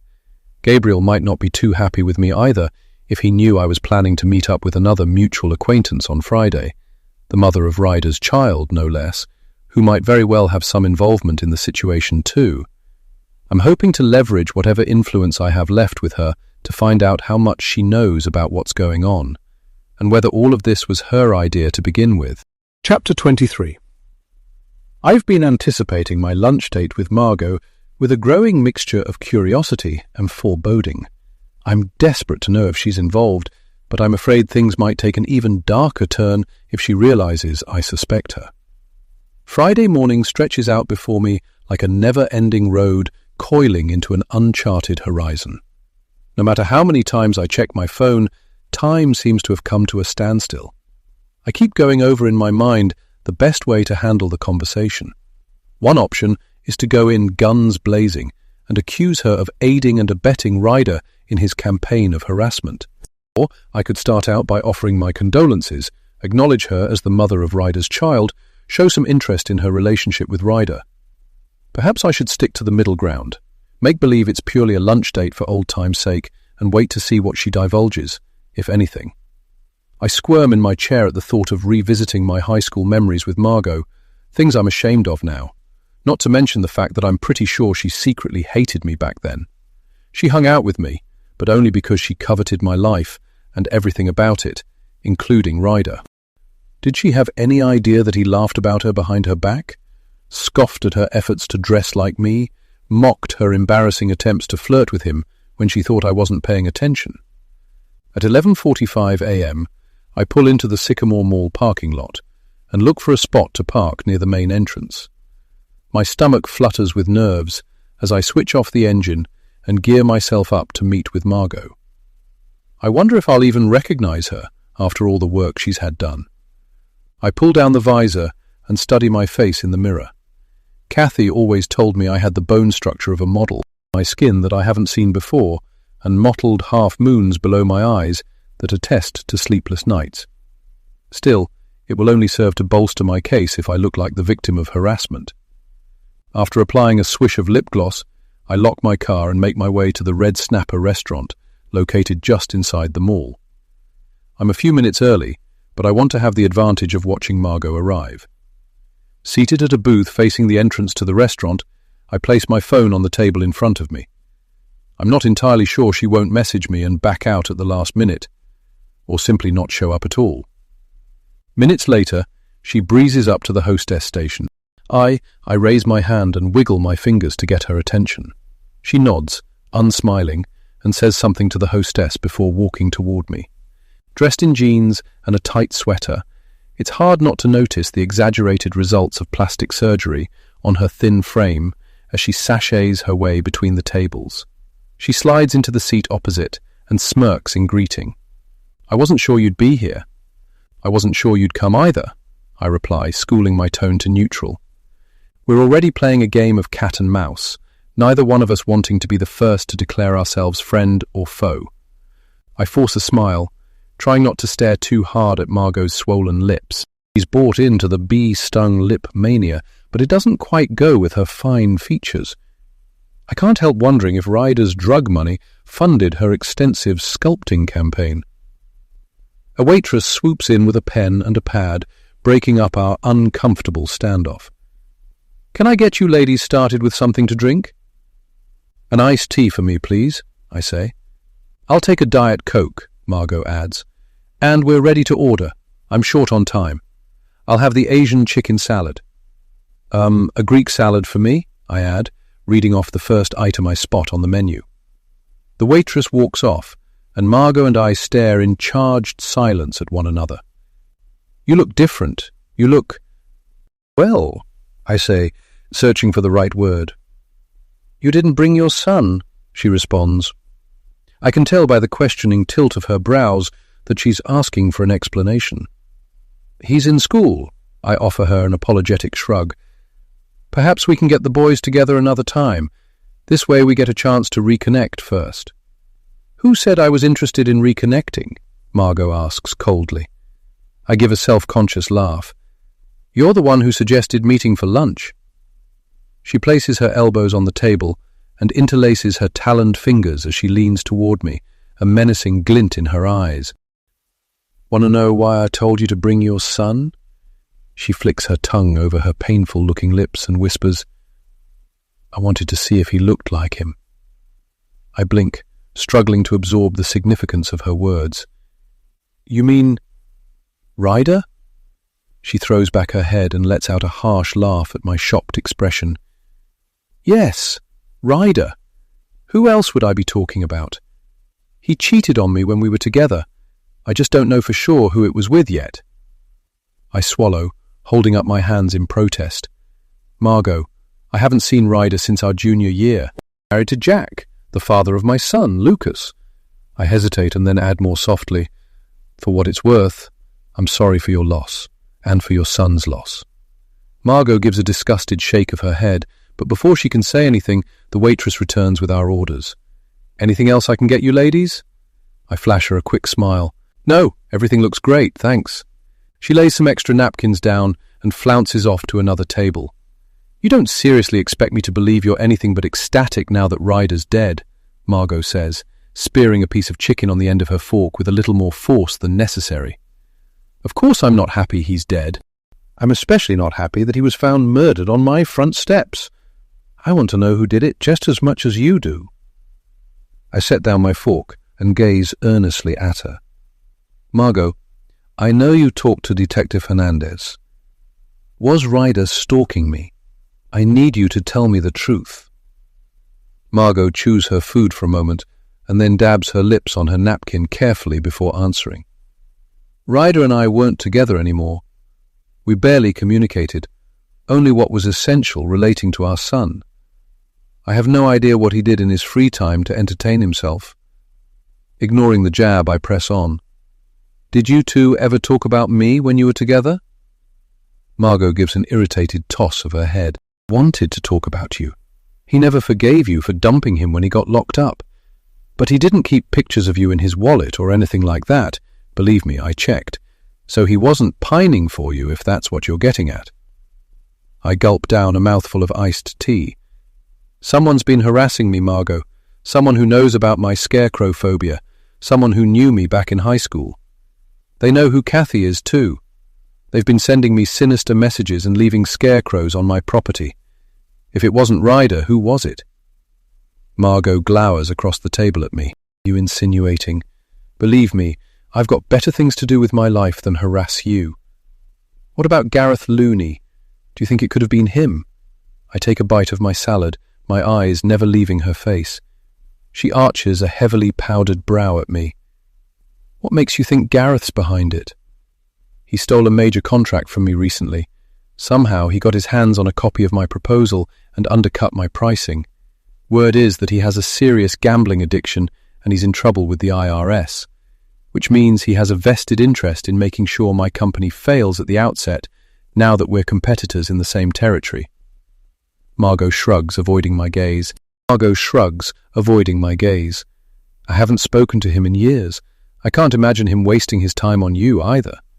She averts her eyes, picking at her fingernail. What I want to know is whether you were involved in Ryder's death. I push a piece of cucumber around on my plate, taking a moment to recover my composure. I can't believe you're asking me that, Margot. Do you really think I could do something that heinous? She reaches for her Diet Coke, anger glimmering in her eyes. People with money always get what they want. All you have to do is click your fingers and shell out the cash.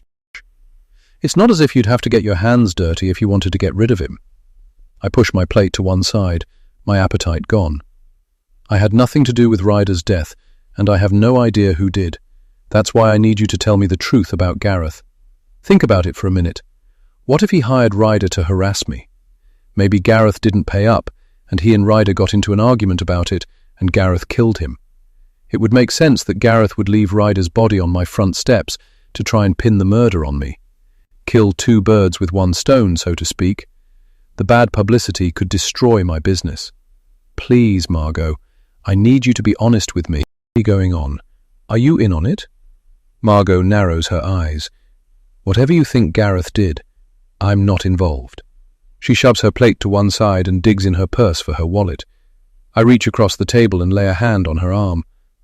Let me get this. I appreciate you meeting with me. I know it can't have been easy under the circumstances, and I'm sorry I had to ask such difficult questions. But try and look at it from my perspective. Someone who knows me very well has been terrorizing me with scarecrows. If it wasn't Ryder, You can hardly blame me for wondering if you or Gareth were involved. Margot zips up her purse and throws it over her shoulder. Don't bother contacting me again. I have nothing more to say to you. She clamps her lips together, gets to her feet, and strides away from the table.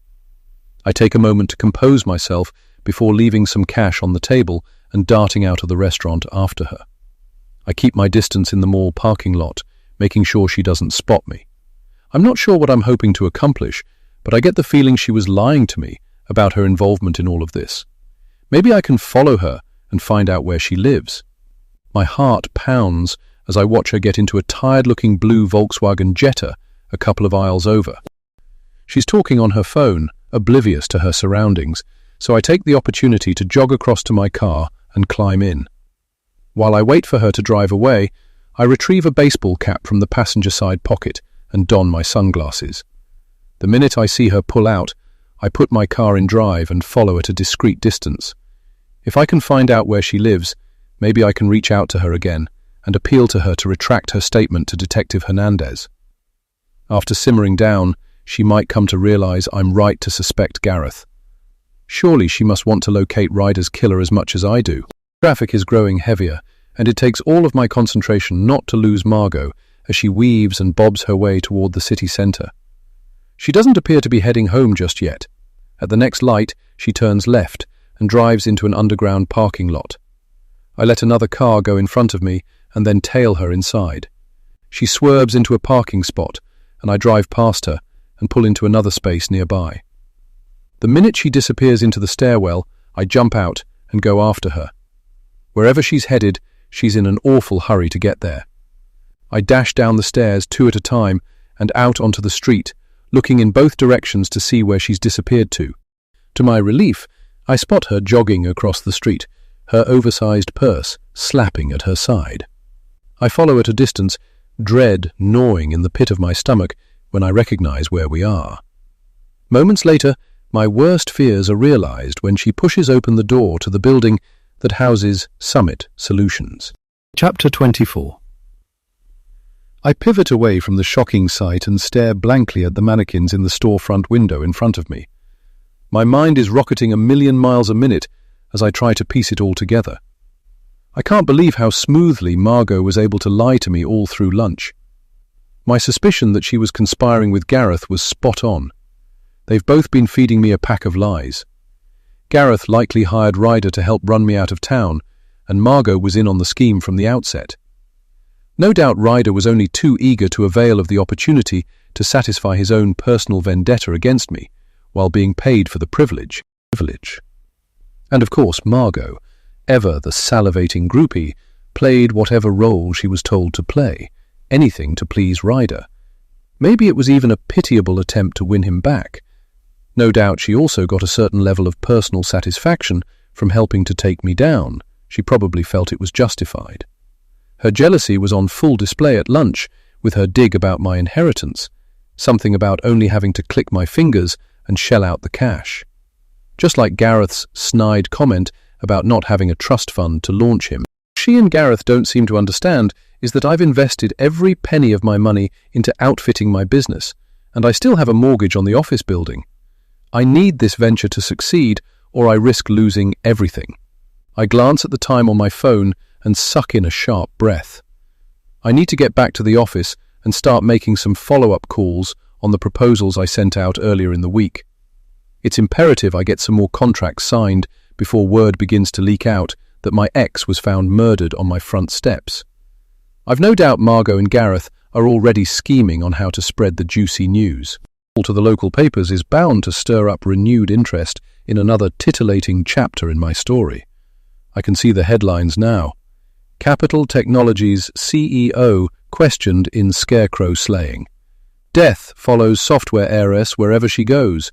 Freakish Halloween murder leaves locals shaken. Back in the parking lot, I unlock my car and climb in, wondering if I should confront Gareth about the visit Margot paid him. If he knows I've caught him red-handed, he'll have to offer up an explanation. I'm lost in my thoughts when a call from Detective Hernandez comes in. "Detective," I say, attempting to sound upbeat. "Good news, I hope. I paid Gareth Looney a visit this morning. he replies, getting straight to the point in his usual manner. He wasn't too happy to see me. I questioned him about the break-in and how he got his hands on a copy of your contract. He stuck to his story that it was emailed to him anonymously. Did you ask him if he knew that Ryder was harassing me? He claims he didn't know anything about it, Hernandez replies, but he didn't hide the fact that it wouldn't have bothered him if it had driven you out of town either. Charming, I say through gritted teeth. Is there any way you can find out if he was in contact with Ryder recently? Can you get a hold of his phone records or something? That would require a warrant, and we'd need probable cause to convince a judge to grant one. I let out a frustrated breath. How much more probable cause do you need? Gareth Looney's in major debt. He stole a lucrative contract out from under me after he mysteriously got a hold of my offer, not to mention the fact that he admitted to you it wouldn't bother him if I left town. Doesn't any of that sound in the least bit suspicious to you? It doesn't matter how it sounds. I can tell you straight out, no judge would issue a warrant based on what you went over to me. I rub a hand over my forehead. Okay, how about this?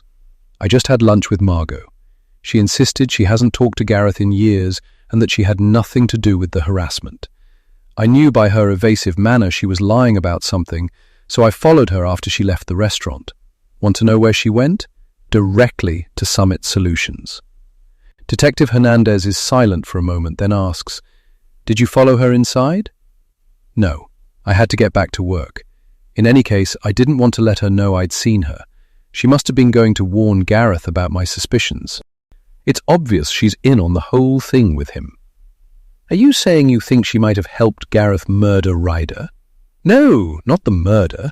She was obsessed with Ryder. If Gareth killed him, he kept it from her.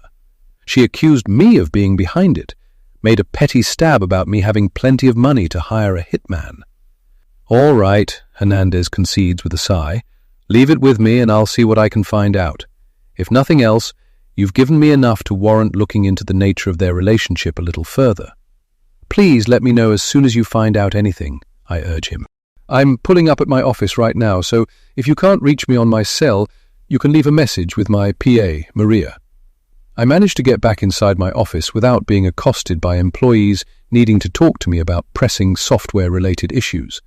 Maria is still at lunch, so I pour myself a coffee and take a few minutes to compose myself before tackling the first of my follow-up calls with potential clients.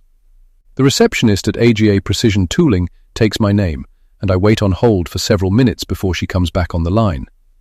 I'm sorry, but Mr. Barlow has looked over your proposal, and regretfully, we're not interested at this time. My stomach drops.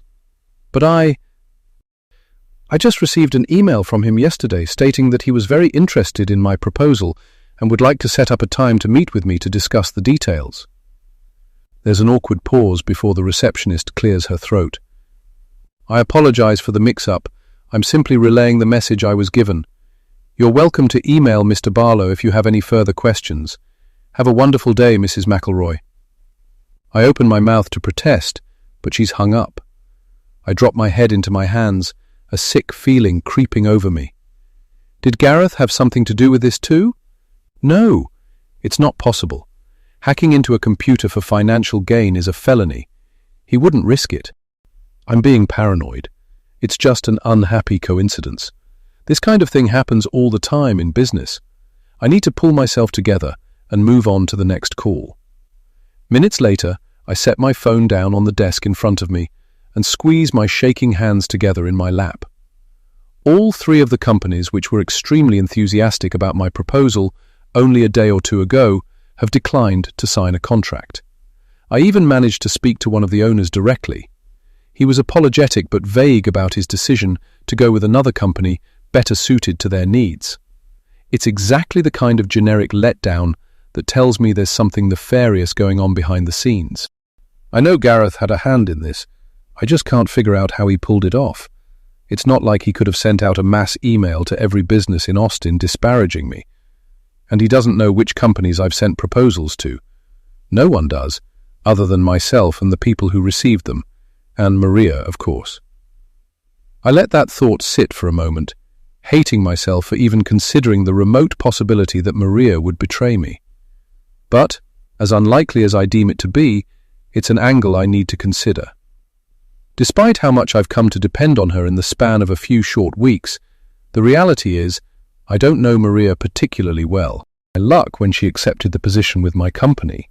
She stood head and shoulders above the other candidates, with her extensive experience and impressive qualifications. As a matter of fact, she was overly qualified, having worked for a major corporation in New York for the past several years, and I told her that straight up. I pay her well, but I wasn't able to match her previous salary. I hadn't questioned her reasoning when she said the flexible hours and location were perfect. She'd wanted to buy a place in Austin close to her elderly mother. Did she lie to me about that? Does she have some connection to Gareth? Could he be blackmailing her to turn over sensitive company information?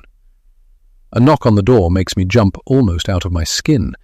I try to rearrange my face into a neutral expression when Maria sticks her head around the door. "How was your lunch date with Margot?"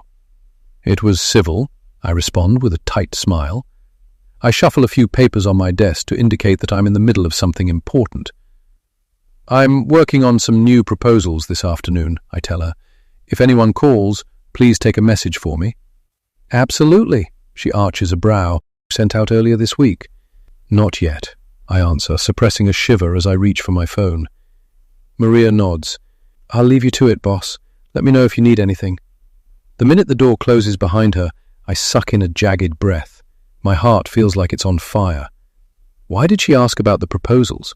Is she waiting to hear they pulled out so she can report back to Gareth? I can't deny the possibility, slim as it is, that Maria is moonlighting for Summit Solutions, stealing company secrets and sending over copies of my proposals. She could even have staged the break-in to cover her tracks. I drum my fingers on my desk as I formulate a plan. I need to get into Maria's computer and find out what, if anything, she's been forwarding to Gareth. Proposals? Potential clients? Financials? I have no idea to what extent she might have exposed me or the damage that's already been done. I even told Detective Hernandez to leave a message with her if he couldn't reach me. I shut my eyes and groan. Am I crazy suspecting everyone around me of being involved in a conspiracy to bring me down? Regardless, I need to know if there's a mole in my camp. As soon as Maria leaves for the day, I'll log into her computer. Realistically, I know I'm unlikely to find any concrete answers. If she is colluding with Gareth, it would be foolish to use her work computer to communicate with him. She's far too clever for that. Reluctantly, I message Jack and Kathy and let them know I'm going to be tied up at work until late again this evening. Jack won't be happy about it, but we're barely speaking anyway. For the remainder of the afternoon, I focus my efforts on drawing up a new proposal for a national client requesting a bid for a mobile application which promises to be almost as lucrative as the Huss Integrity deal. One by one, my engineers shut down their computers for the day and check out. Maria is the last to leave. I remain working in my office for another 30 minutes after she checks out, in case she comes waltzing back in for some reason or another, before going to the main door and locking it from the inside. I do a quick walkthrough of the cubicles and offices to make sure I haven't missed anyone, and then seat myself at Maria's workspace. I have password access to all of my employees' computers, but to date, I haven't needed to use it. After opening up Maria's Gmail account, I click on the Sent folder and do a quick search for Gareth's name and then for Summit Solutions. Neither search brings up any results. I try Margot's name next, but come up empty-handed again. Frustrated, I begin scrolling through the sent emails looking for anything unusual. I've gone through several hundred when my fingers freeze on the keyboard. I stare in disbelief at the recipient at the top of the screen. Kathy_Welker58@gmail.com. Chapter 25. My muscles lock as shock sets in. For a long moment I wrestle with emotions too deep to fathom. Even though I know without a shadow of a doubt that it's Kathy's email, I pull up my phone to double-check my contacts anyway. The evidence is staring me in the face, but I still can't seem to grasp what I'm seeing. How does Maria know Kathy? I've never introduced them. Surrendering to whatever unwelcome revelation awaits, I click open the email and begin reading. Hi Kathy, this is Maria Cassidy, Lauren's PA. I hope you don't think I'm being too forward, but I wanted to talk to you about Lauren. To cut to the chase, I'm extremely worried about her. All the stress she's been under lately is beginning to affect her work, to the extent that we're losing out on major contracts. I've been managing the situation as best I can in light of her frequent absences, but the engineers are starting to talk. Perhaps we could meet for lunch someday this week and discuss how we can help her. You know her best. I'm available Thursday or Friday.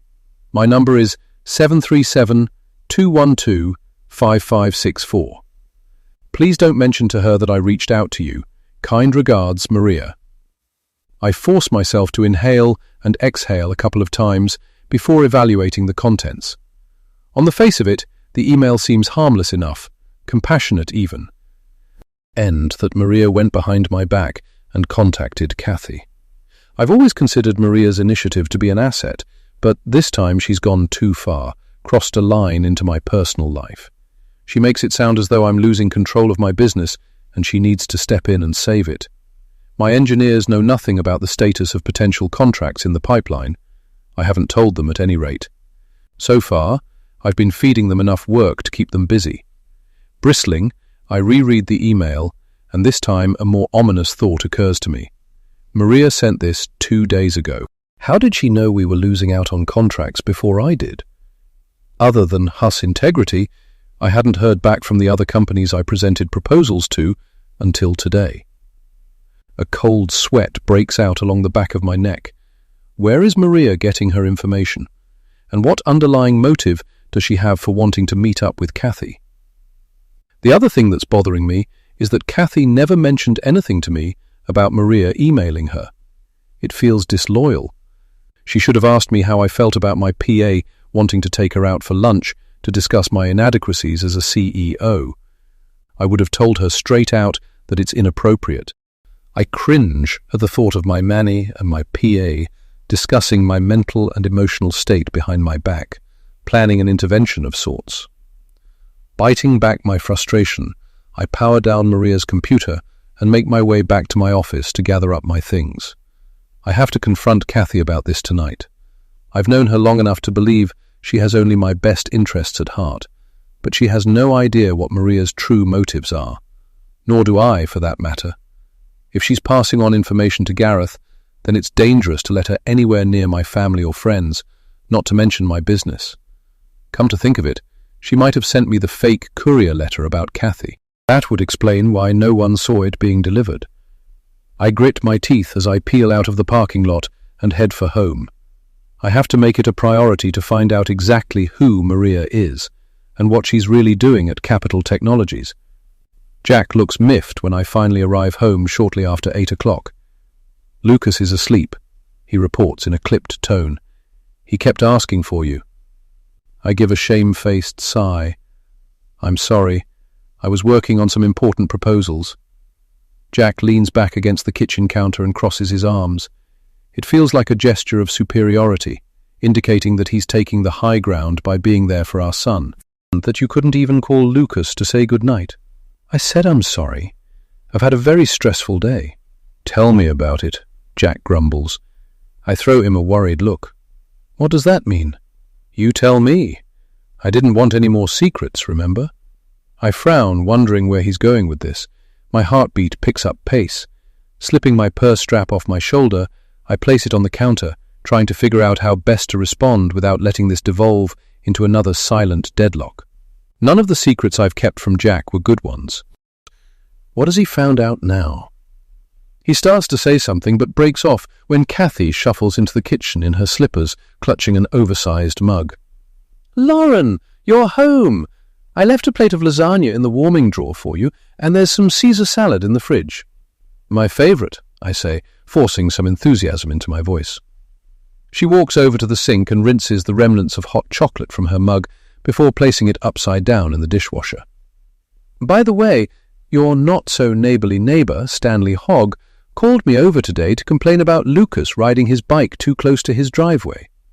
She presses her lips into a disapproving line. I took the liberty of reminding him that he had no jurisdiction beyond the asphalt he personally paid for. I give her a weak smile.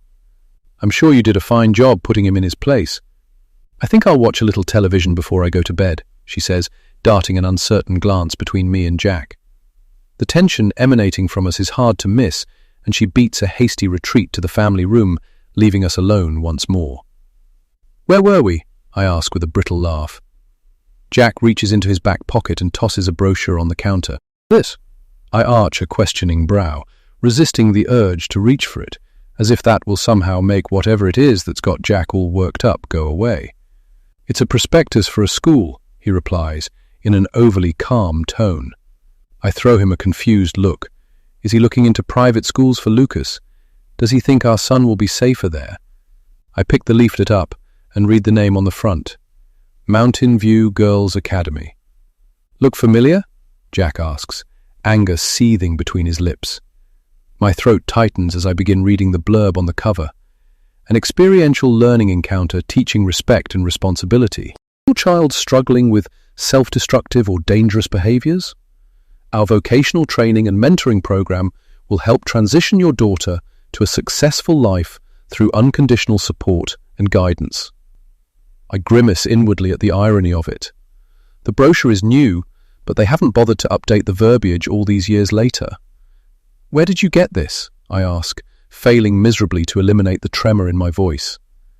Someone mailed it to my office, Jack answers. Evidently they wanted to make sure you didn't have a chance to dispose of it before I saw it. I inhale a silent breath, wondering how much he knows. Go ahead. Open it up, Lauren, he says through gritted teeth. There's more.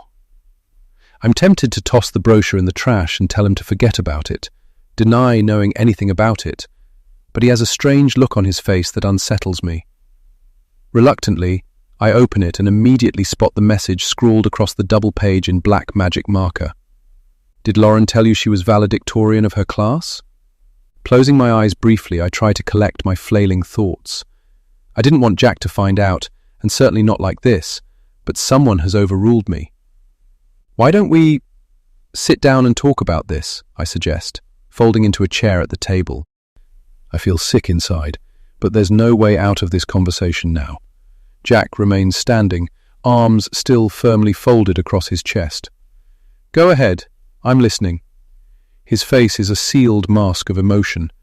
Any sympathy he had for my abandonment issues in my early years has been eaten away by my lies. My parents gave me no choice, I begin. They pulled me out of school and sent me to Mountain High for my senior year. It was an intervention to save my life as far as they were concerned. I was addicted to some dangerous drugs. I'm ashamed of the decisions I made back then, but I can't reverse them. I live with the stigma of knowing I graduated from a reform school for troubled teens. A nerve twitches in Jack's cheek. And what about me? How do I factor into this? I have to live with the reality that you lied to me about this as well. You told me you graduated from Bowman Rock High. And now you know the truth, I reply in a defeated tone. Jack gives a sad shake of his head. I don't know what to say, Lauren. I don't get why you hid all this from me. It makes me wonder what this whole thing with Ryder is really about. The revelations just keep coming. I'm afraid I'm going to find out something even worse about you. Like what? I ask, my insides churning. I don't know. I'm afraid to think about it. Drugs? Death threats? Reform school? What's next? I'm beginning to understand why you're considered a person of interest in Ryder's murder. He straightens up and stomps across to the door. I'm going to bed, he grunts on his way out. Jack, wait, please, I call after him. My heart sinks as I listen to the sound of his footsteps retreating up the stairs. I drop my head on my arms, tears trickling out of the corners of my eyes as I crumple the brochure in my fist. How could he say something so cruel? And yet, he's so close to the truth. I can't take much more of this. I'm weighed down with secrets from the past which make me look guilty of things I had no involvement in. I'm more convinced than ever that Gareth was behind Ryder's murder, and he's trying to pin it on me. He threatened to reveal the details of my murky past, as he put it. Who else would have sent the brochure to Jack? Somehow, Gareth has found out where I spent my senior year, which makes me wonder what else he's found out about. Is this the worst dirt he has on me, or did Ryder tell him everything? Lauren! Kathy exclaims, shuffling back into the room. What's the matter? She pulls up a chair next to me and lays a hand on my shoulder. "Did you and Jack have a fight? I know he was worried about you working late in the office by yourself, what with the break-in and all." I fish a tissue out of my pocket and blow my nose. It's easier to let Kathy believe that's what we were fighting about. I don't want to get sidetracked now that I have her alone. It's the perfect opportunity to bring up the email. Jack was disappointed I didn't make it home to say goodnight to Lucas. I sniffle. He made me feel like I was a bad mother for not calling. Kathy squeezes my shoulder. "You're a great mother, and Lucas will be fine for one night. I think Jack's more worried about you than anything. He says you're not sleeping properly." She throws a glance at the warming drawer and sighs. "You didn't eat yet, did you? You're not going to be able to sleep if you go to bed on an empty stomach. Let me fix you a plate." "Thanks, Kathy, but I'm not hungry anymore." I get to my feet and pour myself a glass of water before returning to the table. "Can I ask you something? Did you go to lunch with Maria Cassidy this week?" Kathy blinks rapidly, clearly taken aback. She fidgets with the button on her sleeve. "What makes you say that?" "Maria mentioned she was going to ask you, that's all," I say casually. Kathy furrows her brow. "Oh, I didn't realize she'd told you." I throw her a bemused look. "You are allowed to go to lunch, you know." She gives me a sheepish grin. "I wasn't going to mention it because she specifically asked me not to. We went yesterday, actually, to the Fisherman's Grill. Have you been there?" I give a quick nod and smile, then wait for her to continue. "Well, anyway, Maria's been worried about you, and she wanted to get my take on things." Kathy hesitates and rubs a finger over her knuckles. "I admit I was concerned when she told me things weren't going so well at work. She thought we should get together and brainstorm about how we could both make your life a little easier. You know you were right about her. She's a smart young lady and very thoughtful." "Yes, she is," I reply mechanically. "So what else did you two talk about?" Kathy shifts in her seat, looking uncomfortable. "She wanted to know about your childhood, and of course we talked some about Ryder and how much I disapproved of him." She leans over and pats my arm. "Don't worry. I didn't tell her anything you hadn't already told her." And then, of course, she asked about the plane crash. She'd seen it on the news. She was curious, like people are. I frown down at a crumb on the table. Looky-loos. I wonder if Maria sought me out after reading about me in the paper. Maybe she's one of those people who thrive on being part of the drama, inserting themselves into situations for the thrill of it. Or maybe it's something more sinister. Either way, I'm beginning to suspect she had an ulterior motive for taking the job. "Please don't take this the wrong way, Kathy," I say. "I know you're worried about me, but I'd rather keep my work and home life separate. Maria meant well, but I'm going to have a word with her too. It wasn't appropriate for her to call you up and discuss me and my business behind my back."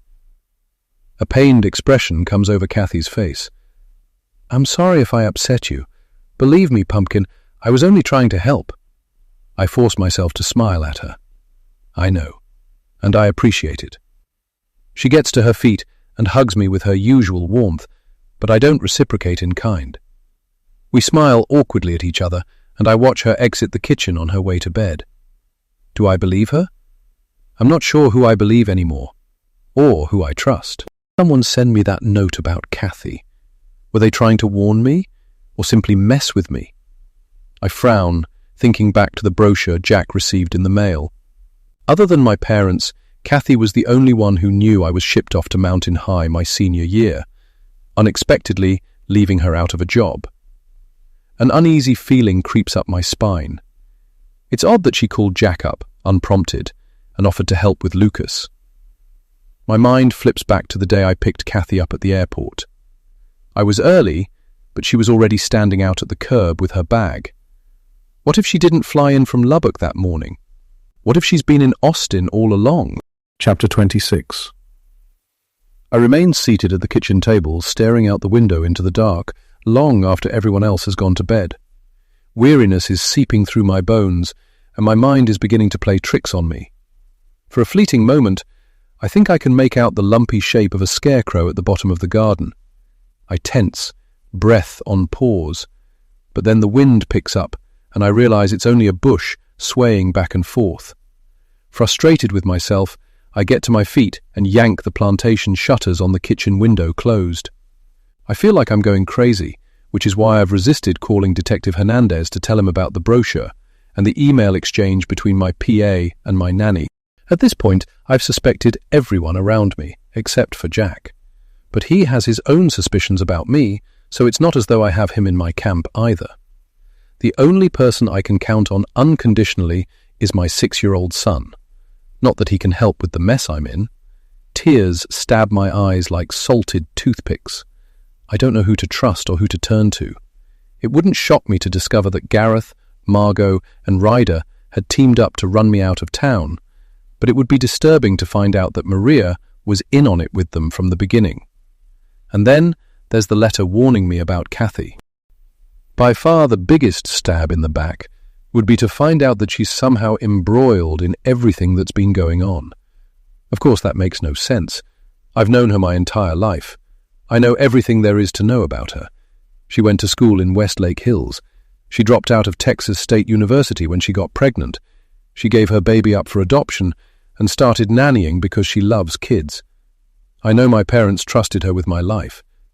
Kathy was there for me in all those moments when my own parents couldn't be. Cleaning and bandaging scraped knees, drying my tears, encouraging my hopes and dreams. She was so proud of me when I graduated college with a Bachelor of Science in Software Engineering. I think she always regretted dropping out herself. In my heart of hearts, I don't believe Kathy has any part in this campaign of terror. She's as much a victim as I am, targeted in that courier letter, not because of who she is, but because of her association with me. It's almost 2:30 a.m. by the time I make my way upstairs and crawl into bed. Jack is snoring lightly, but it's enough of a rhythm to keep me awake. He remains in overdrive, trying to analyze the possible motives of everyone who might be behind the harassment and Ryder's murder. I have to believe the two are connected. I've already ruled out Kathy. She's an illogical choice. And how could Maria possibly be involved? It's not like Gareth could have planted her as an operative in my firm. I went through an executive PA service to find her.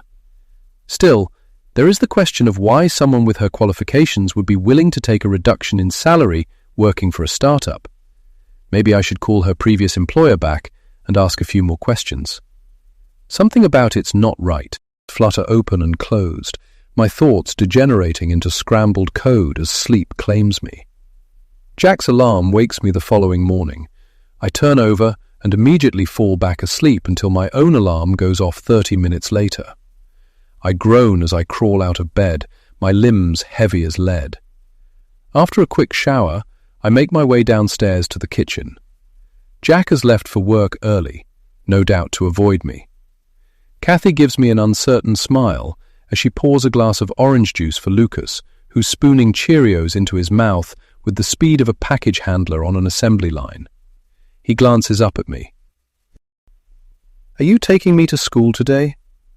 "Don't talk with your mouth full, Lucas, and yes, I'll take you."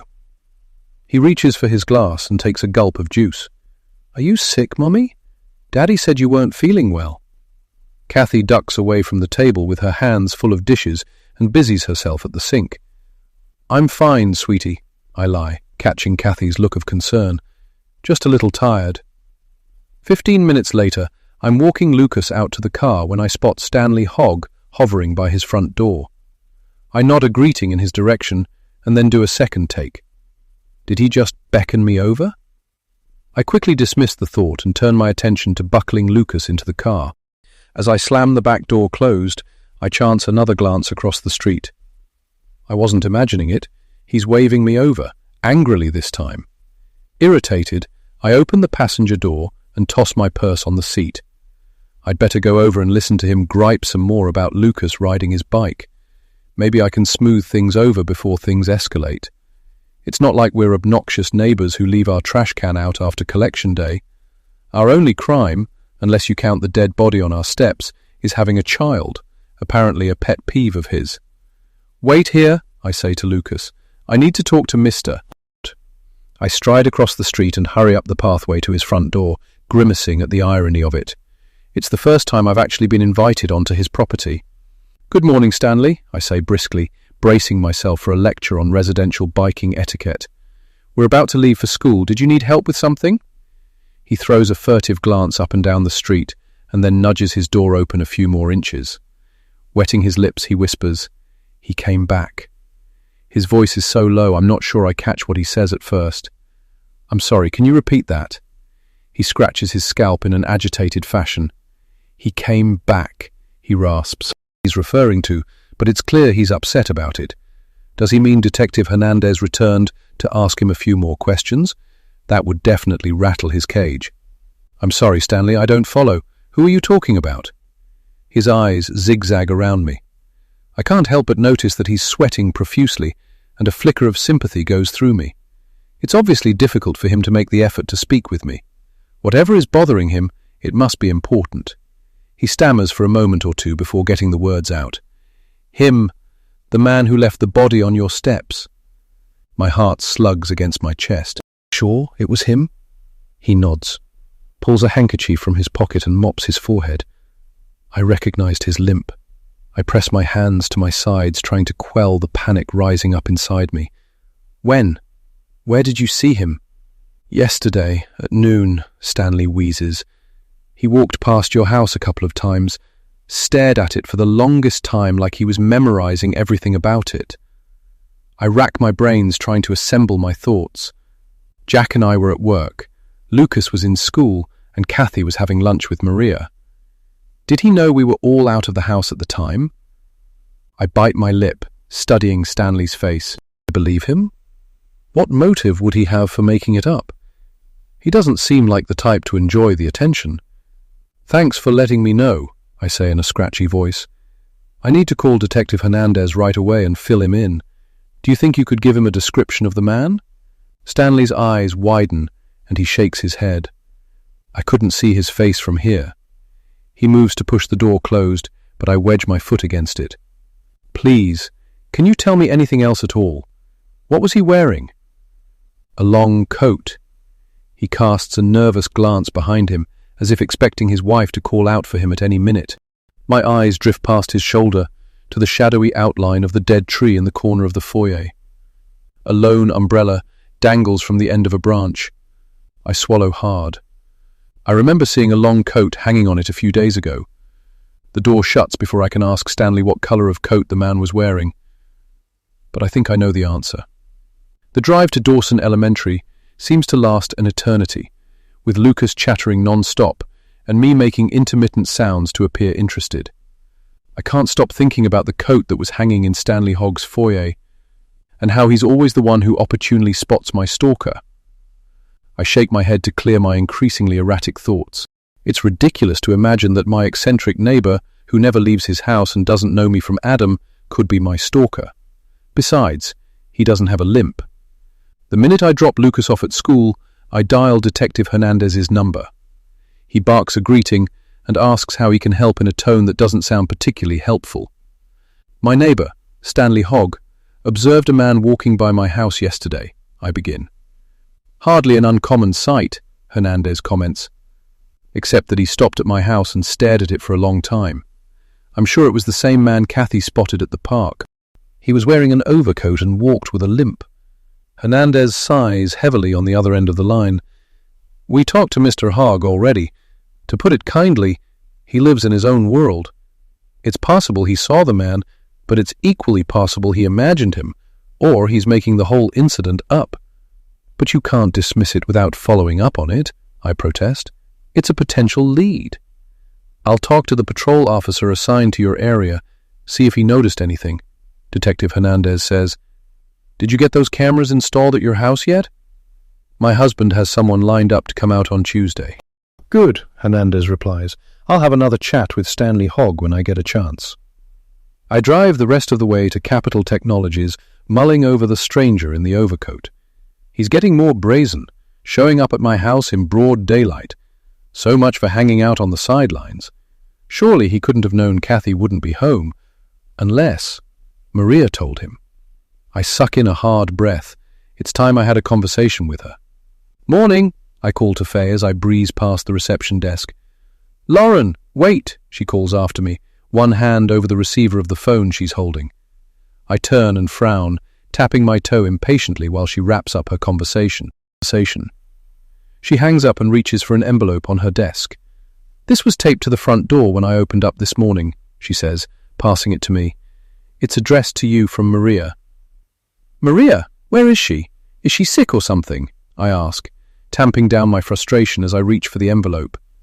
My plan was to have a heart-to-heart with her this morning, ask her outright if she has any connection to Gareth and Summit Solutions. "I'm not sure," Faye replies, fidgeting with her glasses. I fix my gaze on her, and she averts her eyes, a blush creeping over her powdered cheeks. If I had to guess by the guilty look on her face, she's already held the envelope up to the light and read the contents of Maria's letter. Her evasive manner is making me more and more uneasy about what she might have discovered.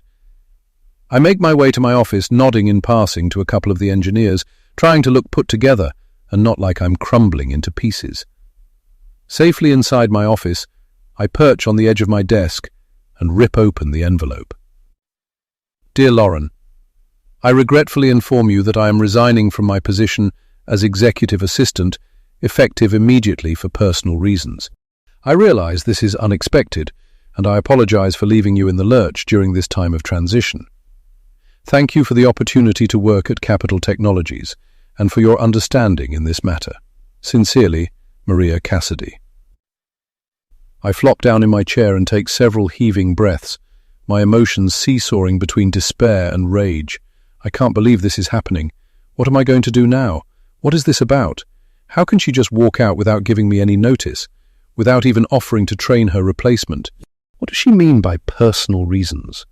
Is she jumping ship because she thinks my business is going under? Or does this have something to do with her elderly mother? I thought we were friends. Why can't she tell me why she's leaving? I fight to keep my panic at bay, my suspicions about Maria rising to the forefront once again. If she was working with Gareth all along, she might have left with a USB of confidential company information. My breath balks in my throat at the thought. Surely she wouldn't dare. I could prosecute her for breach of contract and data theft. I tug a hand through my hair, weighing the frightening possibility. And then, an entirely different thought occurs to me. If she's innocent, Gareth might have found a way to get to her. It would make sense that he'd want to eliminate my best employee in his ongoing efforts to orchestrate the demise of my company. I can't imagine what he could have told her to make her leave in such a hurry. Did he threaten her? My stomach twists as I consider the possibility that Maria might be in danger because of me. Gritting my teeth, I dig around in my purse for my phone. I need to get a hold of her and make sure she's all right. If she's betrayed my trust, I'll deal with that later. I tap the speed dial button and scrunch my eyes shut as I lean back in my chair. The phone rings twice, and then a recording kicks in. "Sorry. The number you have reached has been disconnected." Chapter 27. Goosebumps prick their way along my arms. I try Maria's number again to be sure it's really being disconnected, then hang up as soon as the recording begins. Shaking, I set down my phone and press a clenched fist to my mouth, staring at the resignation letter looming up at me from my desk. Something about this isn't right. Maria would have told me to my face if she'd wanted to resign. That's the kind of take the bull by the horns woman she is, forthright and intrepid to a fault. Not the type to tape a resignation letter to the front door and scuttle off in the early morning shadows like a coward. It makes no sense that she would disconnect her phone number either. Thoughts rapidly descend into a darker domain. What if I've put her life in danger by involving her in this situation? My stomach roils. Her only mistake was hiring on with me. A sob slips through my lips. I can't just sit here wallowing in fear and despair. I need to track Maria down and make sure she's all right. I owe her that much. I'll figure out the rest later. With renewed resolve, I log into my employee database and scroll through multiple pages of personnel information until I locate Maria's contact info. I take a quick picture of her home address, wondering if it's legitimate. If she's there, I'll make her tell me the truth. If Gareth put her up to this, it's time she confessed.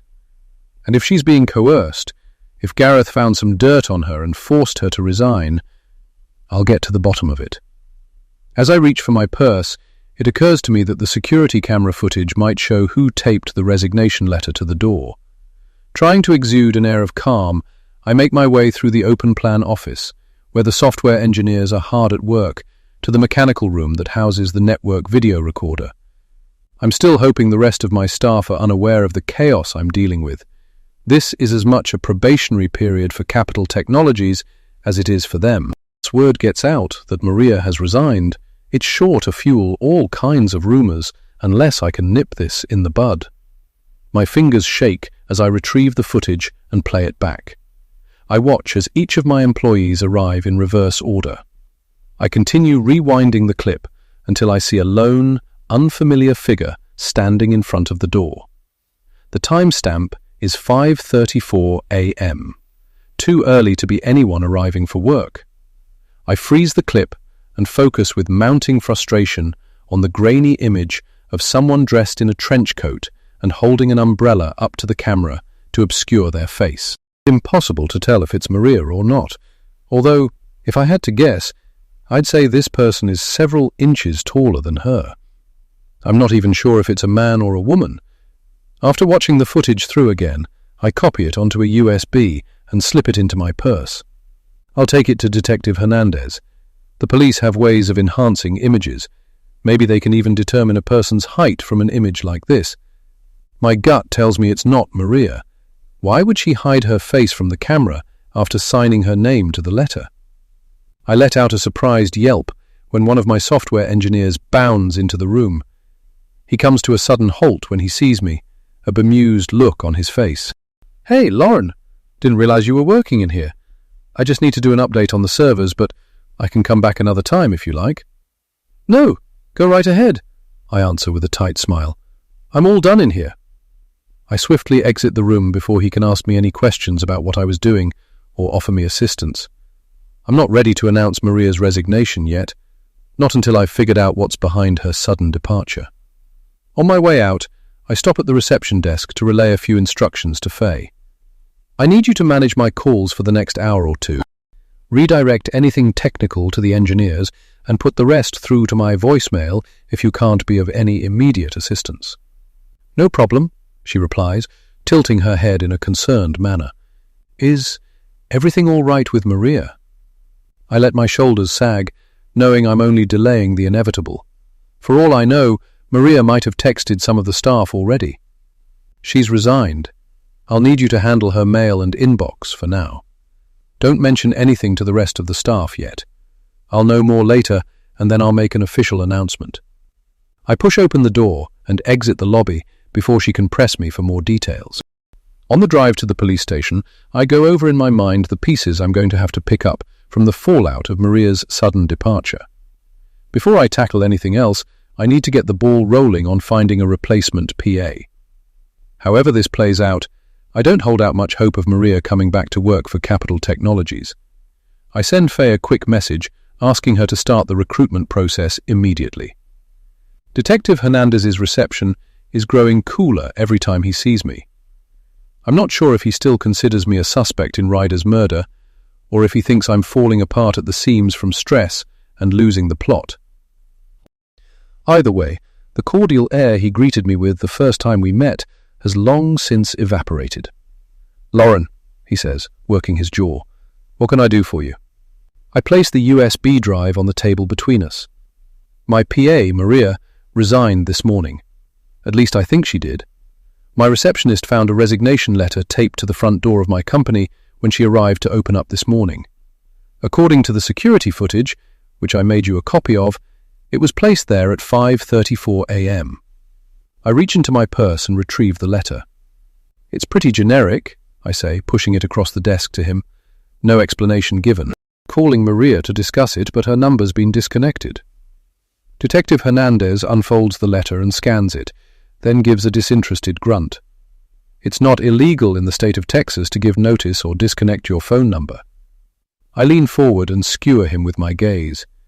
"Don't you think it's just the slightest bit odd that my PA quit without warning, and her phone's been disconnected considering everything else that's been happening to my business?" I tap my nail on the USB lying on the desk. "Take a look at this. It's the security footage of someone taping the letter to the glass entrance door. They hide beneath an umbrella when it's not raining, unless it was to block their face from the camera. I don't think it was Maria who dropped the letter off at all. Detective Hernandez flattens his lips and inserts the USB into his computer. I study his reaction as he watches the fuzzy video footage, but his expression gives nothing away. "That person appears to be taller than Maria," I comment. Hernandez scratches the stubble on his cheek.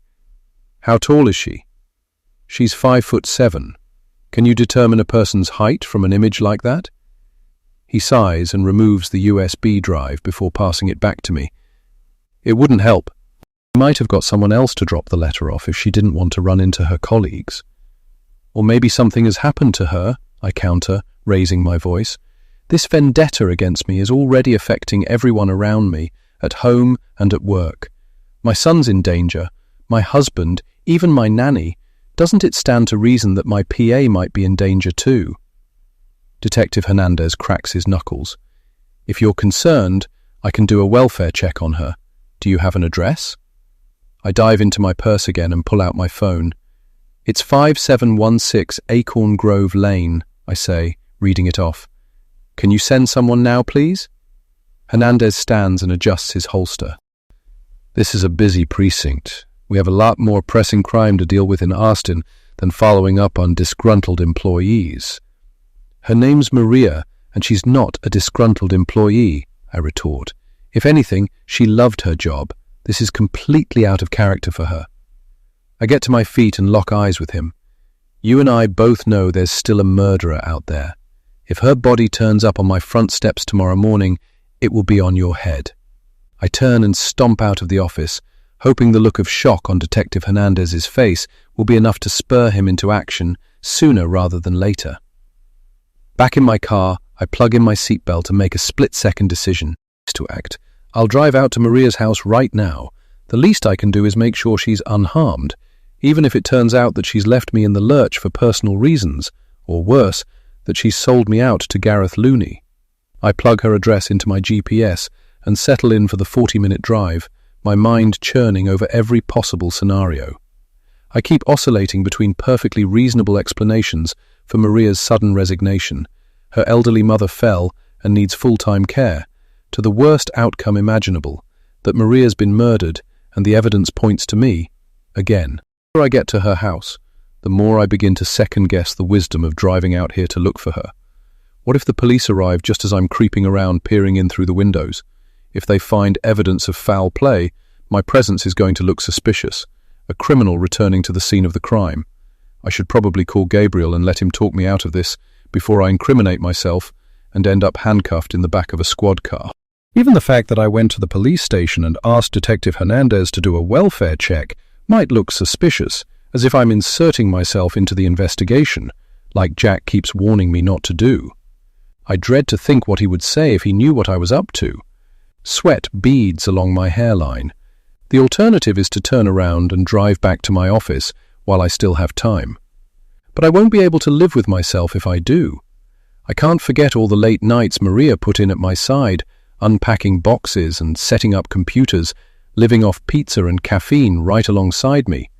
Hardly the actions of someone who's out to destroy me. My thoughts gravitate toward Gareth. He's the only person who clearly stands to benefit from toppling my business. "Hey, Siri," I say through gritted teeth. "Call Gareth Looney." Calling Gareth Looney at work, the iOS personal assistant responds. "I didn't expect to hear from you again," Gareth answers. "You wouldn't be, except for the fact that my PA, Maria, resigned this morning," I say. "She's gone missing."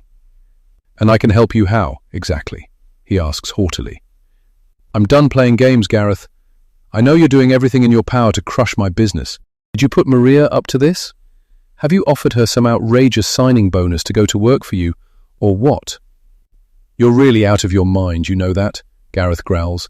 "I've never met your PA and I'm not currently hiring, so if she does come knocking on my door, she'll be wasting her time." "You're the only one who stands to benefit from crushing my business," I snap back. "I know it, and the police know it, and believe me, they're keeping close tabs on you.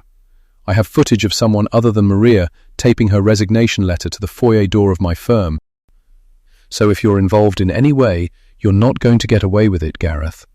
"And you won't get away with threatening me like you did Ryder," he replies with a derisive snort. "I'm recording this conversation, by the way." I grimace as I turn on my blinker and make a right turn onto the street where Maria lives. "Well, record this, Gareth.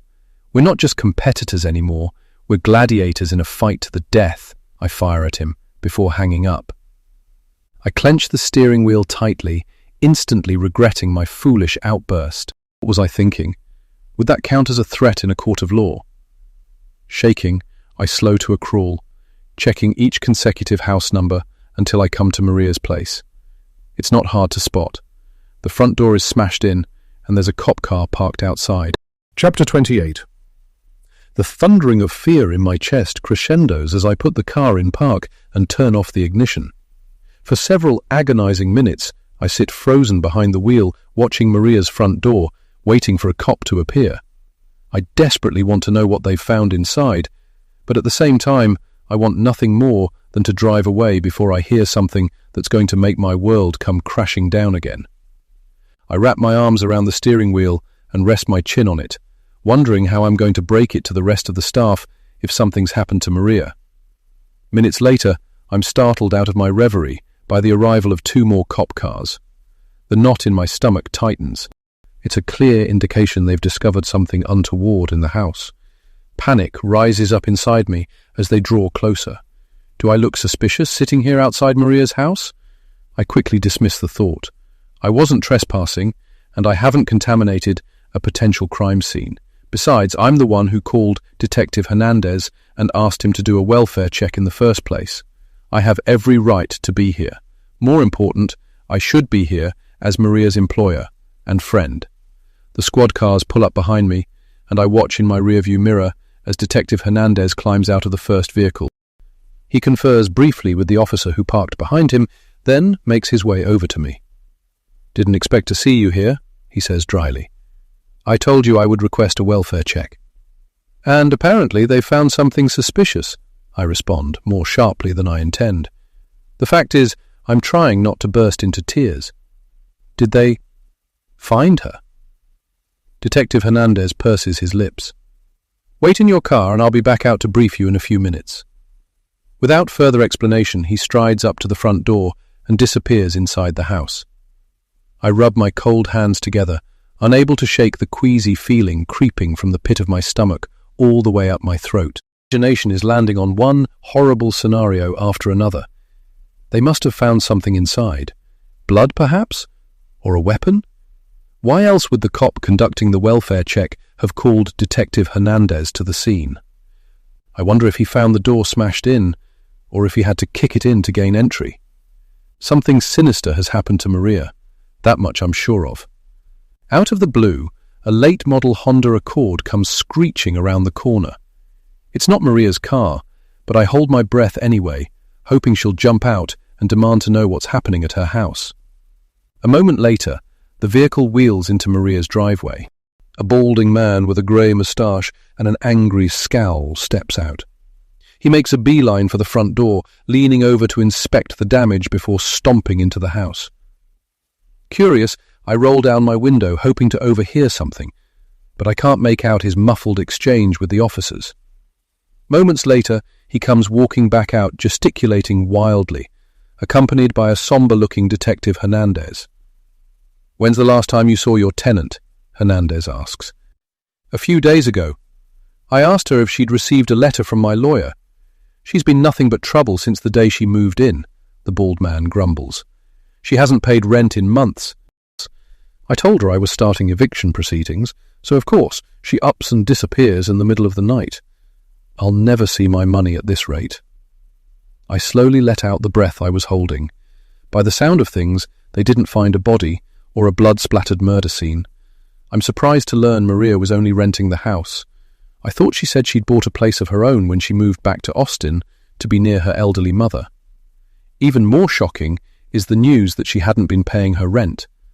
She mightn't have been making as much as she did in New York, but I was paying her a decent salary by Austin standards, enough to live off comfortably. None of this is making any sense. She never hinted to me she was having money problems. I climb out of my car and approach the landlord to introduce myself. Hi, I'm Lauren McElroy, Maria's boss, I say, stretching out a hand. Chris Beringer, he grunts in response, keeping his own hands stuffed in his pockets. His beady eyes run over my tailored suit. Are you here to take care of her back rent? She told me her boss hadn't paid her in weeks. My mouth falls open, my composure momentarily thrown off balance. I can assure you Maria was paid bi-monthly, the same as everyone else in my firm. I throw Detective Hernandez a mortified look. I believe for 1 minute that I was cheating my employees. Not that his opinion of me can sink much lower. I know I can't be held liable by the landlord for Maria's back rent, but I'm irate to learn she lied about me withholding her wages. I pride myself on taking care of my employees, and I'd pull money out of savings to make payroll if I had to before I stiffed them. I'm not sure how much to divulge about what's going on to Maria's landlord. Gabriel would probably advise me to say nothing, so for once, I keep my mouth shut and leave Detective Hernandez to do his job. I can only imagine what a new front door's going to cost, Chris grumbles. I'm going to need her stuff out of here by Friday. I've got to line up my handyman to hang a new door so I can get this place leased to someone else ASAP. The mortgage won't pay itself. I'm afraid that won't be possible until we complete our investigation, Detective Hernandez clarifies. Chris gives a disgusted shake of his head as he walks off, already talking on his phone to someone about the repairs.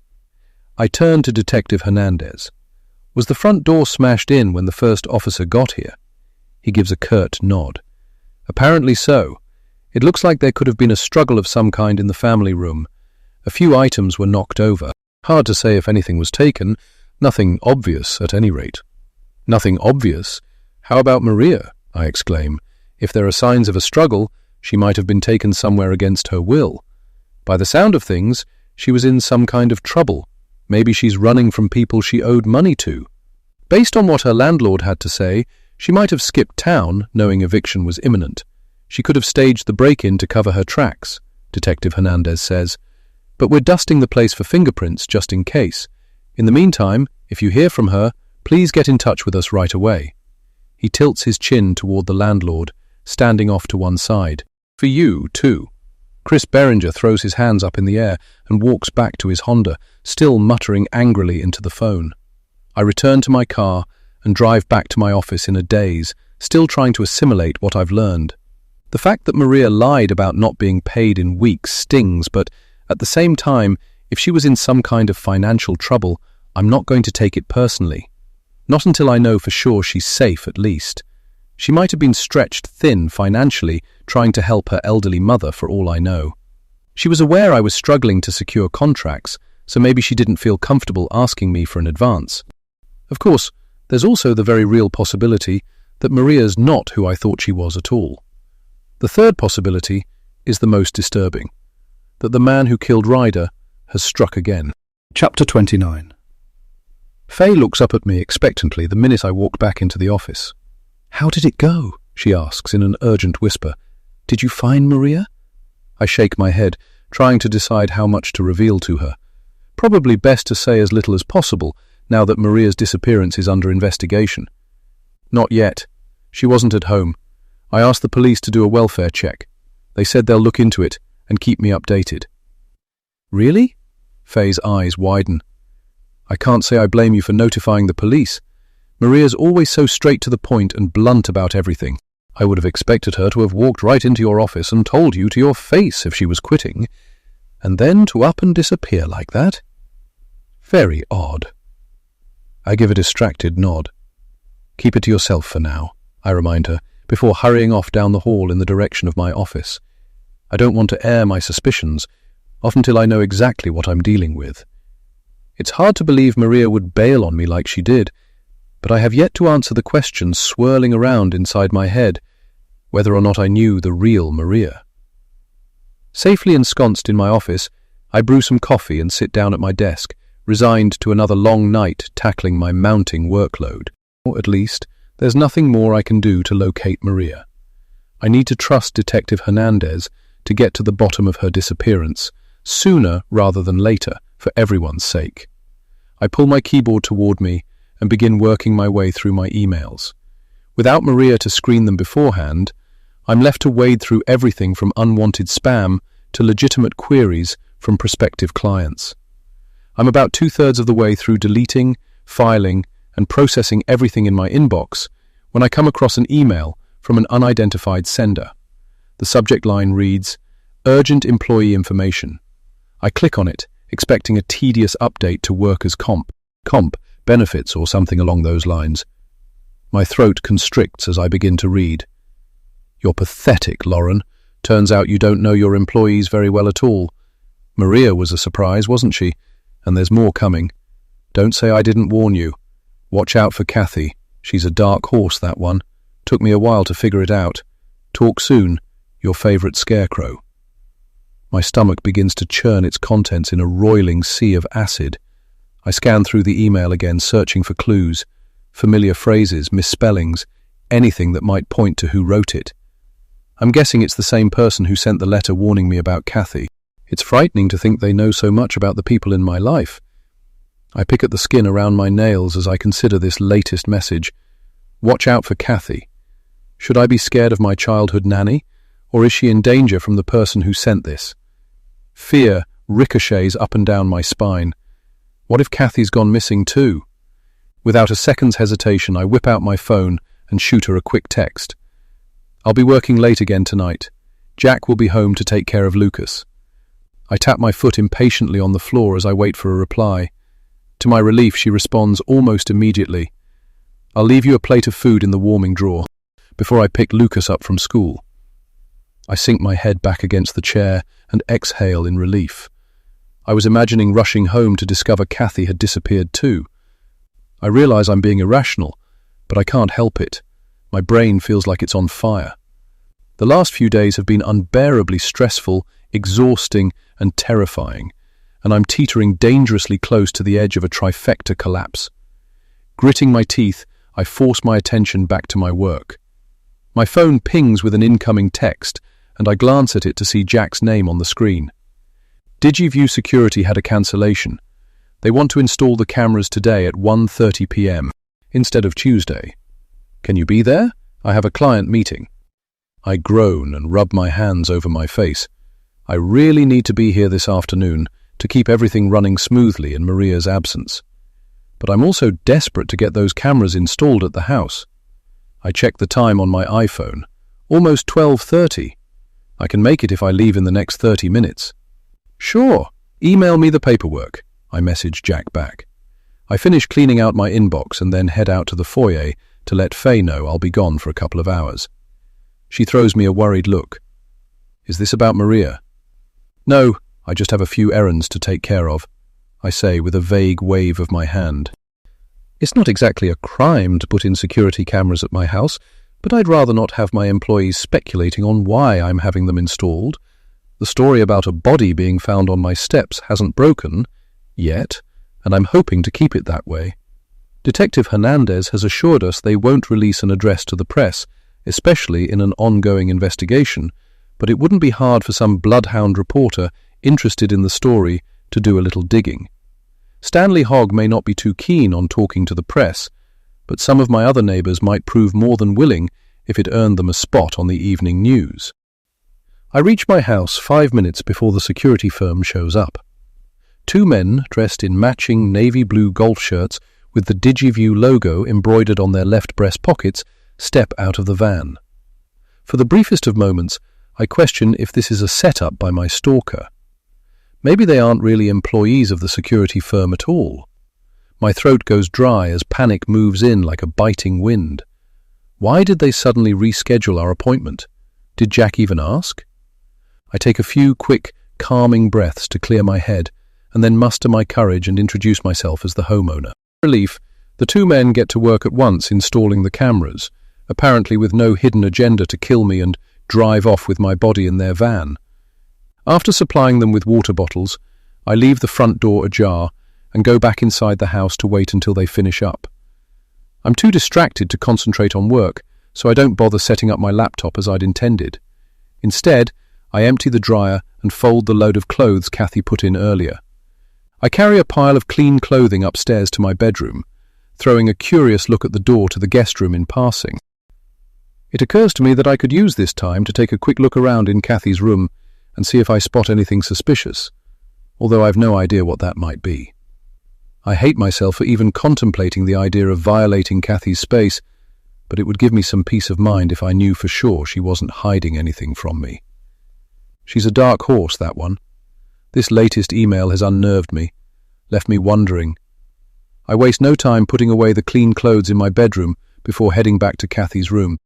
With one last anxious glance down the stairs to make sure the installers are still outside, I reach for the door handle and gingerly push it open, surveying the space as if it was sacred. And, in a way, it is. My nanny's room was always off limits to me as a child, her one refuge in our home. There's still time to change my mind and back out before I intrude on her space. But I'm past the point of respecting obsolete boundaries from my childhood. I'm desperate for answers, and, if they're here, I intend to find them.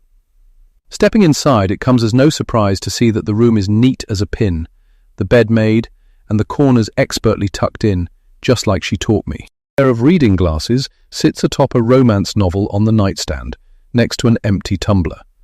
I spot her suitcase tucked beneath the bed, and I reach for it, swallowing the remorse already surging up my throat. Before I can change my mind, I yank on the zipper, sick to my stomach at the thought of Kathy walking in on me in the act of rummaging through her belongings. I take a flimsy breath and flip open the lid. It's empty, apart from a pair of tennis shoes and a charging cord. I slide my hand into the inner pocket to make sure there's nothing inside. My fingers land on something soft and silky, and I pull it out, gasping out loud when I recognize my mother's Hermes scarf. I stare at it for a long moment, trying to make sense of what I'm seeing. I would know this scarf anywhere because I was with my mother when she bought it, and I remember being shocked at the exorbitant cost of something so hideous. I rub it between my fingers, tendrils of dread curling in my stomach. It was my mother's favorite scarf. I don't remember her giving it to Kathy. My heart clatters at the unwelcome thought that Kathy might have stolen it. But then, why would she bring it here with her? Unless she forgot it was in her case. Kathy's not who you think she is. I frantically stuff the scarf back inside the pocket, zip up the suitcase, and shove it under the bed again. My hands are shaking. Is that why Kathy offered to come here? Is she helping Gareth? Is this about money? Does she think my family owes her something more than her wages and the generous severance package they gave her when they moved to San Antonio? I just can't wrap my head around it. Kathy's never given any indication that she resented the money our family made. She knew better than most the sacrifices it took, and she always celebrated our successes along the way. I glance inside the bathroom, eyeing her small makeup bag and the travel toiletries neatly lined up next to her toothbrush, before walking over to the bedroom closet and sliding open the mirrored door. I study the small assortment of Kathy's clothes hanging on the rail. There's nothing incriminating, nothing else that belonged to my mother as far as I can see. I'm about to slide the door closed again when I spot something dangling in the shadowy depths of the closet. I reach for the hanger and then freeze. Fear ripples through me as my gaze lands on a long, grey overcoat. Chapter 30. Vibrating with terror, I clap a hand over my mouth to trap the scream that threatens to erupt. I can't believe what I'm seeing. Is this some kind of sick joke? What is Kathy doing with a long grey overcoat, a man's overcoat no less, in her closet? Does she know it's here? Could someone have planted it in her room to spook me, to convince me that I should be afraid of Kathy? I heave a ragged breath as the room spins and churns around me. Was it Kathy all along who approached Lucas in our driveway? Am I crazy for thinking what I'm thinking? That my childhood nanny could be part of an elaborate plot to take down my business? This can't be the same coat, can it? Surely there must be a perfectly reasonable explanation for it hanging in Kathy's closet. I frown, thinking back through the various sightings of my stalker. What about the man watching Lucas at the park? Did Kathy make him up? In retrospect, it's pretty convenient that Lucas didn't see him. When I've recovered from the shock enough to think straight, I remove the coat from the closet to examine it in more detail. I rub the material between my fingers. It's a classic cotton twill, double-breasted, with a high collar to keep the rain off. Not that we've had much lately. But the collar also works well to conceal the wearer's features. I root around in the pockets and come across a pair of cheap, plastic sunglasses. Stomach in knots, I do another search of the closet, but there's no sign of a hat or a walking stick. Maybe I'm jumping to the wrong conclusion, and this is just a coincidence. Except I know in my heart that the explanation can't be that simple. Either someone is trying to set Kathy up, or she's turned on me for some reason I'm not clear on. I take a closer look at the overcoat. It's definitely a man's coat. Was it really Kathy who walked past my house multiple times and stared at it long enough for Stanley to notice? A deliberate ploy so he would alert me.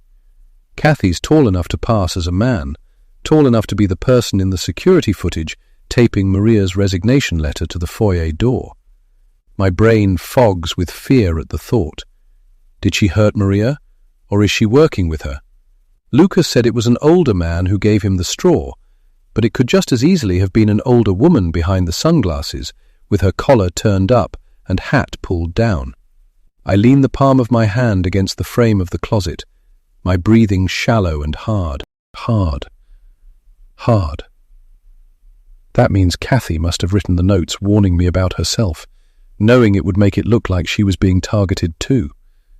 I can't deny the evidence staring me in the face, but the question hanging over my head is why Kathy would do something like this to me, and to my 6-year-old son. She loves children. It's completely out of character for her to deceive an innocent child. My thoughts drift to the Hermes scarf tucked away in her suitcase. Everything always seems to come back to money. Is she hurting for funds? Maybe Gareth approached her and made her an offer she couldn't refuse. Well, she never thought it would go this far, that it would be only a few stunts to scare me.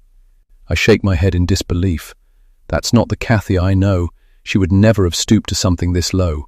Nothing would have induced her to voluntarily participate in such a blatant act of betrayal after all those years of faithful service. A vortex of anger builds inside me when Gareth's sneering face comes to mind. However he did it, it's becoming apparent that he's managed to pollute or strong-arm everyone in my circle in a malicious bid to ruin me. He was always envious of the financial start I had in life, but I had no control of the hand I was dealt. He should have been grateful for the IQ he was endowed with that put him on the fast track to success. Instead, he's gambling away his good fortune with his addictive behavior, risking his life and freedom in the process and destroying mine. A man's voice drifts up the stairs, and I startle almost out of my skin. I hurriedly hang the overcoat back in the recesses of the closet and slide the mirrored door closed. I catch a glimpse of my hollow, shell-shocked face and wonder briefly where the self-assertive CEO of Capital Technologies has gone. "Ding!" I call, before jogging back downstairs to where the 2 men from DigiView Security are waiting at the front door for me to check out the installation and sign the paperwork.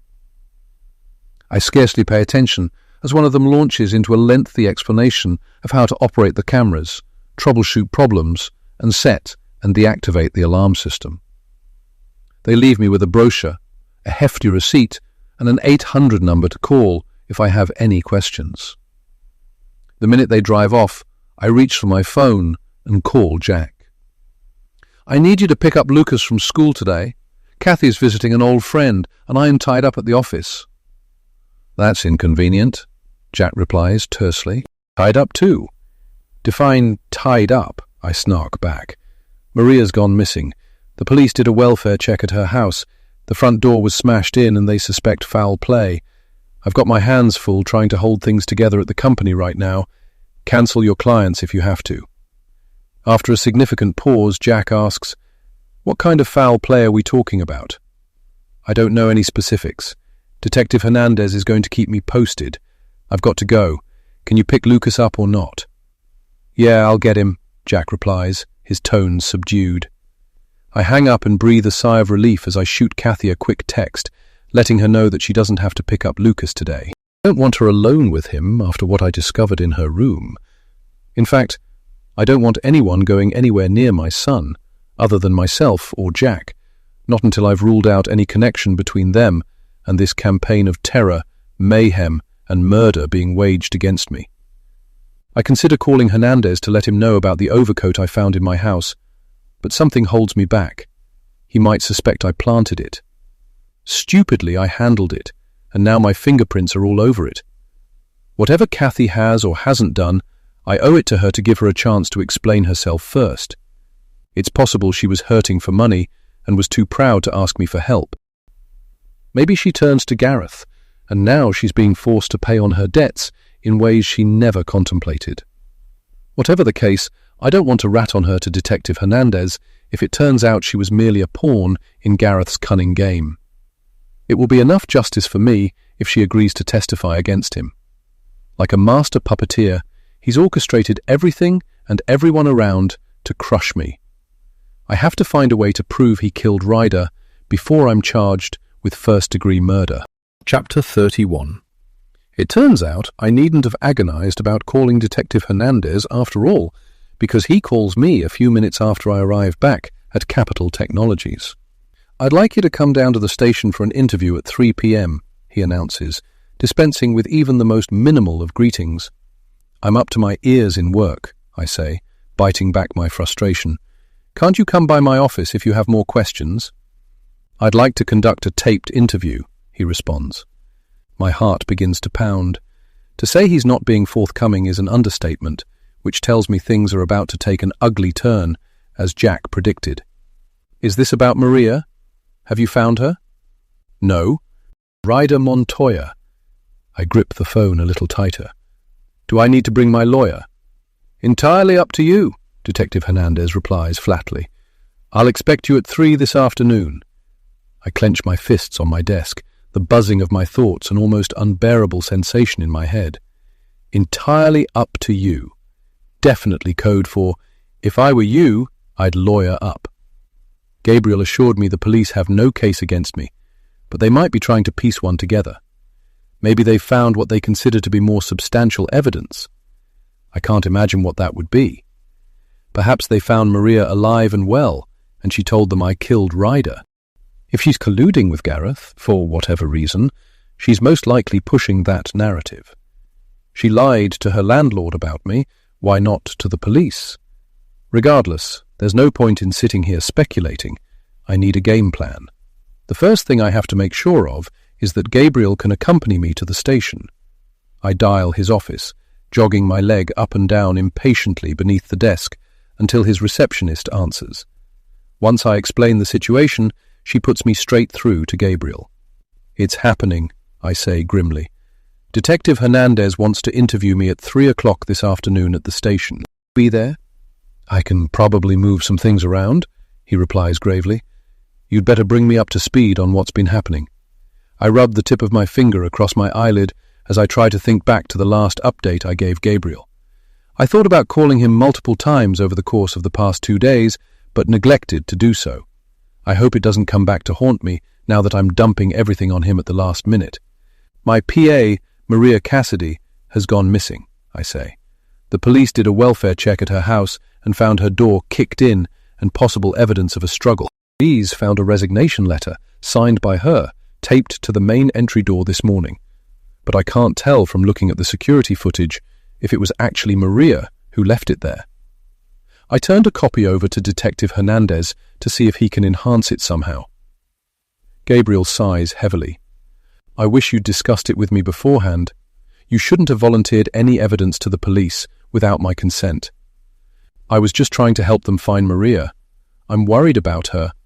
I don't know if she's conspiring with Gareth or not, but she could be in danger either way. Extremely clever and devious. Which is why, as your counsel, I'm advising you to stay in the background from now on. You have enough to contend with fielding questions about your ex's murder. Have the police given you any updates on the investigation?" "No," I say glumly, "but I'm pretty sure I just shot back up to the top of their suspect list. I'm the only common denominator between Maria's disappearance and Ryder's murder. I'm sure the police are equally interested in looking into Gareth Looney's finances and illegal gambling activities," Gabriel responds. "A dire financial state can lead to desperate measures including murder. He clears his throat.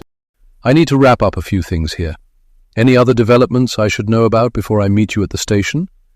Yes, one other thing. I received another email from an unknown IP address.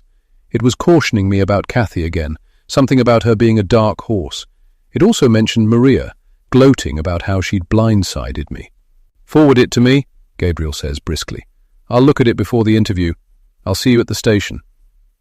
I end the call and turn to stare out the window at the bustling street below my office. I considered telling him about the overcoat I found in Kathy's room, but I knew what he would say, that I'm not in a position to show mercy when my own innocence is being questioned.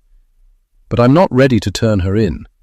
At least, not until I confront her about the coat and scarf and listen to what she has to say about them. It's not like Detective Hernandez is going to arrest me this afternoon. He would have done it by now if he had any solid evidence. I spend the next couple of hours following up on some projects with my engineers and leaving instructions with Faye on how to handle some of the more pressing administrative tasks I need taken care of. On the way to my car, I stop by a deli and order a turkey sandwich to go. I'm not hungry, but I'll force myself to eat a few bites en route. I don't need the distraction of listening to my stomach rumbling while I'm being questioned. I connect my phone to my car stereo and scroll through Spotify, settling on some acoustic guitar music to calm my nerves as I drive. I know how to conduct myself in high-stress situations, but this is pushing me to the brink of insanity. My gut tells me Detective Hernandez will throw some hardball questions my way this time, and I don't want to appear to be guiltily fumbling my way through my responses. Gabriel meets me outside the station dressed in a tailored wool suit, the very picture of authority and confidence. I breathe out a sigh of relief, thankful I shelled out the money to retain his services. The situation could have dire consequences for my company's reputation if it's not handled properly. But I have every reason to believe Gabriel can make this all go away. I'm innocent, after all. Now remember, he says, this is a voluntary interview. You're not under arrest.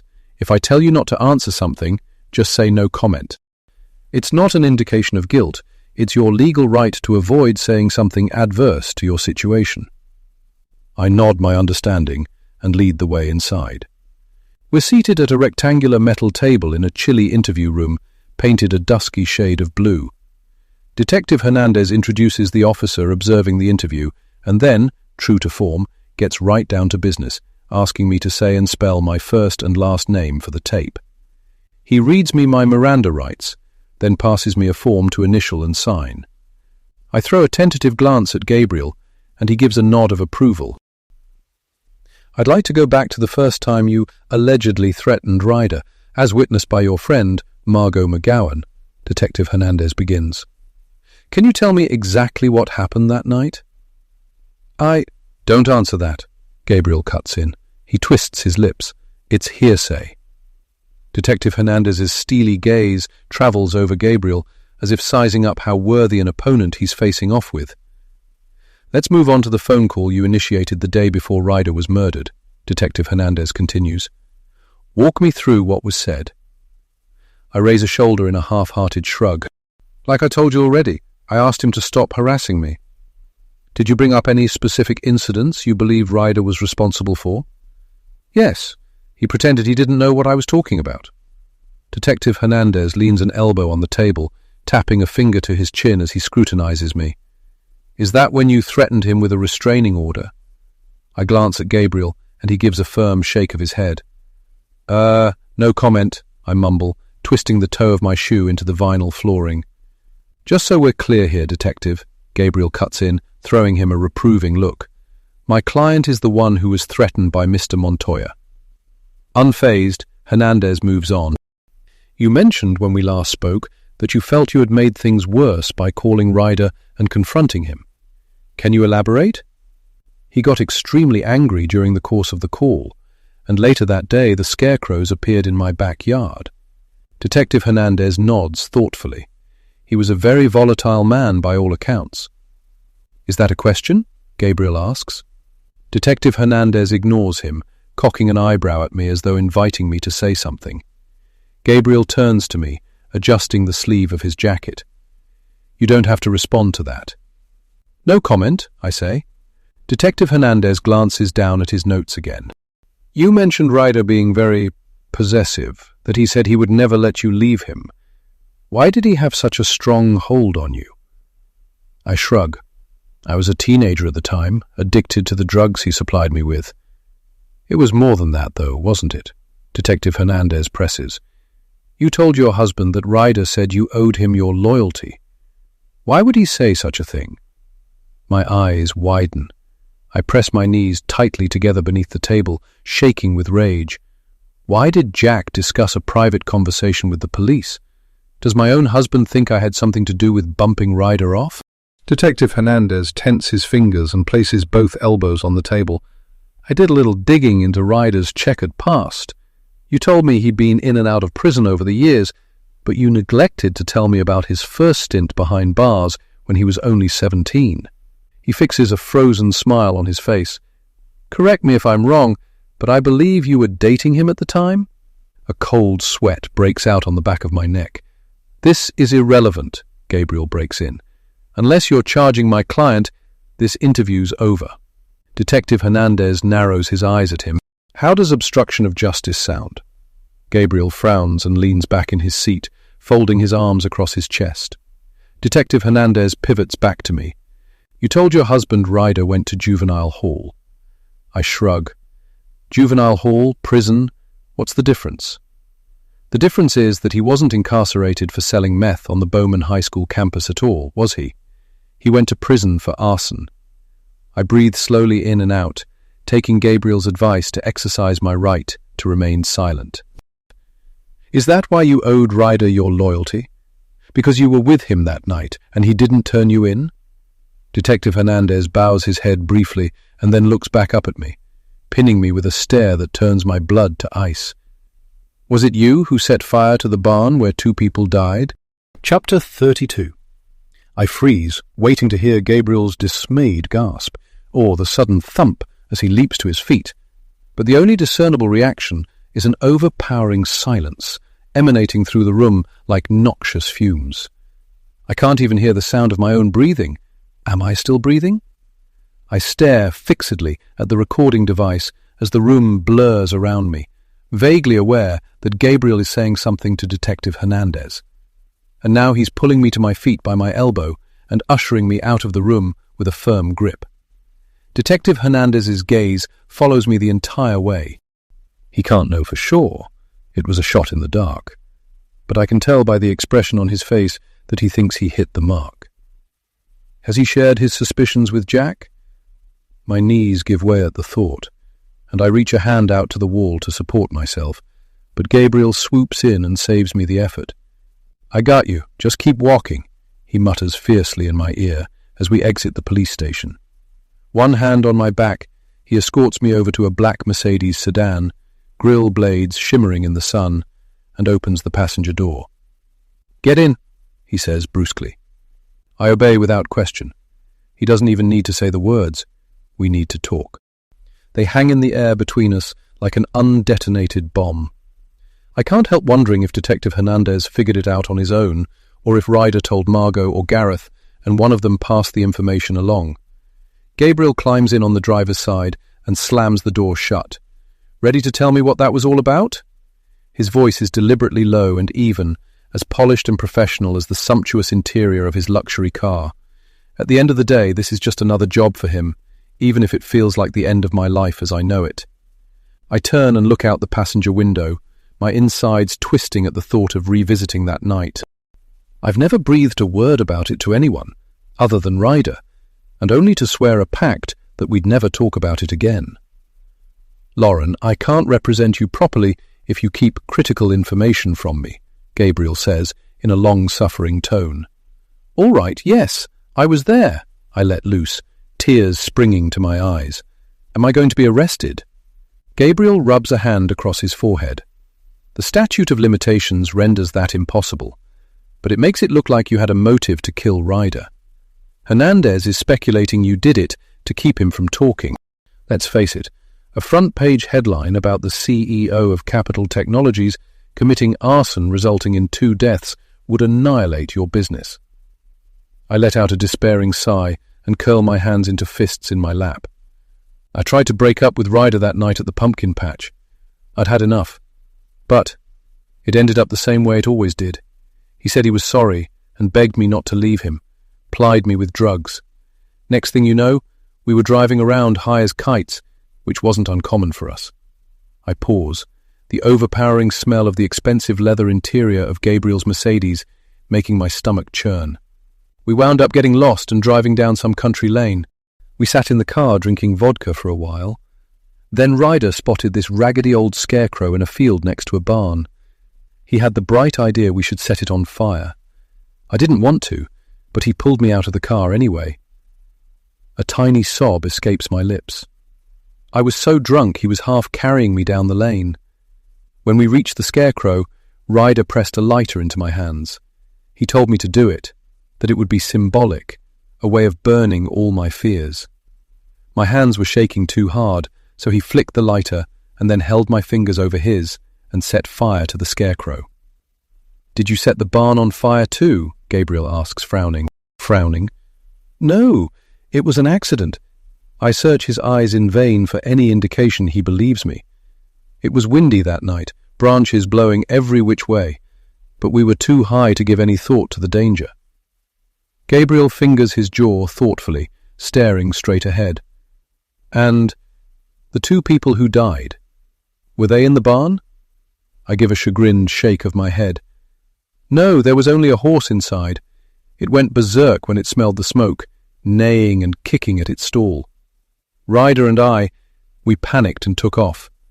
I bite down on my lip, the coppery taste of blood mingling with my saliva as the overwhelming darkness of that awful night comes rushing back. I didn't find out until the following day that two people had died, the elderly couple who owned the farm. They saw the flames from their house and ran down to the barn to try and rescue their horse. My breath hitches in my chest. The horse made it out safely, but the roof collapsed on them. After a somber silence, Gabriel asks, "How did the police find out it was you and Ryder who started the fire?" "Some neighbour reported seeing our car near the farm. They were able to give a description and a partial license plate. Supposedly we were swerving all over the road. The cops tracked Ryder to his house and arrested him. It was his car." I press my lips tightly together. "He swore I played no part in setting the scarecrow on fire. He told the cops I was passed out in the car." Gabriel raises puzzled brows. "Why did he protect you?" "Because I'd already turned 18 by then and he was only 17. He figured he'd get sent to juvenile hall for a few months and that would be the end of it. He told me I would owe him for the rest of my life. He made me swear I'd wait for him in return for his silence. It felt like a threat, to be honest. In some ways, I was almost relieved when my parents sent me away and he couldn't contact me anymore." Gabriel taps the side of the steering wheel, seemingly lost in thought. "So now what?" I venture to ask. "Fernandez, what I told you?" Gabriel purses his lips. "No. He has no evidence you were involved in Ryder's murder. He's scratching for a link, and he thinks he's found something to spook you into confessing, that's all." "What if he arrests me?" "He won't. The best he can do is hold you for 48 hours, and it would serve no purpose. He'll wait until he has enough evidence for an arrest." "The only evidence he'll find is circumstantial," I say defensively.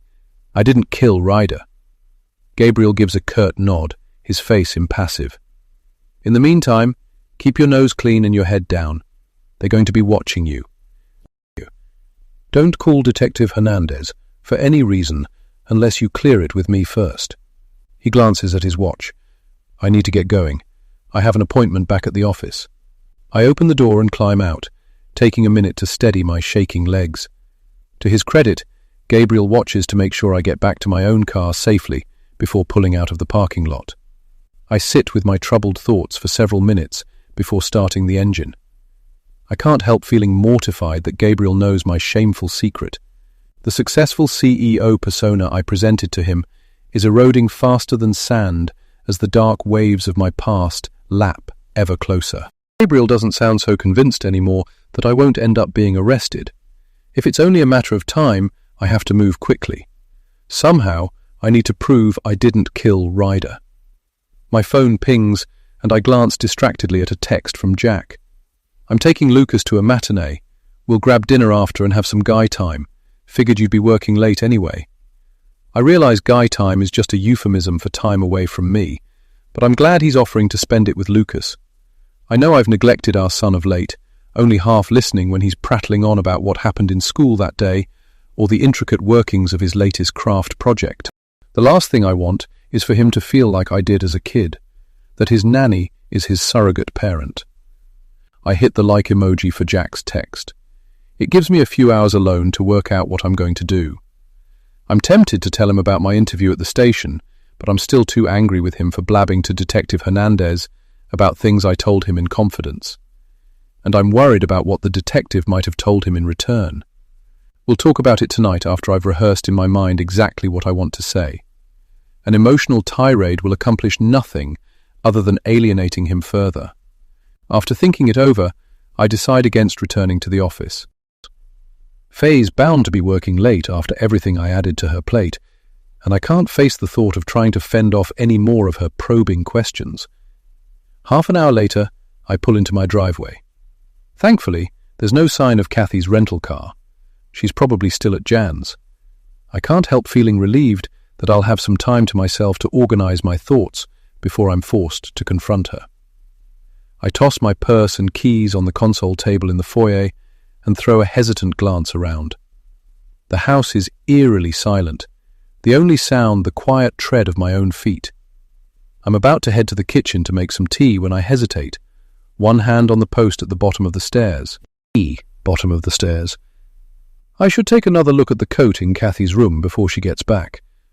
I'm already beginning to question my wild theory that it's connected in any way to the mysterious stalker. So what if it's a man's coat? It could be hers. Kathy's a tall, broad-shouldered woman. Maybe she found it more comfortable. I climb the stairs, breathing a little harder as my adrenaline spikes. Outside the guest room, I stall, questioning again what I'm doing and if I really want to go through with this. But I'm growing increasingly desperate for answers as my freedom hangs in the balance. Gritting my teeth, I push down on the handle and slip inside. I pad across the carpet and slide the mirrored closet door open. Reaching into the recesses of the closet, my fingers close around the cotton twill overcoat. My heart hammers a manic beat. I cast a harried glance over my shoulder at the door to make sure no one has crept up on me unawares, then reach for the hanger. I study the coat for a moment, grey, double-breasted, just like I remembered it, and then lay it down on the bed. Filled with a looming sense of dread, I pull out my phone and snap a quick picture. I'll show it to Lucas and ask him if it looks like the same coat the stranger was wearing. I'll send a copy to Gabriel too and ask him if he thinks I should let Detective Hernandez know about it. But not until I've had it out with Kathy first. If she is the stranger in the grey coat, I want to know what she's playing at. Twist the material in my fist, my stomach suddenly heaving at the possibility that Kathy, my beloved nanny, the one person who was always there for me, might be aiding and abetting Gareth. Darting into the bathroom, I lean over the toilet, wincing at the bitter acid in my throat. My head pounds like crashing waves. I can barely think straight, white spots floating before my eyes. After a few minutes, I straighten up, feeling a little less queasy, although my head is full of static and the floor feels like it's moving beneath me. I could really use a cup of tea now, extra sugar. I exit the bathroom and come to a sudden halt. Goosebumps creep to the surface of my skin and begin prickling along the back of my neck. Kathy's statuesque frame fills the doorway to the bedroom. She rests a hand on the casing, an enigmatic look on her face. "Is everything all right, Lauren?" My eyelids twitch in terror as it hits me like a bullet that I'm alone in the house, trapped in this room with a woman I no longer trust. I search for the words to explain myself. I was just checking the plumbing. We have a leak in our bathroom. Kathy frowns. Can't say I've noticed any problems. Her eyes flick to the bed and her frown deepens. I follow her gaze to the coat, my chest tightening to the point of bursting. "Is it yours, Kathy?" I blurt out. "I need you to tell me the truth. Is Gareth Looney paying you?" Her head swivels in my direction, her face flooding with a look of utter bewilderment. What are you talking about? I march over to the bed, grab the coat and shake it. Is this yours? Was it you all along, stalking me? Kathy lets out a horrified gasp. What? No, of course not. Then who was it? I sob. Who? Right behind you, a low-pitched voice says. Chapter 33. I spin around and stare in shock at a tall figure dressed in a petrol blue technician shirt with a black balaclava pulled down over his face. The embroidered logo on his shirt reads Atlas Plumbing, Heating and Air. Random thoughts fire through my confused brain. I haven't called anyone out. Is he here to rob us? I take a step backward, instinctively spreading my arms out like a butterfly to try and shield Kathy from the intruder. Who are you? I stutter. Maybe you should ask your nanny that, he replies. His tone is disarmingly flippant, but I don't miss the angry gleam in his eyes as his lips move. Apart from the holes in the balaclava, I can see nothing of his face, which only makes him seem more dangerous. A trickle of sweat runs down the back of my neck. Could this be the stranger who killed Ryder? I pivot, searching Kathy's eyes for any indication that she knows this man. But her face is a crumpled mask of terror. Kathy, I whisper urgently to her, do you know him? If Gareth coerced you into something, I can help you, but you have to tell me what's going on. Yeah, Kathy, the man scoffs. Why don't you introduce this entitled bloodsucker to your son? Kathy's bottom lip begins to tremble. The blood drains from her face, and her hand shoots to her chest. For one awful moment, I'm afraid she's going to succumb to a heart attack right in front of me. Kathy, are you all right? I reach out to grab her before she collapses. She brushes me aside. Titus, she rasps. How did you find me? My eyes dart in confusion between Kathy and the tall, big-boned stranger. He's your son? I squeeze out. But the one and only, Titus cuts in. Her firstborn son, abandoned at birth. You were never abandoned, Kathy cries out. I gave you up for adoption so you'd have the best possible start in life. I was 19 with no means of support. I wasn't giving up on you. I gave you everything I had, and a family to love you. My breath comes in short, hard pulses. 19. Titus was the baby Kathy dropped out of college to have. Well, it wasn't enough. You owe me, mother, he growls. Like I wrote you. It's hard finding a job out of prison. I needed money and you couldn't even come through for me then. Kathy's throat bobs. That was 10 years ago, and I sent you $500. Titus throws back his head and laughs. How far did you think that would get me? He gestures contemptuously at me. You were working for this rich cat's family, and you couldn't even give me enough to get me back on my feet. How did you find me? Kathy asks. I shiver as the thin lips in the hole in the balaclava curve slowly upward. Lucky break. I had a cellmate who was very helpful in that regard. He was a small-time druggy loser. He liked to rant about this wealthy punk girlfriend he had who'd got him locked up and then bailed on him. I reach out to steady myself on the edge of the bed, my fingers inadvertently touching the overcoat. I recoil from it as if it's contaminated. Did Titus plant it in Kathy's room? My stomach muscles lock at the thought that he's been in my house before, roaming freely around. Perhaps he's even been watching us while we sleep. He covered for her on some arson and manslaughter charge, Titus goes on, in a deceptively genial manner, like he's telling a fireside story and relishing commanding our rapt attention. Once he figured out that she ditched him, he tried to tell his lawyer it was her that did it, but no one was interested in a druggie changing his story after he'd already confessed and been convicted. Kathy turns to me, shock and disbelief contorting her face. Titus cracks his knuckles, clearly enjoying my agony. He jabbered non-stop about how he was going to hunt her down and teach her a lesson for what she did to him as soon as he was released. He was just too stupid to pull it off. After I got out, I offered to help. Were you the one who gave my son the straw? I asked. He lets out a mirthless laugh full of menace that's meant to serve as an answer. "How did this get in here?" I demand, gesturing at the coat on the bed. My eyes flit between Kathy and Titus once more as I try to piece it together. Is Titus the reason Kathy needed money? Was she helping him all along? "I have no idea. I had nothing to do with it," Kathy says. "I swear to you, Lauren, I've never even met my son. He wrote me a begging letter before his release from prison, and I sent him what money I could spare and told him not to contact me again." "You could say breaking and entering is what I specialize in," Titus interjects. He flashes Kathy a wicked grin. "Framing you was purely for my own amusement, Mother. I figured you ought to pay for your lack of interest in your only child." She gives a sad shake of her head. "I knew I should never have sent you that money. You had everything going for you, a wonderful adoptive family. There was no reason for you to end up in prison." I chew on my lip, wondering if breaking and entering was all Titus was in prison for. "Did you kill Ryder?" I ask. Contemptuous snort. "Ryder's own stupidity killed him.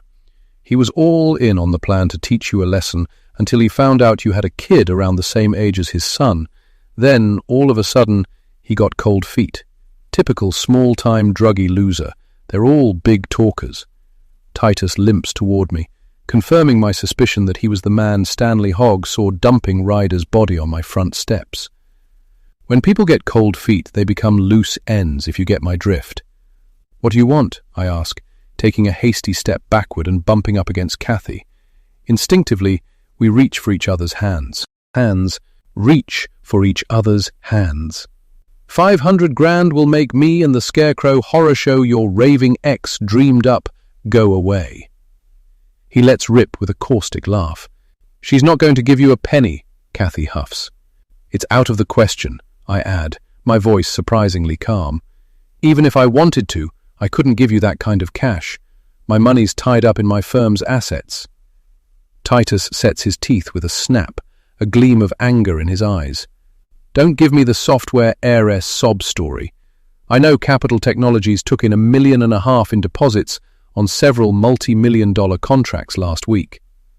My lips part in astonishment. Privy to confidential company information.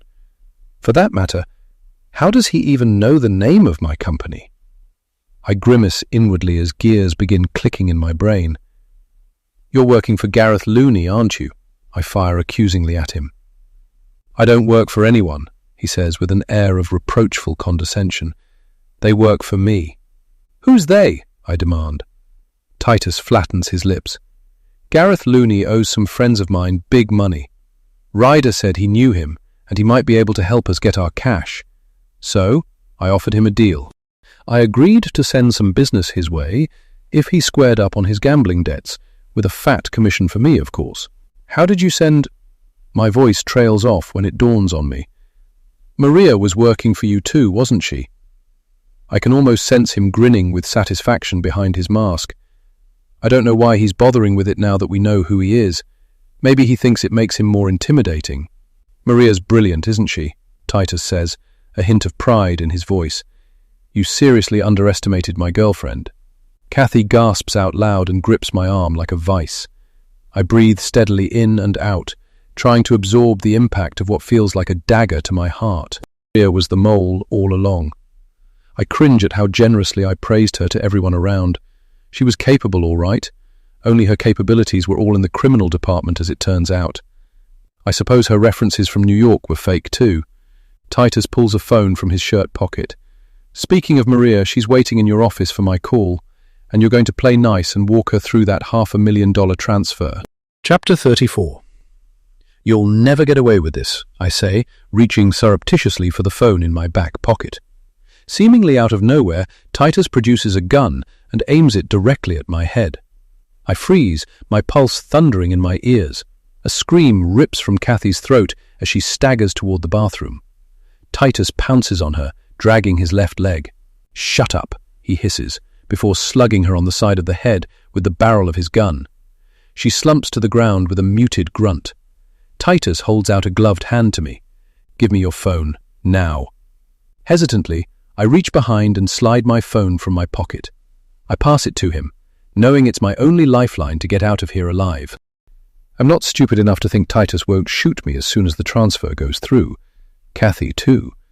He can't leave any witnesses alive. We may not have seen his face, but we know who he is. I do a quick calculation in my head. Jack and Lucas aren't due back for another couple of hours at least. No one's going to show up to save us. I have to think fast. I drop to my knees next to Kathy and check her pulse to make sure she's still breathing. She needs medical attention, I say. You need to call an ambulance. The sooner you cooperate, the sooner she'll get help, Titus replies, jamming my phone into the back pocket of his cargo pants. I'm putting Maria on speaker now, and you're going to give her the password to your company bank accounts. Don't ask her any questions, and don't attempt to engage her in conversation. He swivels the gun around and points it at Kathy. Because if you do, Nanny goes belly up. Understood? I give a slight nod, racking my brains to try and find a way out of this precarious situation. If I were alone, it would be a different matter. But I can't risk a reckless escape move that might seal Kathy's fate in her helpless state. I need to keep my head about me and wait for an opportunity to overpower Titus and gain the upper hand. My only advantage is that I'm quicker and lighter on my feet. Whatever injury Titus sustained, it's left him with a considerable limp. You there? Titus barks into his phone before setting it down on the bed. Swiveling in the Queen Bee's chair as we speak, Maria replies, her voice dripping with condescension. Her words riddle through me like machine gun fire. Anger, rage, sadness and pain swirl like a tornado in my chest at the very sound of her voice. A voice I trusted, consulted with, laughed with. A duplicitous voice that was repeating everything back to Titus. I feel like a fool to think I believed we had bonded as ambitious women in a field dominated by men. And I feel a burning sense of visceral loss at a friendship that never was anything but a double-dealing sham. Titus narrows his eyes at me, his breathing hard and heavy. What are you waiting for? Give her the number. I don't know my account numbers by heart, I say. I need my phone to get into my password manager. Titus clenches his jaw and raises the gun again. Don't lie to me, just give her the number. I'm telling you the truth, I protest. I have multiple passwords for multiple business accounts. I can't possibly remember them all. They're in my password manager. If you give me my phone, I'll get you the number. He skewers me with a look so cold it feels like an ice pick going through my chest, before lowering the gun and retrieving my phone from his pocket. Hold on a minute, Maria, he says before addressing me again. Passcode to get into your phone? It's 5491, I recite, trying to nail a docile tone, despite my disappointment that he's not dumb enough to give me the phone. He punches the 4 digits in carefully with a gloved finger and frowns at the screen. Which one's the password manager? The blue app with the keyhole in the center, I reply. Master password? He asks, his eyes flicking constantly between me and the screen, as if he's anticipating a sudden move on my part. I'm tempted, but I need to buy myself more time. I can't strike unless I'm sure of victory, and that's not going to happen as long as Titus has a gun at his disposal. I wet my lips nervously as I hatch a makeshift plan that's sure to incur his wrath. The lockout threshold on my password manager is set to 3 attempts. After that, there's a 30-minute wait before I can get back in. 30 more minutes of life to strategize about how to get out of here. I just have to make it sound convincing, so Titus doesn't think I'm deliberately trying to thwart him. It's hash, exclamation point hash, 7193 HYC, exclamation point hash, I say, rambling the password off. Whoa, slow down and start over, he orders me. Maria, write this down. I repeat the code with an air of exaggerated huffiness. Titus types it in as I talk, and then throws me a menacing look. That ain't right. Maria, read back to her what she said. Maria enunciates each character. Straight plus strake 7193 HYC. Titus jerks his chin at me. Well? Sorry, I forgot the T after the C for Capital Technologies, I say sheepishly. Titus gives a disgusted grunt. Walk me through it again, Maria, he orders her, focusing his attention back on my phone. A minute later he growls and aims the gun at Kathy's head. Incorrect password. I swear I'll take her out right now if you keep this up. No, please, stop, I cry out. You're making me so nervous I'm botching it, that's all. Let me think about it for a minute. I press my fingertips to my temples. I'm mixing it up at the end. It's hash bang, not bang, hash bang. Go again, Maria, Titus barks. I hold my breath as she reads the password off to him again with the correction. Seconds later, Titus glares across at me. It's locked me out. Why has it locked me out? You must have mistyped it, I say with a deferential shrug. You should have taken your gloves off. I break off at a sudden punch to the head that momentarily splinters my vision. You did that on purpose, didn't you? Titus yells in my face. How long am I locked out for? Just 30 minutes, I stammer, rubbing the side of my head. I gave you the right number. You should have let me do it. Titus contemplates me for a long moment, then grabs my chin and jerks it up until I'm looking directly into his dark eyes. You're going to type the password next time while I hold a gun to Nanny's head over there. Up. Oops. Guess what? Nanny no more. Chapter 35. Titus lifts his phone to his ear and engages in a hushed conversation with Maria as he leans against the wall next to the bedroom door, essentially keeping an eye on me while guarding the only exit to freedom at the same time. There's no possibility of making a run for it, and I wouldn't leave Kathy alone with her lunatic son anyway. My only hope of getting us out of here is to get a hold of that gun somehow. There's a sudden rustling at my side, and Kathy moans softly. I reach over and grasp her hand in mine. Kathy, it's me, Lauren. Can you hear me? Is he still... She squeezes each word out like she's forcing it through a tube, which makes me think she's in a lot of pain. But the fact that she's fully aware of what's going on is reassuring. Yes, I whisper back to her, one eye on Titus, who's watching us like a hawk, while continuing his conversation with Maria. Gingerly, I help Kathy up into a more comfortable sitting position. I'm going to get us out of here, I murmur to her. I'm working on it. She gives my hand a quick squeeze, but says nothing. She's not naive enough to think the odds of us getting out of here alive are in our favor. Titus shuffles restlessly in place at his sentry position, intermittently scratching the back of his neck and checking the time on his phone. His overly casual demeanor has given way to a heightened state of anxiety, like a twitching addict growing more desperate for a fix. What should have been a 10-minute job has stretched into a 40-minute marathon, at a minimum. The more time he spends here, the more he runs the risk that someone will come to the door, or Jack and Lucas will arrive home. The thought fills me with more dread than hope. Titus is unlikely to show mercy to anyone who gets in his way. I'll call you back, he says to Maria before slipping the phone into his shirt pocket. Engage with him, I say to myself, scratching to remember any advice I've picked up from crime podcasts over the years. Humanize yourself. Repeat your name as often as possible. Find some common ground. How did you get your limp? I ask, keeping my voice low and neutral. His dark eyes peer contemptuously at me through the holes in the balaclava. I'm tempted to ask him why he's still wearing it. It seems pointless, but I suppose it would make it harder to identify him in a police lineup. Got my kneecap blown out for asking too many questions, he says with a hint of amusement in his voice. He peers with an air of deliberation down the barrel of the gun, moving it slowly from Kathy to me and back again in a silent game of eeny, meeny, miny, mo. I swallow the jagged lump in my throat, unnerved by his reckless indifference as he stands in front of us, toying with our lives. Logically, it wouldn't make sense for him to kill us before he gets his money, but guns go off accidentally all the time.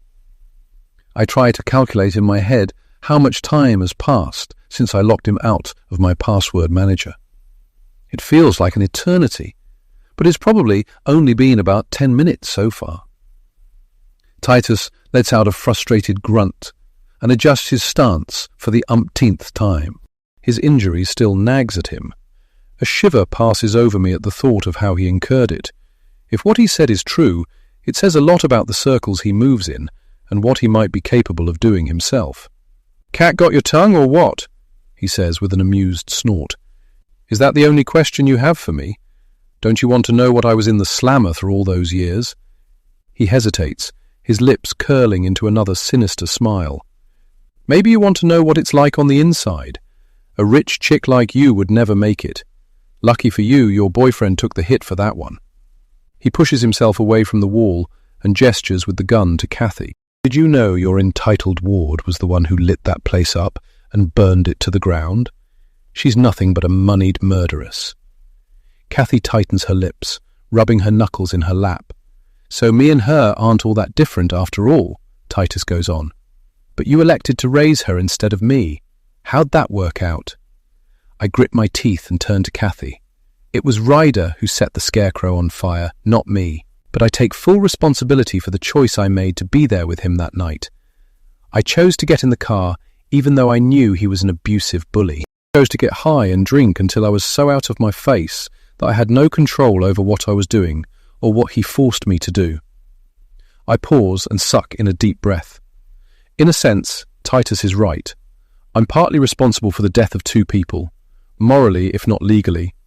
I turn to Titus. But that's where the similarities end. I made a U-turn and walked away from my destructive lifestyle, and I live with regret and remorse every day over what happened. Evidently, you haven't changed your ways, and you're not losing any sleep over your choices. Titus laughs derisively. "You analysed, have you? Ryder always said you were full of yourself, but you know what? I like a woman who knows what she wants and goes for it. So I guess we have that in common too." "You're wrong about—" My voice trails off at the distant wail of a police siren. Titus's head jerks sideways. Time seems to constrict as I sense his body moving in the direction of the window. Adrenaline surges through me. "Stay down," he yells at us as he takes a lumbering step toward the window.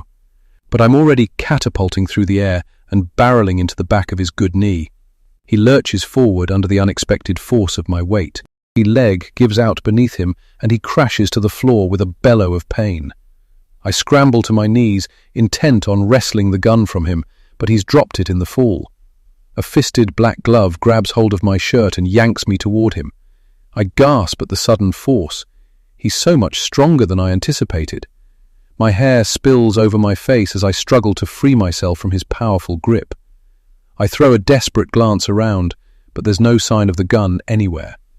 His massive hands reach around my neck, and he begins to squeeze. Panic grips me as my necklace snaps, beads pinging across the hardwood floor. I know how this ends.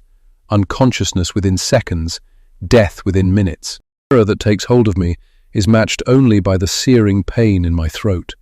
I flail in desperation, trying to claw his gloved fingers off me, but they're like steel, digging so hard into my skin, it feels as though they're about to punch through. I kick at him with all the strength I can muster, but he flips me over like I'm nothing, and sits on top of me, the weight of his body crushing me as he continues to squeeze. The pain is excruciating, and I almost wish I could die and be released from it. Just as the final curtain of blackness is closing in, there's a sudden crash, and Titus's fingers miraculously release their death grip. I roll to my side, wheezing as I suck in breath after sweet breath. Through muddied vision, I catch a glimpse of Kathy standing over Titus, the remnants of a decorative antique urn scattered around him. He's momentarily stunned, but on the move again. He powers to his feet with a roar and reaches for Kathy. "Get off me, you coward!" she screams, wrenching the balaclava from his head. Hoary hair full of static stands to attention, above eyes that are dark orbs of rage.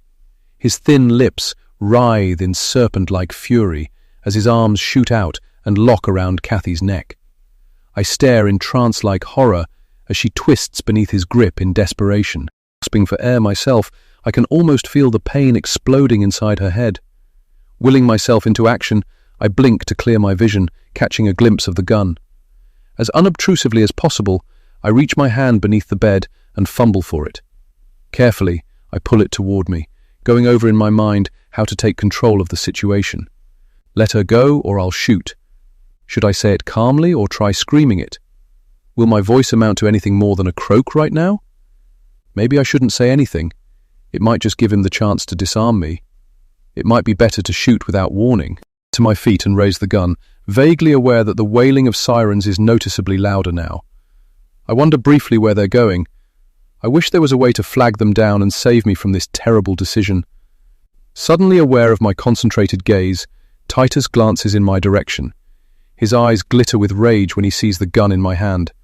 "Let her go, Titus," I rasp, "or I'll blow out your other kneecap." He hesitates, weighing the threat for its merit, before flinging Kathy away from him like a rag doll.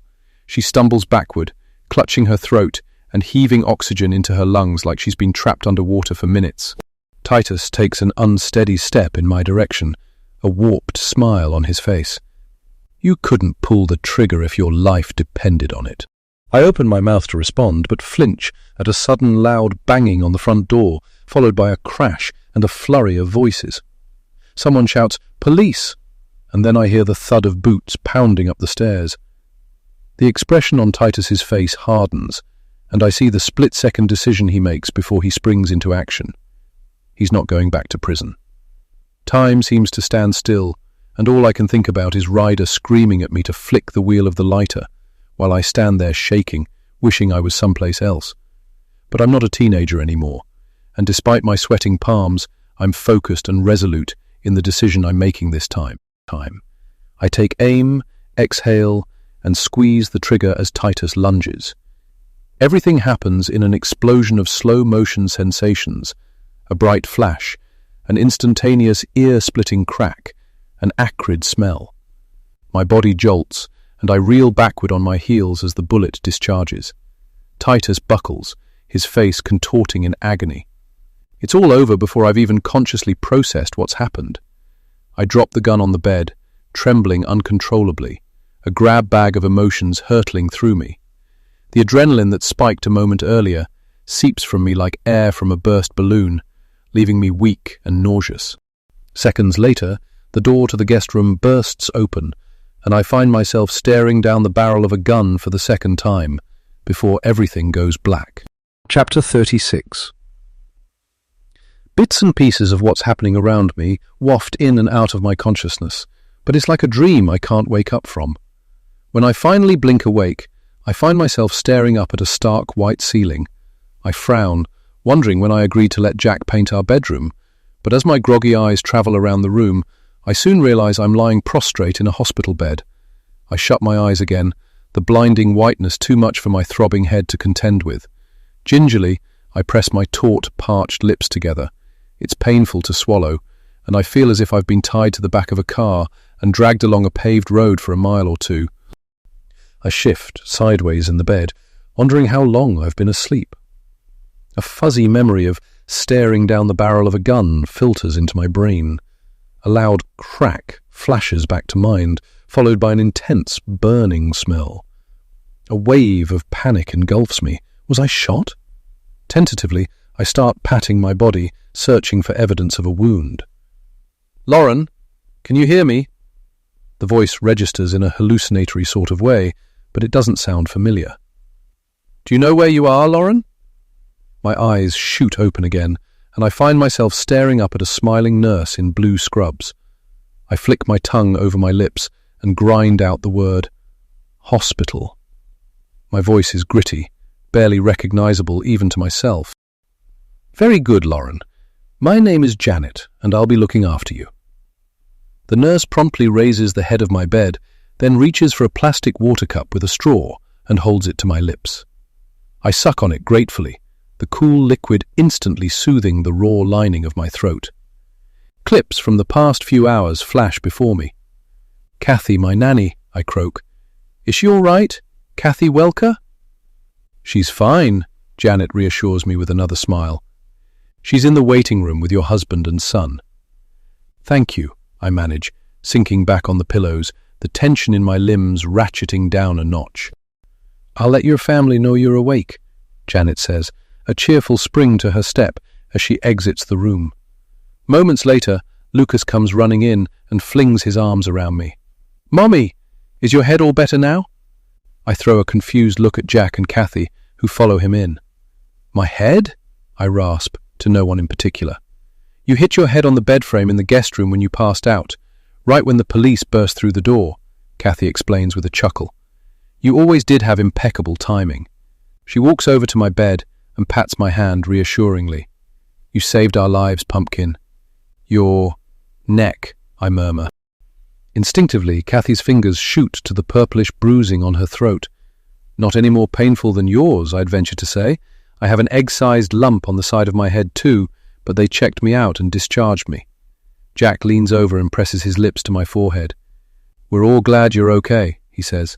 I study his expression, questioning the underlying meaning of his words. Why didn't he say, I'm glad you're okay? My head's hurting too much to try and make sense of it. Jack always tells me I overanalyze everything, so maybe I shouldn't read too much into it. But my gut's telling me he's intentionally distancing himself, and even my brush with death won't erase the rift in our relationship so easily. How about I take Lucas down to the cafeteria for a snack? Kathy suggests, looking meaningfully between me and Jack. No, we both answer in unison. I want Lucas to stay here and tell me all about his day, I whisper, smoothing a hand over his soft cheek. Thankfully, that's all it takes for Lucas to launch into an exhaustive account of Mrs. Bernardi's new pet turtle, his soccer game at recess, and the animated movie Jack took him to see after school. Lost in the details, but Lucas doesn't seem to notice that my attention has drifted, or that the adults in the room are actively avoiding meeting each other's eyes. When Lucas has finally worn himself out, Jack offers to take him home, leaving me alone with Kathy. I'm so sorry, Pumpkin, she begins. The briny tang of tears tickles my nose. For what? I'm the one who dragged you into this. She sighs. For Titus, of course. You have nothing to be sorry for. You're not responsible for the choices he made. Kathy pulls her lips into a rueful grimace. I shouldn't have responded to his letter. I wasn't going to at first. Then I thought, what harm could it do? Maybe $500 would be all it would take for him to turn his life around. He said his adoptive parents had washed their hands of him, and I felt guilt-ridden. I know how difficult it is for people to get a job after they've been released from prison. Having a little bit of money in your pocket helps. At least I thought it would. He probably just used it for drugs or something. And now look where he's at. Right back behind bars where he started. What are they charging him with? Kathy shakes her head. I don't know the details. Detective Hernandez promised to keep us updated. I tense at the mention of Detective Hernandez. How did the police know Titus was in my house? Kathy eyes me with a knowing look on her face. You have your one-man neighborhood watch committee to thank for that. Stanley Hogg saw the plumbing van pull up outside your house. He watched the driver go up to the front door and recognized his limp immediately. He was even more suspicious when the man opened the door and walked right in without knocking. He told the police he regretted not speaking up before, and he wasn't going to make the same mistake twice. Good old Stanley Hogg, I say with a gravelly chuckle. I owe him my life. We both do, Kathy adds. We need to find some way to thank him. Marathon on the horizon. I glance up as a shadow darkens the doorway. What's always about a baking marathon? Detective Hernandez asks in a gruff, good-humoured way. Despite his disarming tone, I can't help feeling a certain level of apprehension at the sight of him. Gabriel assured me I couldn't be prosecuted for something from 18 years ago, but my guilty conscience is not convinced quite yet. Come in and sit down, Kathy says, pulling up a chair for him. We were just talking about what charges Titus will face. Maybe you can enlighten us. Detective Hernandez takes off his jacket and hangs it on the back of his chair. I'll never understand why they keep this place so hot, he grumbles, blowing out a sharp breath. His gaze comes to rest on me. How are you doing, Lauren? I've been better. I hurt all over, and I guess I hit my head on top of everything else. You cracked it pretty hard, all right?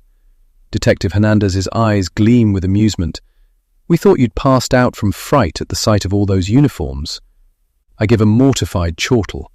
Apparently my nanny's made of sturdier stock than I am. She got whacked on the side of the head with a gun, and somehow she got discharged before me. I got lucky, that's all, Kathy responds with a pleased grin. Do you have any updates for us? I ask Hernandez. He squeezes his jaw contemplatively.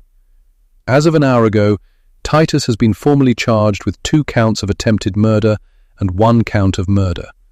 There are likely to be some additional charges once we complete our interviews with him. He's already got a lengthy rap sheet, armed robbery and aggravated assault. He even held his adoptive parents at gunpoint after he'd milked them dry, and they refused to bail him out anymore.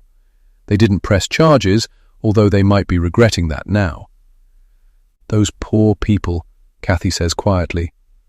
"Is he talking?" I ask. "Did he tell you about Gareth's involvement?" Detective Hernandez grunts. "Gareth Looney is in a world of trouble. Summit Solutions is being investigated for fraud. Let's hope for his sake he gets himself a good lawyer, or he could find himself implicated in the murder of Ryder Montoya too. Margot McGowan's been cleared. She had no involvement in any of it. She genuinely thought you'd hired a hitman to take Ryder out, and Gareth encouraged her delusion. She went to confront him after you told her at lunch that you suspected he'd hired Ryder to harass you. Gareth convinced her you were spreading lies about him to cover up your own guilt." "What about Maria?" I ask, wincing at how painful just saying her name out loud is. "We picked her up. Still in your office waiting on Titus to call her back." "How did she explain her presence to my receptionist, Faye?" I ask, frowning at him curiously. "She told Faye that her elderly mother made her feel guilty about working, and she'd made a spur-of-the-moment decision to quit, but that you'd talked her into returning." I clench my hands into fists beneath the sheets. I'm not surprised to hear she waltzed right back into Capital Technologies unabashed. She's a very accomplished liar. I'm pretty sure she sabotaged several of my contracts with potential clients. Detective Hernandez rests his elbows on the arms of his chair. "She won't be able to lie her way out of this one. She's left a digital trail of evidence. We have the burner phones she and Titus used in our possession." I press my lips together, mustering the courage to ask the question that's been bothering me. "Did she seem remorseful?" "No, not at all." Detective Hernandez straightens up in his chair, a somber look on his face. "But she did ask me to give you a message. She wanted to know if she'd been worth her dowry. Does that mean anything to you?" Tears sting my eyes. I'd really considered Maria more of a peer than an assistant, and I was already planning on promoting her. All the time, I was her clueless sidekick. It's a hard pill to swallow. "It was a joke we had about the fee I paid to an executive PA service to find her," I explain, with a beleaguered sigh. "Just goes to show that paying a premium means absolutely nothing. You know, I watched a crime show once about a female lawyer who moved into a luxury gated apartment complex with full-time security because she wanted to make sure she would be safe in case any of the criminals she had prosecuted came after her. She ended up being attacked in her own apartment one night. She was raped and had her throat slit and was left for dead. The scary part was that it turned out to be a security guard who was employed by the complex who did it, not some low-life criminal from the streets." Detective Hernandez stares at me for a long moment, then clears his throat. "If I've learned anything from this business, it's that everyone's capable of almost anything, given the right circumstances." He gets to his feet and slides his arms into his jacket. "I'll keep you in the loop with any developments. By the way, your lawyer's been in touch with me. He wanted to clarify a few things. I told him you're no longer a person of interest." He holds my gaze for a moment, and I think I know what he's trying to tell me. I'm no longer a person of interest in anyone's death. Chapter 37. 2 days later, I return to work, more determined than ever to make Capital Technologies a roaring success. In my absence, Faye got busy and lined up several qualified candidates for the PA position, and I've just finished up my 4th and final interview of the day. I didn't use the executive PA service this time, but I feel good about my decision to handle the vetting process myself.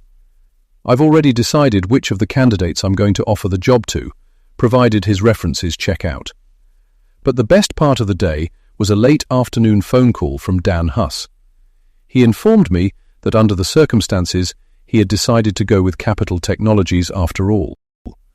He was vague about what under the circumstances meant, but it's obvious he's intent on shielding his company's reputation now that Summit Solutions is under investigation for fraud. I glance at my watch and jump to my feet when I realize how late it is. I promised Lucas I would make it home in time for dinner tonight, as he's helping Kathy cook something special for my first day back at work. Kathy's offered to stay on for as long as I need her, and that might be indefinitely. I apologized tearfully to her for ever doubting her loyalty, and she graciously wiped away my tears and told me she understood my suspicion. Turns out, she had found my mother's scarf in the pocket of one of the coats I gave to her to donate to the women's shelter. She recognized it as my mother's favorite and pulled it out to return it to me, but it had slipped her mind with everything that was going on. Things are still strained between Jack and me, and we haven't had a chance, yet, to sit down together and talk things through like we need to. Kathy still thinks he's the best thing to have happened to me, and she's doing everything in her power to encourage us to patch this breach in our relationship. I've always thought patch is a weird word to use when it comes to mending relationships. The whole idea of a patch seems more akin to faking it till you make it, hiding the weak spots with something that covers up the problem. But I think Jack and I both realize that would be a mistake. If we're going to save our marriage, it's going to take some serious therapy and hard work on both of our parts. Jack has a lot to forgive, and I have a lot to face up to. I've spent most of my life blaming my parents for the choices I made, instead of admitting that I was mostly coasting on their success through my teen years. At the end of the day, I was no different than Titus, playing the parental blame game rather than being thankful for what I had. Kids are routinely beaten, neglected, starved, and even murdered by their own parents. Having workaholic or adoptive parents doesn't come close to real hardship, let alone justify going down a self-absorbed path of addiction or criminality. "I'm home," I call, pushing open the front door. "Mommy!" Lucas cries as he hurtles toward me. "Guess what?" "I don't know," I say, shrugging out of my jacket. "Did you score a goal at soccer practice?" "I didn't have soccer practice today," he corrects me, tilting his head at me reprovingly. "I helped Kathy bake a cream cheese coffee cake for Mr. Hogg. It's important to be nice to our neighbours, isn't it, Mommy?" I pull him toward me and squeeze him tightly. "Yes, you're absolutely right. How about we take it over to him in a few minutes?" "Okay," Lucas agrees, skipping his way to the kitchen. Kathy smiles at me from the sink, elbows deep in soapy dishwater. "How was work, Pumpkin?" "Good, excellent, actually," I say. "We got the Huss Integrity contract back, and I interviewed 4 candidates for the PA position." Kathy cocks an interested eyebrow. "And?" "I think I'm going to hire one of them. He's young, doesn't have a ton of experience, but he's super sharp. And of course the best part is that there's no dowry involved this time," I add with a wry grin. Kathy rolls her eyes. Dowries and prenups. Start of every bad relationship, if you ask me. I laugh, but the sound echoes around inside me. Jack and I could have used an emotional prenup, agreeing not to begin our marriage on a bed of buried lies. Digging out from this mess is going to be tougher than being honest at the outset would have been. "I was just about to get dinner started," Kathy remarks, drying her hands off. "That coffee cake smells delicious," I say. "Lucas and I better take it over to Mr. Or we might dig into it ourselves." "Don't worry, we made one for us too," Kathy says, giving Lucas a conspiratorial wink. "Can I ride my bike, please?" Lucas asks, his eyes wide and pleading as he peers up at me. I open my mouth to tell him no, but then stop myself. Why ever not? Lucas is 6 years old, and he's going to have another 12 years of riding his bike around this neighborhood if we end up staying. Stanley Hogg might as well get used to it now if we're to be neighbors. "Sure thing," I say, ruffling Lucas's hair. "Helmet on." 10 minutes later, I'm shuffling from one foot to the other outside Stanley Hogg's front door, trying to ignore my misgivings about showing up uninvited. Lucas stands next to me, his helmet slipping over his eyes, struggling to hold the cake in his arms. His bike is parked along the curb, per my instructions. Just as Stanley has to accept the fact that the road is public property, Lucas needs to understand that other people's driveways are not his playground. "Hi, Mr. Hogg. I made you a cake," Lucas says, thrusting it at him as soon as the door opens.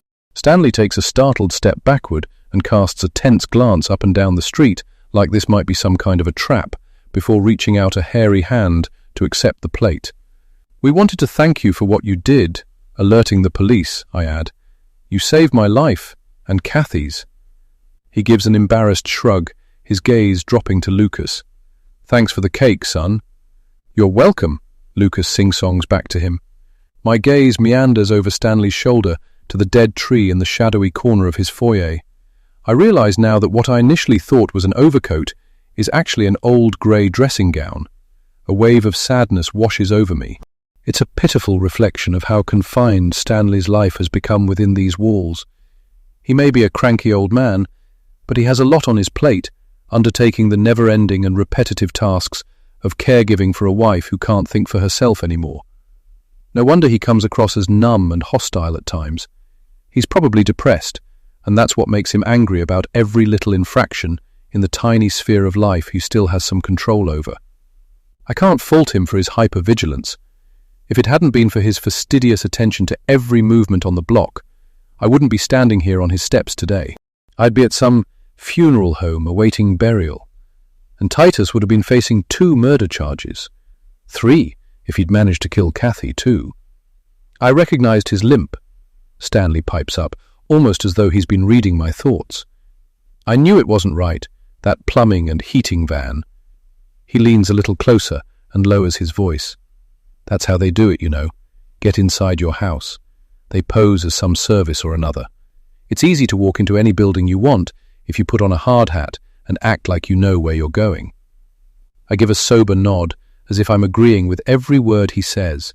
And, in a way, I am. I know better than most how easy it was for an imposter to slip into Capital Technologies and make it seem like they were meant to be there all along. "Stanley, where are you?" a thin voice calls out. "There's my cue." Stanley's eyes meet mine, and he gives a sliver of a smile. Coffee cake's her favourite. Not that she'll remember. He closes the door, gently this time, and I can't help feeling it's a bashful invitation to call again sometime. Chapter 38. After I bathe Lucas and put into bed, I head back down to the kitchen to make some chamomile tea. Kathy has finished cleaning up and already turned in for the night. I stand at the window, staring out into the backyard at nothing in particular, until the air begins to vibrate inside the kettle, the whistling calling me back to the moment. I'm disappointed Jack didn't make it home for dinner, but not all that surprised. It tells me he's conflicted about how he feels, still trying to process it all. He texted to let me know he had a late appointment, but I'm not sure what kind of appointment it could have been, because he doesn't see clients in the evenings. My mind immediately went into overdrive, analysing the possibilities. Did he go out with friends to drown his sorrows? Was it an appointment with a divorce lawyer? No, not this soon. Jack's not that reckless. That's the difference between the two of us. He's conservative, but I've always been attracted to risk, like a moth to the light. Which is why his life has been a steady progression to ever greater heights of success, whereas mine has been a wild ride, filled with too many roll-of-the-dice moments to count. My thoughts drift to Margot. I really should reach out to her again. Now that Ryder's murderer has been apprehended, she might be more receptive to my overtures. She might even accept my apology for my sickening and cowardly behavior all those years ago. She didn't deserve to be the brunt of so many vicious jokes, which only cemented her insecurities and led her down a dangerous path of anorexia and a string of superfluous surgeries. If she had died somewhere along the way, her death would have been on my conscience now too. If she gives me an opportunity to make amends, I'll take it. I retrieve my phone from my purse and scroll through my contacts to Margot's number. My finger hovers over it for several minutes before I press it. Margot answers with a dull hello, the kind of black and blue tone indicating she's been kicked around so much she's only going through the motions. "Hi, Margot, it's Lauren." "I heard they made an arrest," she says heatedly. Saint Lauren is off the hook. If you're calling to gloat that I got it wrong, don't bother. "I'm not," I reply. "You still have every right to hate me, Margot. There are a lot of things I'm guilty of. I failed you as a friend. The way I treated you in high school was wrong. It was appalling. And I'm ashamed of what a self-centered cow I was. Everything you said about me was right. You were able to provide for me in every way imaginable, and, instead of using that for good, I chose to resent them and take my anger out on other people, including you. For what it's worth, I'm truly sorry Ryder's dead, For your son's sake, if for no other reason. Margot lets out a long, drawn-out sigh. I suppose now neither of us gets him. We're even. After a heartbeat, I ask, does that mean we can call a truce? Maybe get the boys together sometime? I'd like that. Sometime. Margot agrees, her voice quivering. You have my number, I say. Call me when you're ready. We hang up and I feel a weight slide from my shoulders like ice melting off a roof in the morning sun. Margot and I may not have a lot in common, but what we do share is important. We're both mothers who are fiercely protective of their children. Margot's got a difficult road ahead of her raising a fatherless son. I intend to be there for her as much as she wants me to be. I won't let the pain of our past overshadow the potential of a future friendship. I tense at the sound of the front door opening and shut my eyes briefly, trying to rein in my thoughts. I've been going over in my mind, off and on, all day, what I want to say to Jack and how I want to say it. But I'm afraid my emotions will betray me in the moment, and I'll simply break down and beg him not to leave. Hey, he greets me flatly when he walks into the kitchen. He heads straight to the refrigerator and helps himself to a Pellegrino. There are leftovers if you're hungry, I offer. He gulps down some water and shakes his head. I ate already. Jack, we need to talk, I say, pulling out a chair at the table. He hesitates, and for one awful moment, I think he's going to refuse and walk out. But then he drops into the chair next to me, one hand squeezing the bottle of Pellegrino. Yeah, we do. I know you're disappointed in me, maybe even disgusted, I begin. And I don't blame you. Every right to feel like that. But we have to find a way forward from here. We don't have to do anything, Jack corrects me. He fixes an earnest gaze on me. We didn't have to get married. We got married because we wanted to, because we loved and trusted each other. It's not that I expect you to tell me every little detail of your life before you met me, but you left out some pretty consequential things. Things that put our son's life in danger, put your life in danger. Believe me, Jack, if I had had any idea things would turn out the way they did, I would have told you about Ryder a long time ago. I thought he was a fixture in my past. It didn't seem to serve any purpose to tell you about him. You should have told me about the arson. 2 people died, Lauren. That's a pretty significant thing to have been involved in. I can't imagine the guilt you've been carrying around. He twists the cap on and off his bottle of water, staring at a spot in the corner of the room. It's not what you did, shocking as it is. It's the lies that are tearing me apart. I know, and I'm sorry, I repeat, choking back a sob. I wish I'd been completely honest with you, but I was terrified I'd lose you. You're so squeaky clean and by the book and never make a misstep. It's intimidating. I wanted you to view me as a successful woman you could be proud of, not a screw-up. Jack rubs his forehead. Marriage is about being intimate even when it's scary to say things out loud. It's supposed to be us against our circumstances, not us colliding. He pulls his brows together. I honestly don't know if we're going to make it as a couple. Maybe I should move out. I throw him a look of alarm. Don't say that. I need time to heal from all the lies, Jack replies.